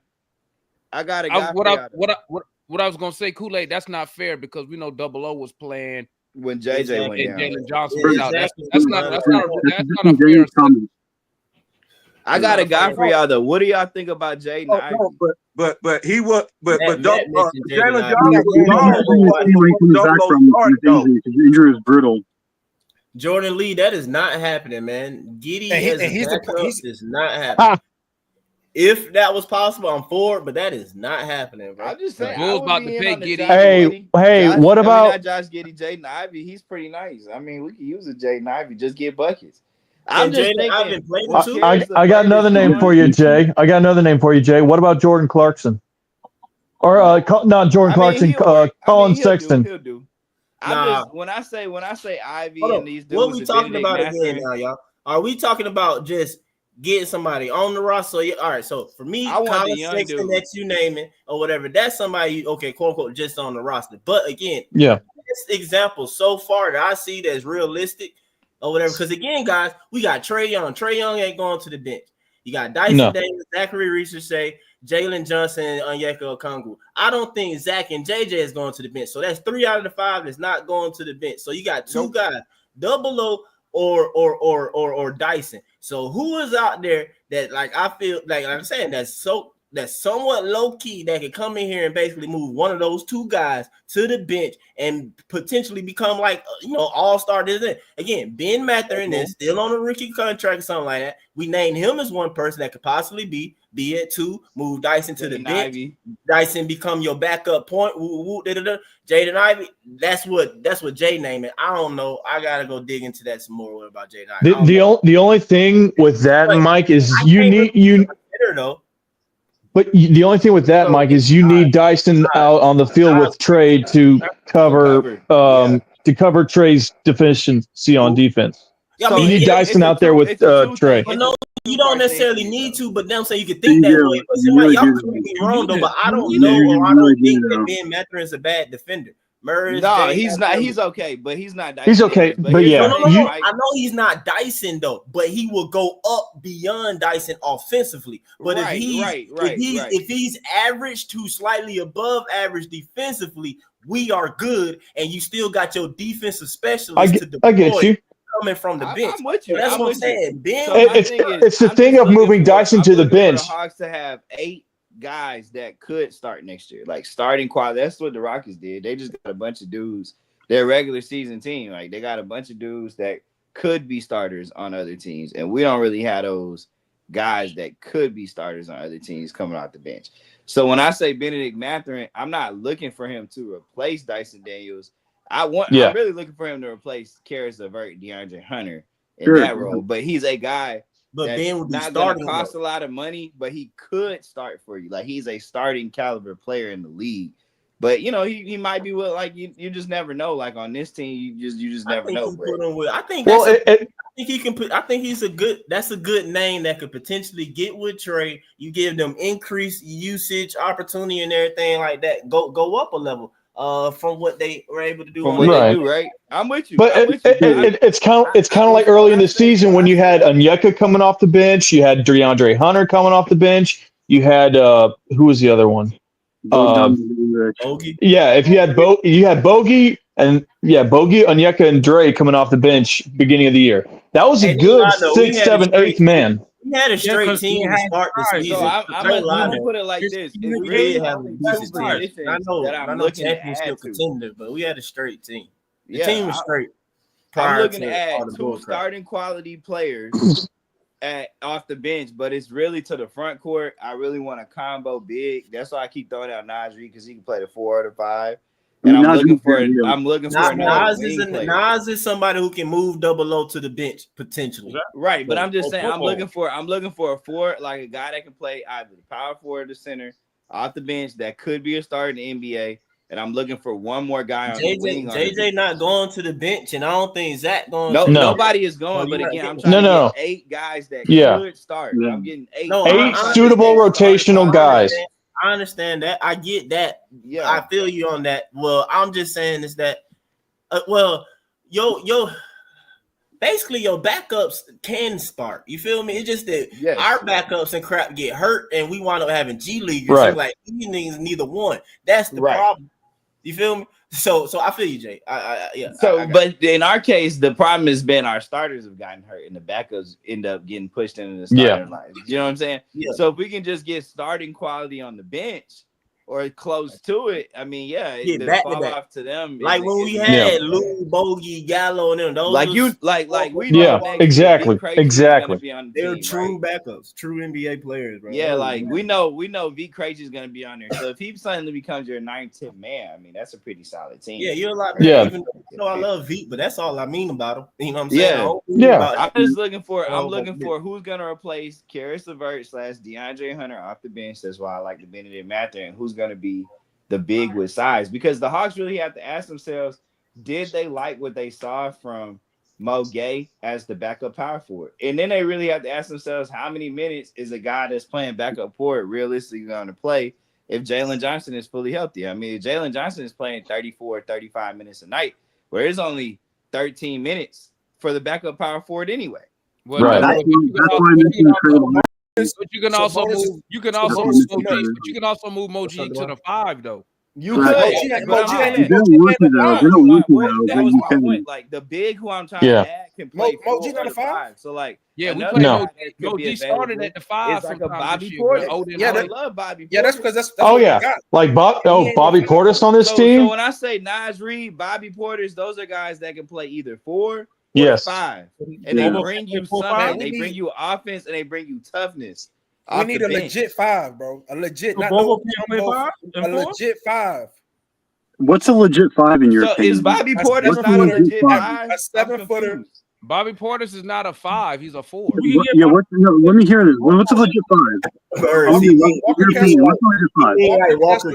He mean like that. You want a real like an OG big like Walker Kessler. No, because Kessler is not going to. You're not moving him to the 4 or something like that. Like he's a legit 5. It's like getting Gobert. He don't play. I mean, I get what he's saying. I would like to have one on the roster. You feel me? I don't feel like he had, but that's part of why I want to draft Hanson Yang, because I feel like Hanson Yang, I mean, if he, this is just like, pie in the sky, whatever you want to call it. Now, if he can potentially be whatever, you know what I'm saying, down the road, I think whatever, him being over 7 feet offensive, like he's a legit 5. That's why the Hawks looking at. You can go first. You can get Donovan Clingan. That's why that was Scott Clingan, because they wanted that 5. Yeah, Clingan's a legit 5. I feel that's legit 5. And you know what? And you know what, Mike? Speaking of that, I mean, I know they slow. I don't got no problem with those. When you look at who the coach is, he had his most success with a legit 5. That's what I'm saying. Walker Kessler. He averaged 12 rebounds and 2.5 blocks. That's what you need. I think Coach Coach likes it. And he a lob threat. But it's so many 7-footers that could just come in and off the bench and do that. Though. But to be honest, I think to be honest, it's a lot of them. I think just from what I saw during the season, I think Quinn Snyder wants Double O to play the 4. That's just my opinion. No, I agree. I think they trying to get him to be more of a 4, bro. Yeah, they doing the same thing. Hey, Mike, they doing the same thing that we did to John Collins. John Collins, they start adding the 3 to his game and started pushing him out. But to be fair, when we drafted Onyeka Okongwu, he was supposed to do the things that John Collins is doing, but be better defensively. And up until now, either the Hawks or Onyeka didn't hold up that in the bargain. So I don't know why they thought that, because John Collins is way more athletic. Like that's what makes. Yeah, but Onyeka has longer arms and better defense. But John Collins just in my opinion, he's just a better overall help defender, on ball defender due to his athleticism. He can get up. I think I like he can get up and get shots and block shots that Double O can't get. And they I'm already not gonna lie drafted to you, him. Demond. I think Onyeka is a way better defensive player than John Collins. John Collins, I think John way better. I think you could put John. You could put John on the Collins perimeter against other At the forwards. end of his Hawks tenure, was a solid defensive player, but he had to turn himself into a good defensive player. Like early in his career, he was not very good. Who wasn't? John Collins. He was not very good on defense. Yeah, because John Collins at Wake Forest, he didn't have to defend. Right, but he turned himself into it. But John Collins didn't have the physical tools Onyeka Okongwu has. No, he's not. But what I'm telling you is, but what I'm saying is this: John Collins' athleticism, which he still has, allows him to contest shots that Double O just can't get up for because he's not athletic. Double O is slower than John Collins. When you see him run down the court, John Collins can feel the lane. That's why they started phasing and moving him to the 4 because he was athletic and he could do that. Double O, in my opinion, listen, I like Double O. Don't get You're me talking wrong. about them as power forwards, not as like defensive players. But what I'm saying is this. No, the Hawks are using a combo, and if I'm wrong, correct me. The Hawks using Double O as the starting 5. I think Quinn Snyder wanted him to move to the 4. Double O didn't even start putting threes up like that until Quinn Snyder got here. I think that was a flaw. Remember though, Quinn Snyder's success came from what? Having a traditional 5 in Utah. Exactly. Well, but here's the thing, though, Demond. Remember when we went to the conference finals? Like they both view him as a 5. The whole team views Onyeka as a 5. No, Quinn Snyder don't view him as a 5. That's why they got him out. They got him out. But Demond. The problem with Onyeka and he's not a 5 either. And then you also got to remember Quinn Snyder inherited Okongwu. Right. And guess what? And here's another thing, Merz. Here's another thing that I'm gonna kill that narrative with. If Quinn Snyder really believed Double O starting at 5 was giving us the best chance to win, guess what? He would have started. Quinn Snyder was gonna never start him at the 5. He only started him at the 5 because Landry Fields made him do it. Whether or not he was going to be a remember when we lost in the conference? No, it is the point. It is the point. No, Demond, you have to understand though, when multiple people that are with the Hawks on a day-to-day basis, like a Warren Williams, like a Kevin Chouinard, like a Brad Rowland, consistently say everyone in the locker room on that team believes that Onyeka Okongwu is a center, not a power forward. Brad Rowland was put through that podcast. You literally yesterday the exact same thing. You can say whatever you want, Merz. Watch this, though, Merz. On the court doesn't say that. It doesn't say it, Merz. If you the head coach, right? If you are the head coach and you go in there, you're gonna put the best 5 players out there in a position for you to win. Quinn Snyder started the season with Clint Capella as the big. Why? Because Clint Capella does the same thing similar to what Gobert would do for him in Utah. He never believed in him being the 5, bro. plus, Quinn Snyder inherited Double O. I put money he would have never drafted that guy to play the 5 because Quinn Snyder never had success with a small ball 5 in Utah. Somebody show me that. I wish we had more than one. But here's my thing, though. Here's my thing on Onyeka. Remember when Travis and them were here and we went to the conference finals, or maybe it was when we got bounced by the Heat. He was saying the next step in my game, I'm gonna learn how to shoot the ball. And they got Travis Slink on there, and they asked him about Onyeka shooting the ball, and he said, "Well, he should instead of him shooting threes next season, let's try to get him working from the mid range." Like he basically downplayed all that and said, "Nah, that ain't it, bro." Because the concept, the idea of Onyeka was when John Collins was drafted, he was the center, but then we were like, well, he can't really be the center. He's too small. Same thing. But Onyeka was supposed to have had better physical tools and have a higher offensive ceiling than John Collins. But up until this point, like I said, it didn't happen. Onyeka Okongwu has never been better than John Collins offensively, ever. Onyeka Okongwu had a 130 offensive rating this season. I think as a defensive player, he's definitely I would take John Collins right now over Okongwu right now. I wouldn't disagree with that. The only reason John Collins not on this team because he make $25 million. If John Collins made $15 million, he still would have been a Hawk. I'm if telling Who's you, gonna bro. be undersized Listen. at the 5, I'd rather it be Why? John I Collins. need answer me this. Somebody answer me this. Gee, Minnesota up on these boys. Why didn't Quinn Snyder start Okongwu at the 5 to start the season? Why? Because that's not his real center. He don't want. I'm trying to tell y'all. I agree with you. I agree with you. I That's agree not with his you. role. He don't want Role him is there, no bro. role. He don't want him. I'm telling you, man. I'm telling you. Now, don't get me wrong. Let me add this because I don't think nobody think I'm just hating on Double O. Can Double O play that small ball 5? Yeah. I mean, we got examples, right? That's why I did say when Kool-Aid had brought up the record, it's not fair to judge Okongwu without Jalen Johnson on the I have court. to see them play together. So it's not fair to say, well, we was under 500 when Okongwu was starting. You didn't have Jalen Johnson. That might change the dynamics. Am I out on Okongwu? I'm not out on Okongwu because what I did notice is this.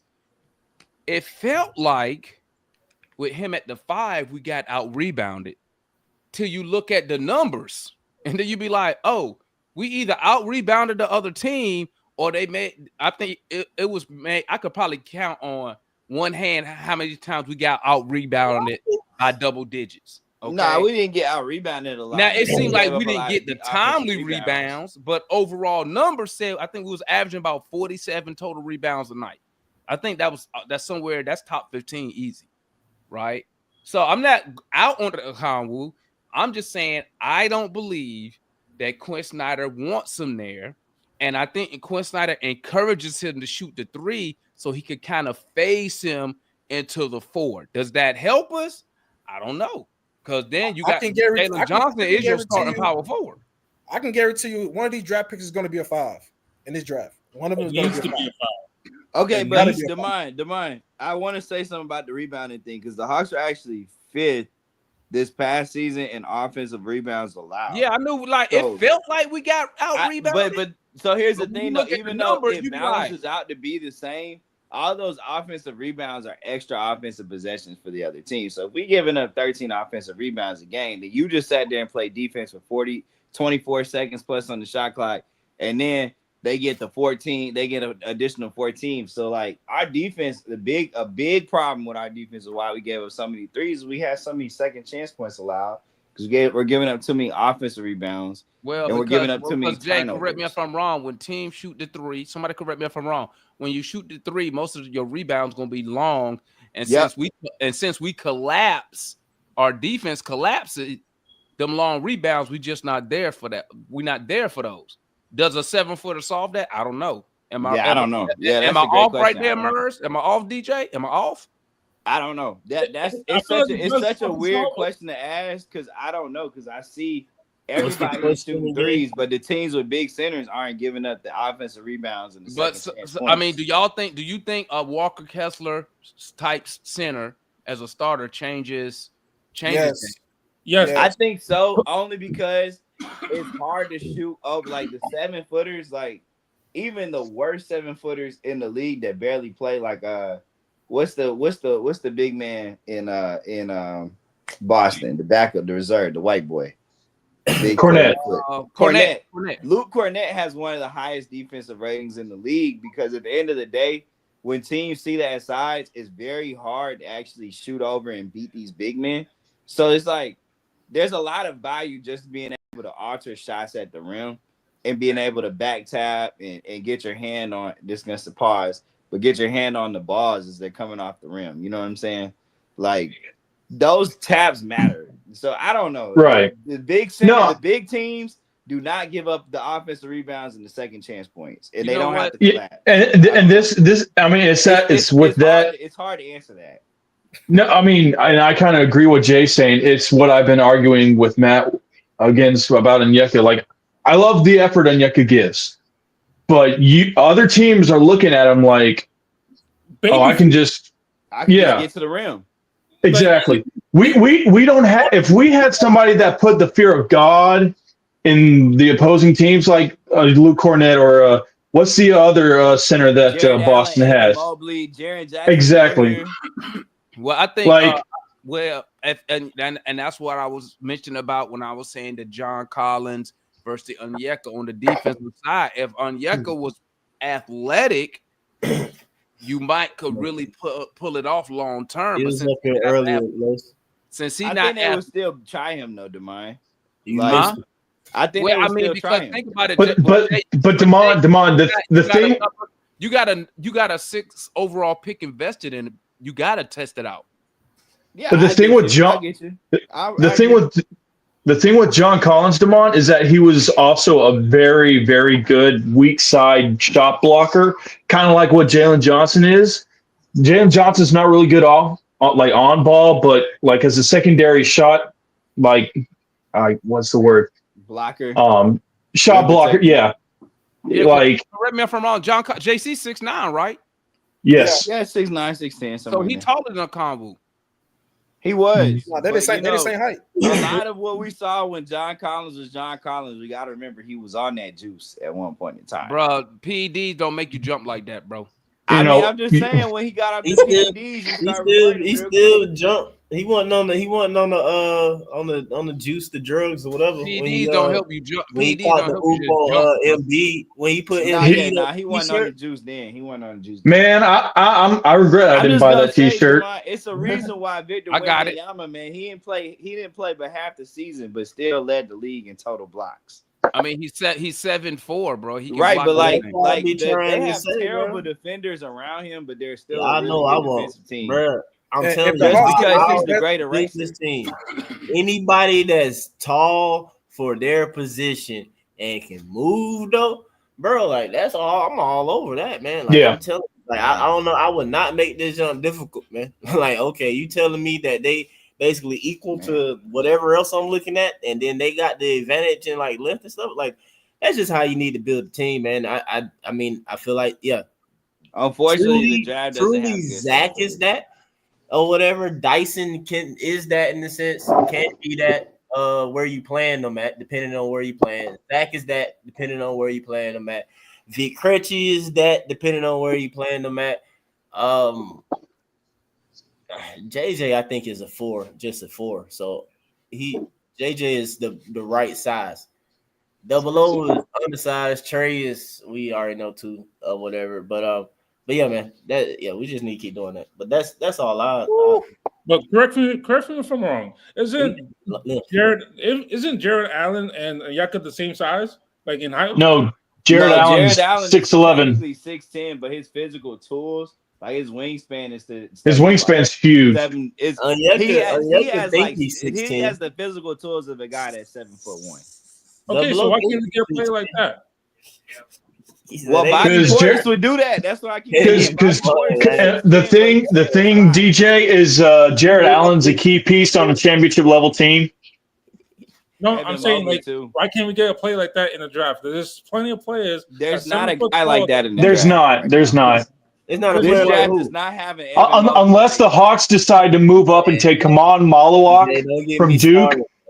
Then isn't it Daniel Wolf? He's a 7-footer. He could shoot. Daniel Wolf's not really good on defense. Wolf don't play no defense now, man. Danny Wolf is the tallest shooting guard in the draft. That's what I was about to say. Him as a shooting guard, bro. Like, don't even. That man, he's like Franz Wagner.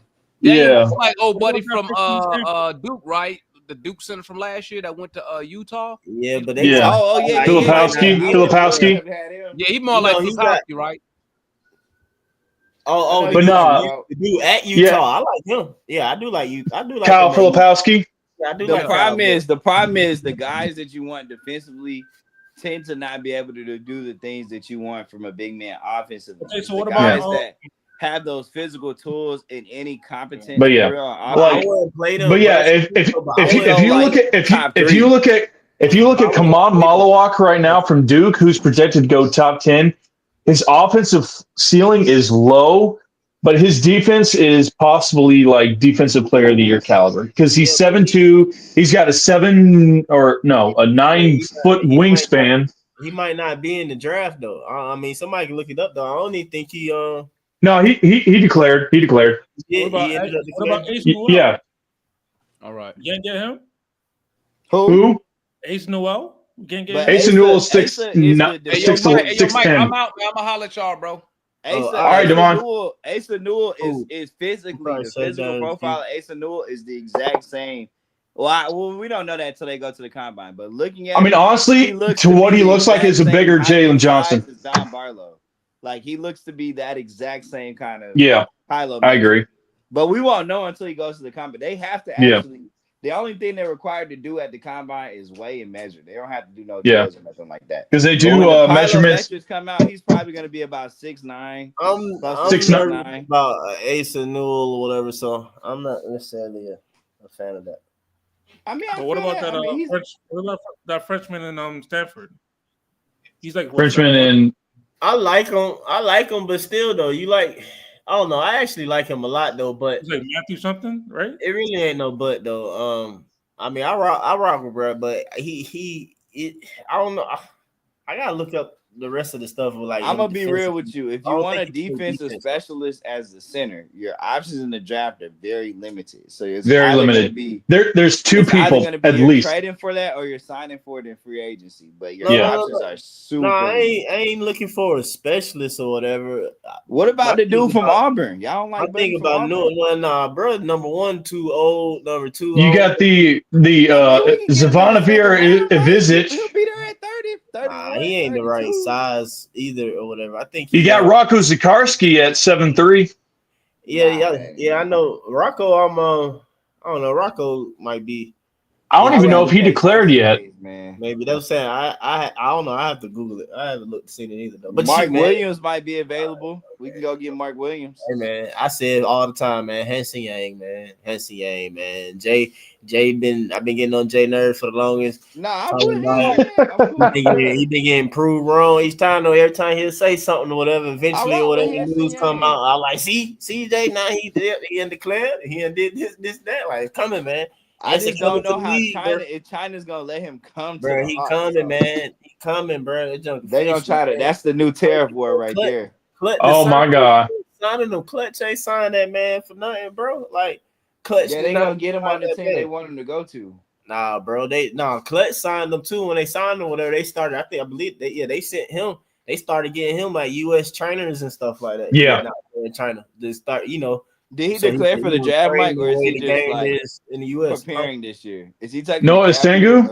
But at the same time, though, too, Jay, the Chinese team and Hessiang them or whatever they played they played in the summer league. The Hornets and the Spurs. Yeah, I know that, but they played the Hornets and the Spurs or whatever, so they at least did that. But yeah, he gonna be in the draft, bro. He keeps saying that. That's what I'm asking. Is he gonna be in the draft, or are they just getting him over here to work on his body and stuff? No, he declared for the draft. He gonna be in the draft. Okay, cool. No, he officially. Well, let's see what happens. I'm cool with it. I'm rocking with it. Look, I want to address the front court, the size, but I don't know how we go about addressing that. There's so many ways to do it. If the guy is there, you starting double below, man. It'll be good to have a 7'3" to have something behind him. If they want to address the center at 13, they want to address it at 22. If they want, our only probably. They just gotta address it. That's all I'm getting at. They just gotta address it. It's guys like Jackson Hayes out here that's gonna be on minimum contract. Jackson's not really good on the defensive side, though, Jay. Well, we're just looking for him to come in and give us some energy off. No, but I mean, I want to win. I'm tired of. I don't want no bum ass on this team that don't fucking carry his weight.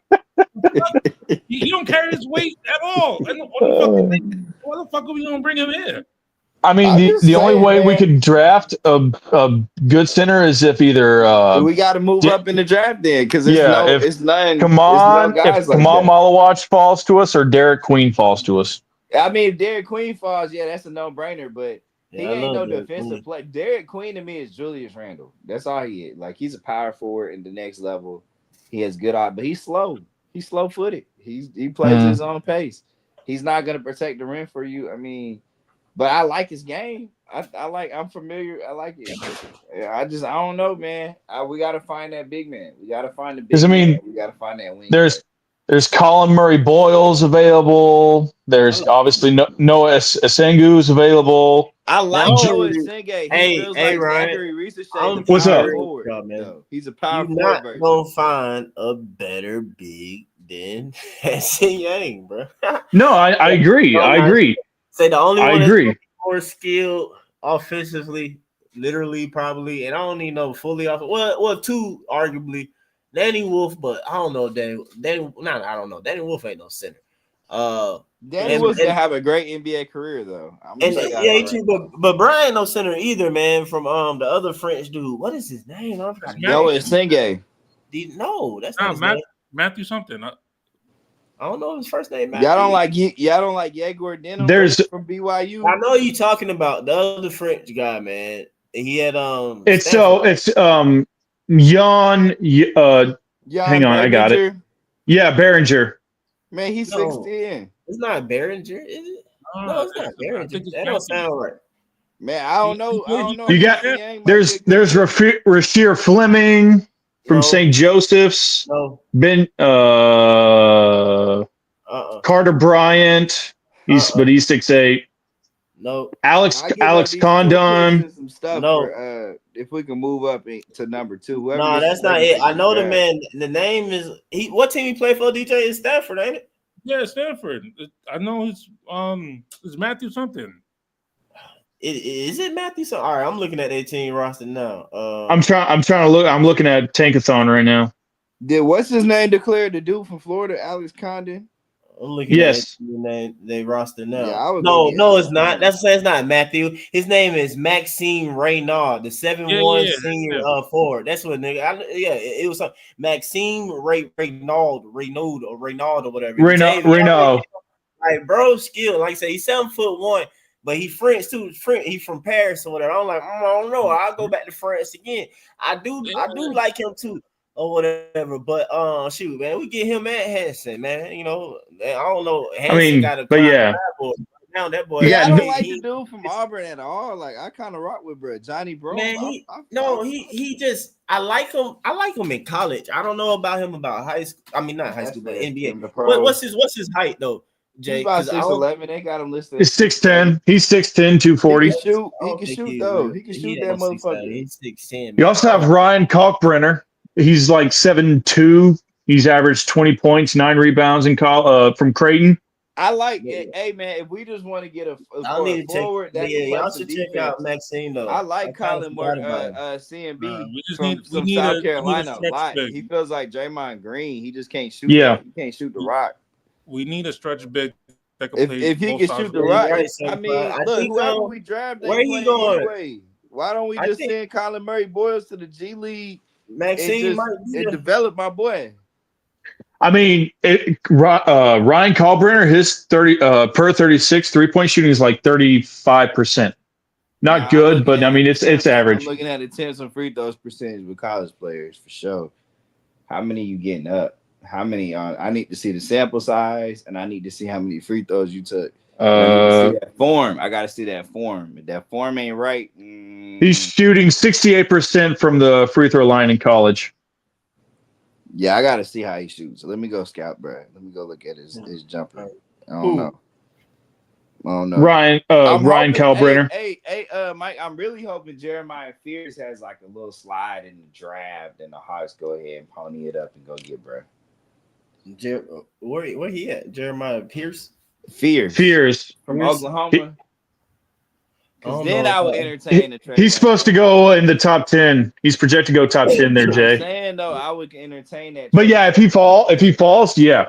Yeah, like because he was 18 years old this year in college basketball. Honestly, Kasparis Yakichonis is not bad either. Nah, he sucks. Bleacher Report got us taking Nolan at 13. Traore. He's raw. I'm not gonna lie to you, RT. I watched Yakichonis. He cannot create separation, man. He's kind of, but he does get a foul a lot. So foul creation is something. I don't know how well that translates in the NBA, but he struggled at Illinois playing. Illinois is a mid-major. He struggled really at mid-major level, turning the corner and getting separation. And I don't really think he's a lead guard. If I was gonna take a guy that was a big league guard, I would just go with Jaeger Demon out of. But Jaeger can't move either. Yeah, but he's 6'9". He reminds me of V. Krejci. He has better passing ability though. And let me ask you this, Jay. What do you think about Liam McNeely? Do you think his shot will translate? I think the same thing about Liam McNeely. He played in a better conference though at UConn, playing in the Big East, and he just couldn't really get a lot of separation. Now, he got hurt a lot too. At the next level, he's not gonna have to really do a lot of stuff. I think he's more like Corey Kispert at the next level. That's kind of his pro comparison. Him and Con Kneppel to me are like Corey Kispert type prospects. I can see that. They can shoot. It's kind of funny because they're all white, but they can shoot. They can take you off the dribble a little bit. They can play solid defense for you. Liam McNeely less so than Kispert and Con Kneppel. But if we're gonna do that, I'd rather just go try and trade for Con Kneppel. Not Con Kneppel. I'd rather try to move up for Con, or I'd just go trade for Corey Kispert. Hey, Mike Rocco Zikarsky has declared.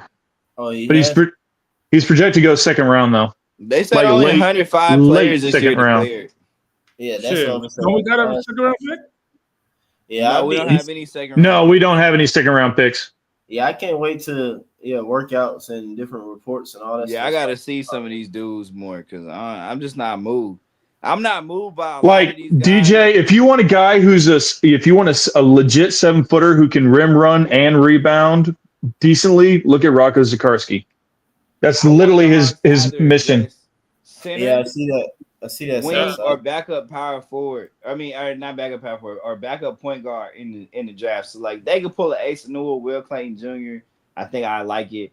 If they want to go Noah Senge and get like an Alex Condon, I could live with it. Yeah, Noah Senge though is really, really intriguing to me because he reminds me a lot of Zach and Giannis. He's just he's closer to like a power forward position like Giannis than he is to the wing. He just can't shoot it. But Zachary Ricochet, I always felt like Zachary Ricochet when they tried him at the power forward needed Zachary Ricochet, the small forward, to cover for him. So we have both of those dudes from France. I think I could tie myself. Well, can we get 3 freshmen on the team? Like, can we get that? Yeah, why not? Just get one of them French kids. They importing all the Africans and teaching them how to play basketball in France. That's all they really doing if we be in the stack. He said, man, yeah, like they all. I don't know, they all first generation French though, man. No, that's what I'm saying. They bring in the they like France. Hey, I'm on NBA. They bring a lot of Africans migrate to France because colonization. There's a lot of French speaking African countries. I think French is they have the most colonies in Africa. I see I call you Matt, but yeah, Jay, we know. I'm just saying you making it sound. They importing that talent, baby. I'm just saying you making it sound like just Hey, Jay, I'm on NBA Draft Room right now, and they're comparing Kasparis Yakichonis to Lonzo Ball. Come on now. Who? Come on now. NBA Draft Room. Now you want to take that in the top 5? No, I'm not saying no. It's because he coming from China, certified. Yeah. I'm just saying Hanson Yang would be a good man. I don't give a damn where you get picked in the draft. Can you play, man? Jokic was drafted during Taco Bell commercial. I kind of want Hanson Yang to stay kind of like a later thing or whatever. I mean, I want us to take him, but I don't really want him to catch fire and climb the draft pick. And they're like, oh, but at the same time, the highest he probably would get is around our first pick. Mike, I got a real question for y'all though. Since it seems like this by the end, who had a better era so far in Hawks history? Joe Johnson or Trae Young? Era? Yeah. Who's been the better player so far in Hawks? Because outside the conference final. Well, let me not insert my own. Who you think? Me personally, it's opinionated. Me personally, I still have. I'm like stuttering to say it because I just know fans like today's Hawks fans or whatever. But I still got Joe Johnson ahead of Trae right now, man. Yeah, I got Joe. Trae hasn't deep. I got Joe. I got Joe too. I got Joe. Because outside of the conference finals run, they did largely the same amount of things, but at least Joe, we were top 4 in the East every damn year. I say yes. And we were making the playoffs every year. We were at least every year. Outside of the conference finals run, they've been the same. They both only had one All-NBA selection, and Joe Johnson was a guaranteed All-Star. And at least the Hawks with Joe, Al, and Josh were going to the second round. That's what I'm saying. It was a guarantee. It was like a guarantee second round, but we gonna lose. It's just like, dang, bro, why y'all niggas gotta get blown out when y'all in second I mean, round? right I'm now still- it's a guaranteed playing, and we've been losing. Yeah, right. Was Jaja Pachulia on that team with them? Yes. Hey, I mean, to be real though, more of Joe Johnson teams would have been a play-in team though. You know what I'm saying? So you think so? What you mean? I know so. If we would have had a Because they play-in were winning team, 50 games. The first one, one, was winning 50 the series games. against Boston, the first one in 07 and stuff would have been a play-in team. It was an 8 seed, bro. Yeah, but like that was it. They weren't the Joe 8 seed again until we lost Johnson Joe had Johnson, better right? players around I'm him saying than what Trey seed bro, had. we would have had to be 6 or higher though every other time though. So Right, if but we I'm were- saying all those teams that Joe had, we were always 6 or higher. Oh, okay, Yeah. well, that's fine. But, I mean, We were 3 seeds, we were 4 seeds, we were 5 seeds. We won 6 games several times now. We ain't never. I don't think we was ever 4 though. We We were were 4. We were 4 a couple times. We were 4 when we played in the Miami. first round. We might have. When we We beat had home court Miami and we advantage played against LeBron. So LeBron's we had first home MVP, court we against were the the Bucks 4th in seed. Miami, I think, right in the first round. So And we were the we 4th got seed. Joe Johnson. We got Joe Johnson in the 2007-2008 season.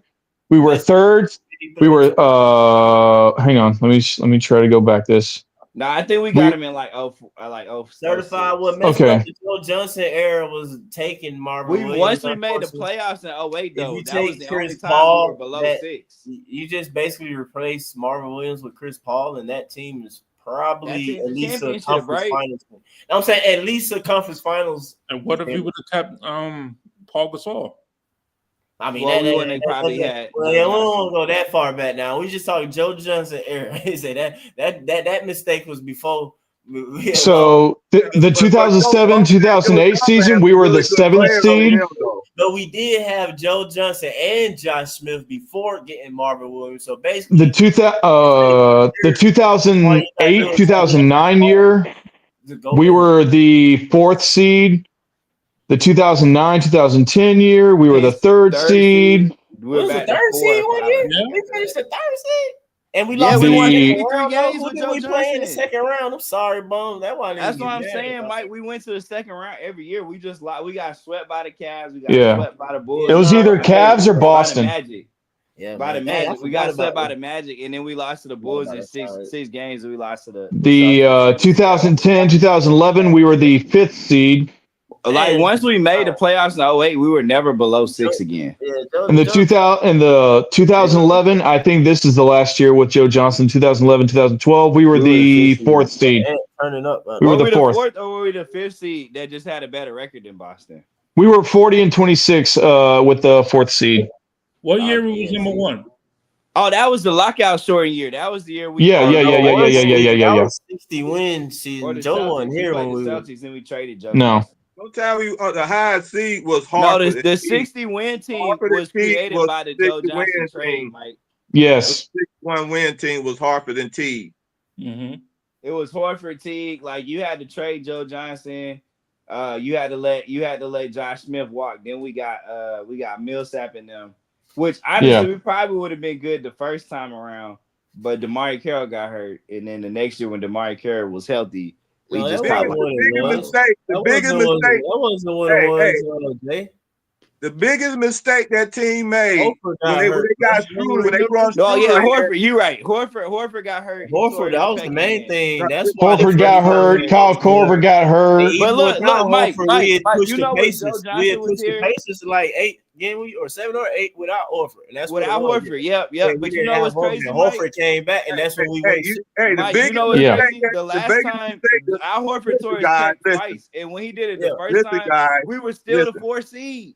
Yeah. Listen, guys, the biggest mistake they made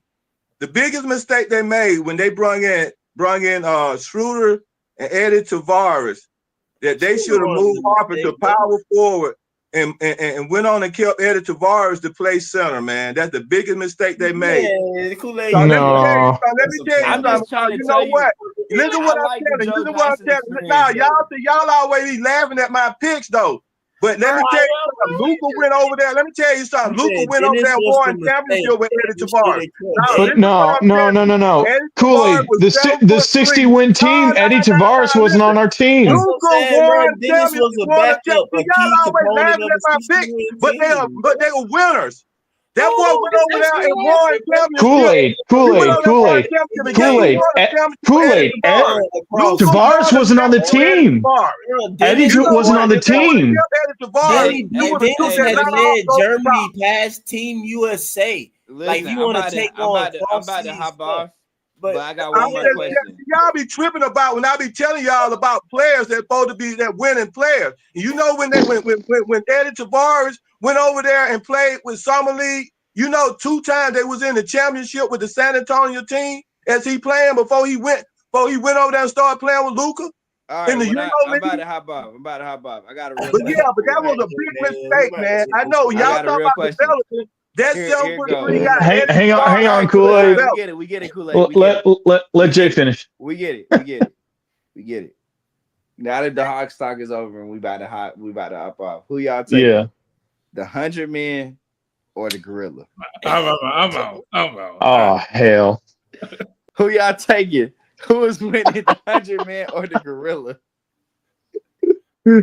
Man. Oh no.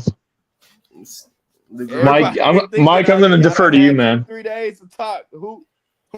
Who's winning the 100 man versus the gorilla? Say Willie B would beat down all on, man. Man. Oh man. Oh, yeah, I put my money on Willie B, bro. I'm taking the gorilla for sure. Yeah, I was about to say I'm gonna take the gorilla. 100 men eventually with bare hands would do it. It's just how many niggas gonna die to do it. What you mean? What do you mean, Jay? He said eventually gonna do it. No, he's not, man. 100 people would definitely, because I thought about it. You got to surround the gorilla. You can't attack it in waves. You got to surround it. You got to bomb rush it all at once. No. Yeah. This is what you got to do. You have to. What are you talking about? No. See, now you got that's not gonna work. You gotta surround that motherfucker and attack, bro. All at once. The first Yeah, surround and attack, bro. Up against that gorilla is going. You're going to see the most brutal murder you've ever witnessed in your life. Well, I just said and half of those dudes, once that gorilla, what do you think bomb rushing mean? Are going to Jay? bitch up. Jay, what do you mean bomb rushing mean? Like in a single file line? Like we just gonna? No, I'm sitting here like if you surround the gorilla in a circle, that's step 1. Well, that's what I'm saying. And then bomb rush. No. I think you gotta wait for the gorilla to charge at you, and when the second it picks an angle, you gotta jump on it. Hey, Mike. Gorillas are gorillas are low key fast, bro. They quick, bro. But I'm saying though, if you surround it right, if you surround the gorilla, he's gonna pick a side to attack. He's gonna just charge at people. No, yeah. But when he charges, you gotta jump on it. Jay, but listen though. Oh man. Just your hands though, that's the key. You only have your hands. You only got your hands and your feet, and if you want to, human teeth, all right, your human mouth, okay. like do you know what like just a gorilla, like what they made of, bro? Like I don't know. They said their skin is 12 times thicker than our skin. Somebody do figure out with their bare hands how to even like scratch them, bro. Like 50%, 70% dead. You feel me? So it's just like, yeah. Bro, like, the only reason why humans do anything is because we can think and we go create some crap, plot, sneak, make a trap, and do it. That's why. It ain't finna be no bare hand straight up, man, with no stuff, bro. Like, man, y'all crazy, bro. You really gonna murk everybody, bro. Like, then he ain't getting tired either. Like I said, your best bet is all 100 just jump them at one time. But like, you gotta think about it. Like, how you gonna penetrate? All you gotta do, the best bet is just like, I don't know, bro. You gotta stump him out. You gotta stunt the gorilla out. Man, he gonna be blind. It's gonna be all you can do. If everybody falls on that gorilla, he's not gonna. He's gonna suffocate. And then you can't even hold. I don't know, bro. I haven't thought to kill the gorilla. No, because gorillas can use like bark and wood and like twigs and shit like that to use as weapons, bro. They can pull out. Apparently, they can pull small trees, clean out the ground. But I'm saying, they don't need to necessarily do that. If they get that, that's just proving even more of the point that this is silly because you're talking about they can do that. So what do you think they're gonna do with your bone? So if they can pull a tree out of the ground, that means he can easily pull an arm out of a socket. Like I don't necessarily have to fully beat you. Like I ain't punching you. Pulling arms out of socket, like one limb out of that. You're done right now. That's one. I'm just gonna tell you, Mike, the first few people on, that bro. Gorilla gets his hands on are gonna get brutally murdered. Like, Oh, I yeah. think half the crowd right there is gonna reevaluate the position. But I think if they are fearless and they are dedicated to the mission, they're gonna take the Gorilla. No, I mean that's what I'm saying. Even saying the dedication part or whatever, that's not gonna work, bro. That's not gonna work. The dedication part of being a human, bro, is the ability to pause for a moment and think about it. Like that's not happening right now. You just in the midst, right? You feel me? So it's like, okay, sacrifice 20. Pause for a moment. Let's reevaluate and think about this, and then they can go come back with a gun. It's just simple as that. That's how you learn as a human being. You're not coming back with your bare hands. It's just simple as that. So, yeah, bro, you're not fighting no gorilla. Oh man. Bro. Shit. I don't understand. Bro, you're not fighting. Why is the gorilla? Why is okay? Listen, Yeah. Mike. If I said I don't think 100 he gonna man fight a versus lemur, lion dog. or You gonna a fight a tiger, lemur, Jay? right? People would say they'll take the 100 man over the lion and the tiger and all that. Anything with 4 legs, they gonna take it. Even a bear, right? I think people think they can beat a bear, but for some odd reason, the gorilla is where people are drawing the line and saying 100. Yeah. I'm not that guy either, though, bro. Again, though, humans conquer animals because of like our mind, the mental capacity to because of weapons. Think about this and create something to like, do the Yeah. That's why. You know what I'm yeah. saying? But if you're talking about like, no, you're not finna walk up to no lion. Yeah. You know what I'm saying? And hand-to-hand combat, you feel me? And fight the lion. Like, no, nigga, you dead. Like, what is you? Is you like, bro, you dead. Like, your hands, your teeth, nothing can even hurt him to even begin with. Like, what you look like biting the lion, bro? Like, what you doing, bro? 100 Like, people even can, but see, a lion and a wolf and those things are different because once it jumps on one person, it's vulnerable. It can't maneuver like a gorilla. A gorilla can, bro. Like, let's be real though. Let's be real though, Jay. Let's be real, Jay. Let's be real though. We ain't even gonna talk about this crazy stuff. Let's just bring it down to just a dog. You feel me? It's a Rottweiler. How many niggas is gonna sit there and fight a Rottweiler? You not. You usually turn away and run, or you be like, well, I shoot that mother. You know what I'm saying? Like, no, I have seen a nigga tank. I've seen a nigga tank a Rottweiler. If life actually depended upon it, that might be realistic to come out of though. But you gonna come out of it messed up too though.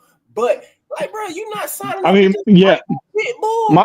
You're not finna fight Mike's got a point. If we can, because humans can formulate and come up with plans to overcome and win. So, but yeah, Jay, to your point, the first 50 motherfuckers are dead, man. Quick, but I'm saying to minimize, we can do it with maybe 30 casualties.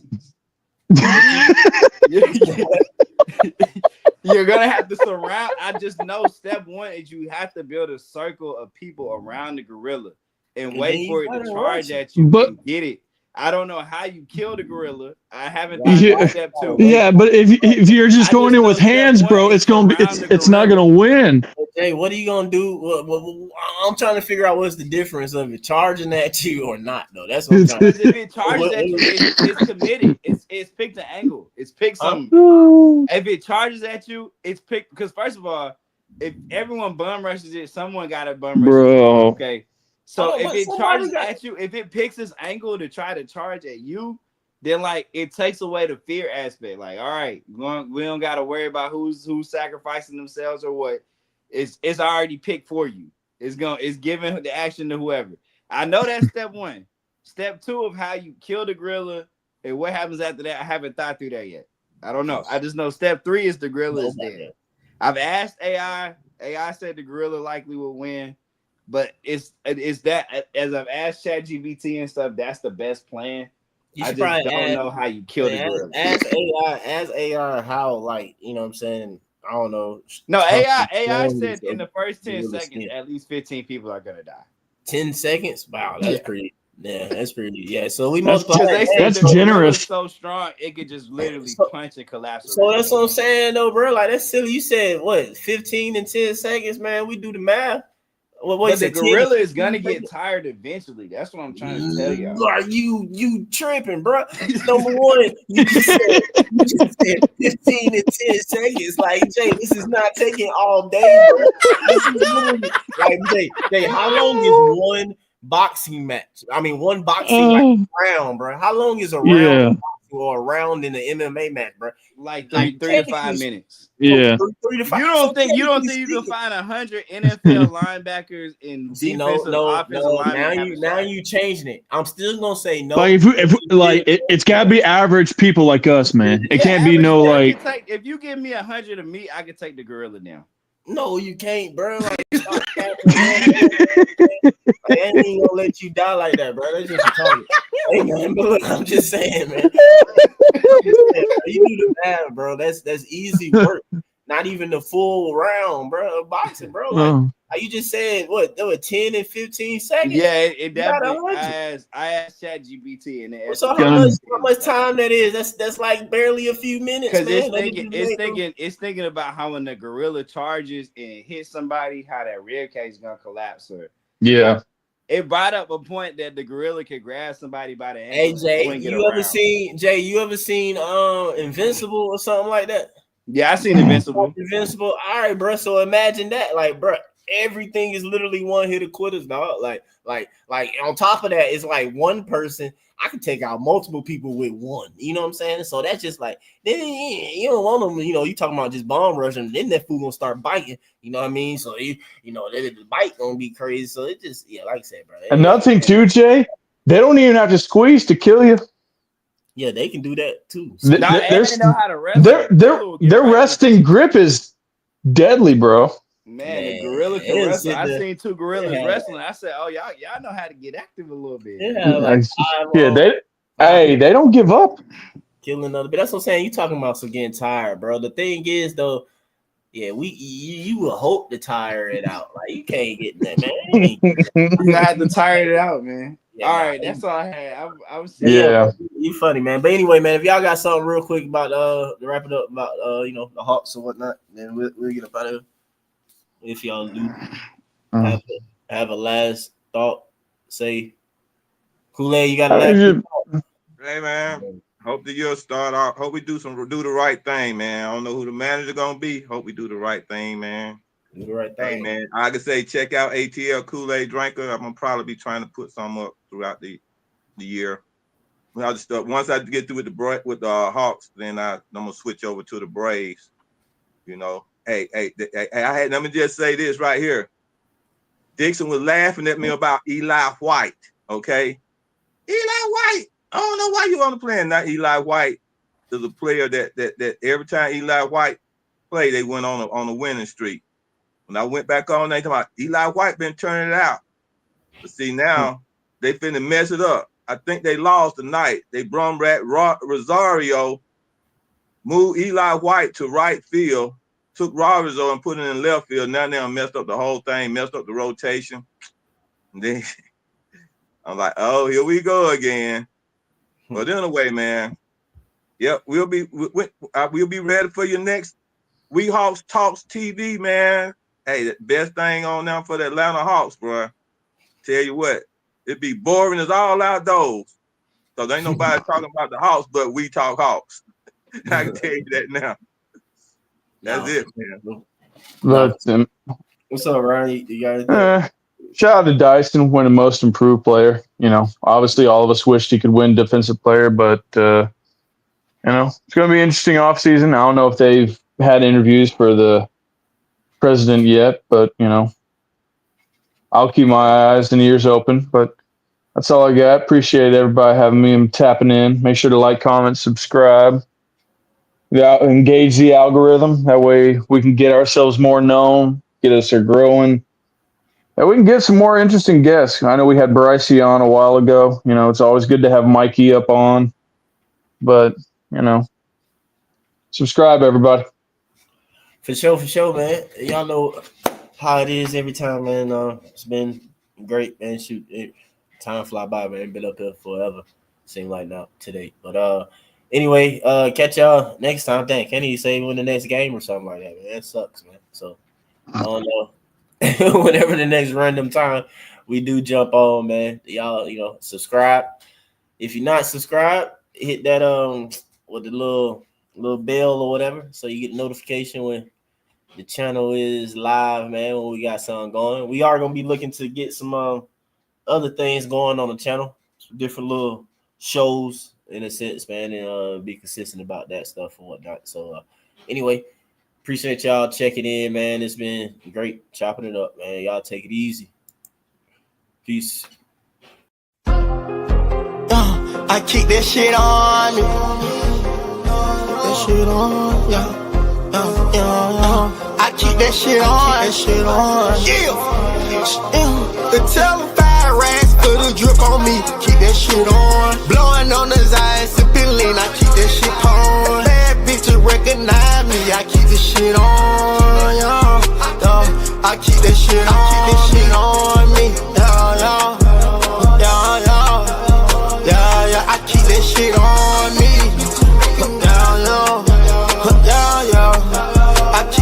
I keep that shit on.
I keep that shit on me.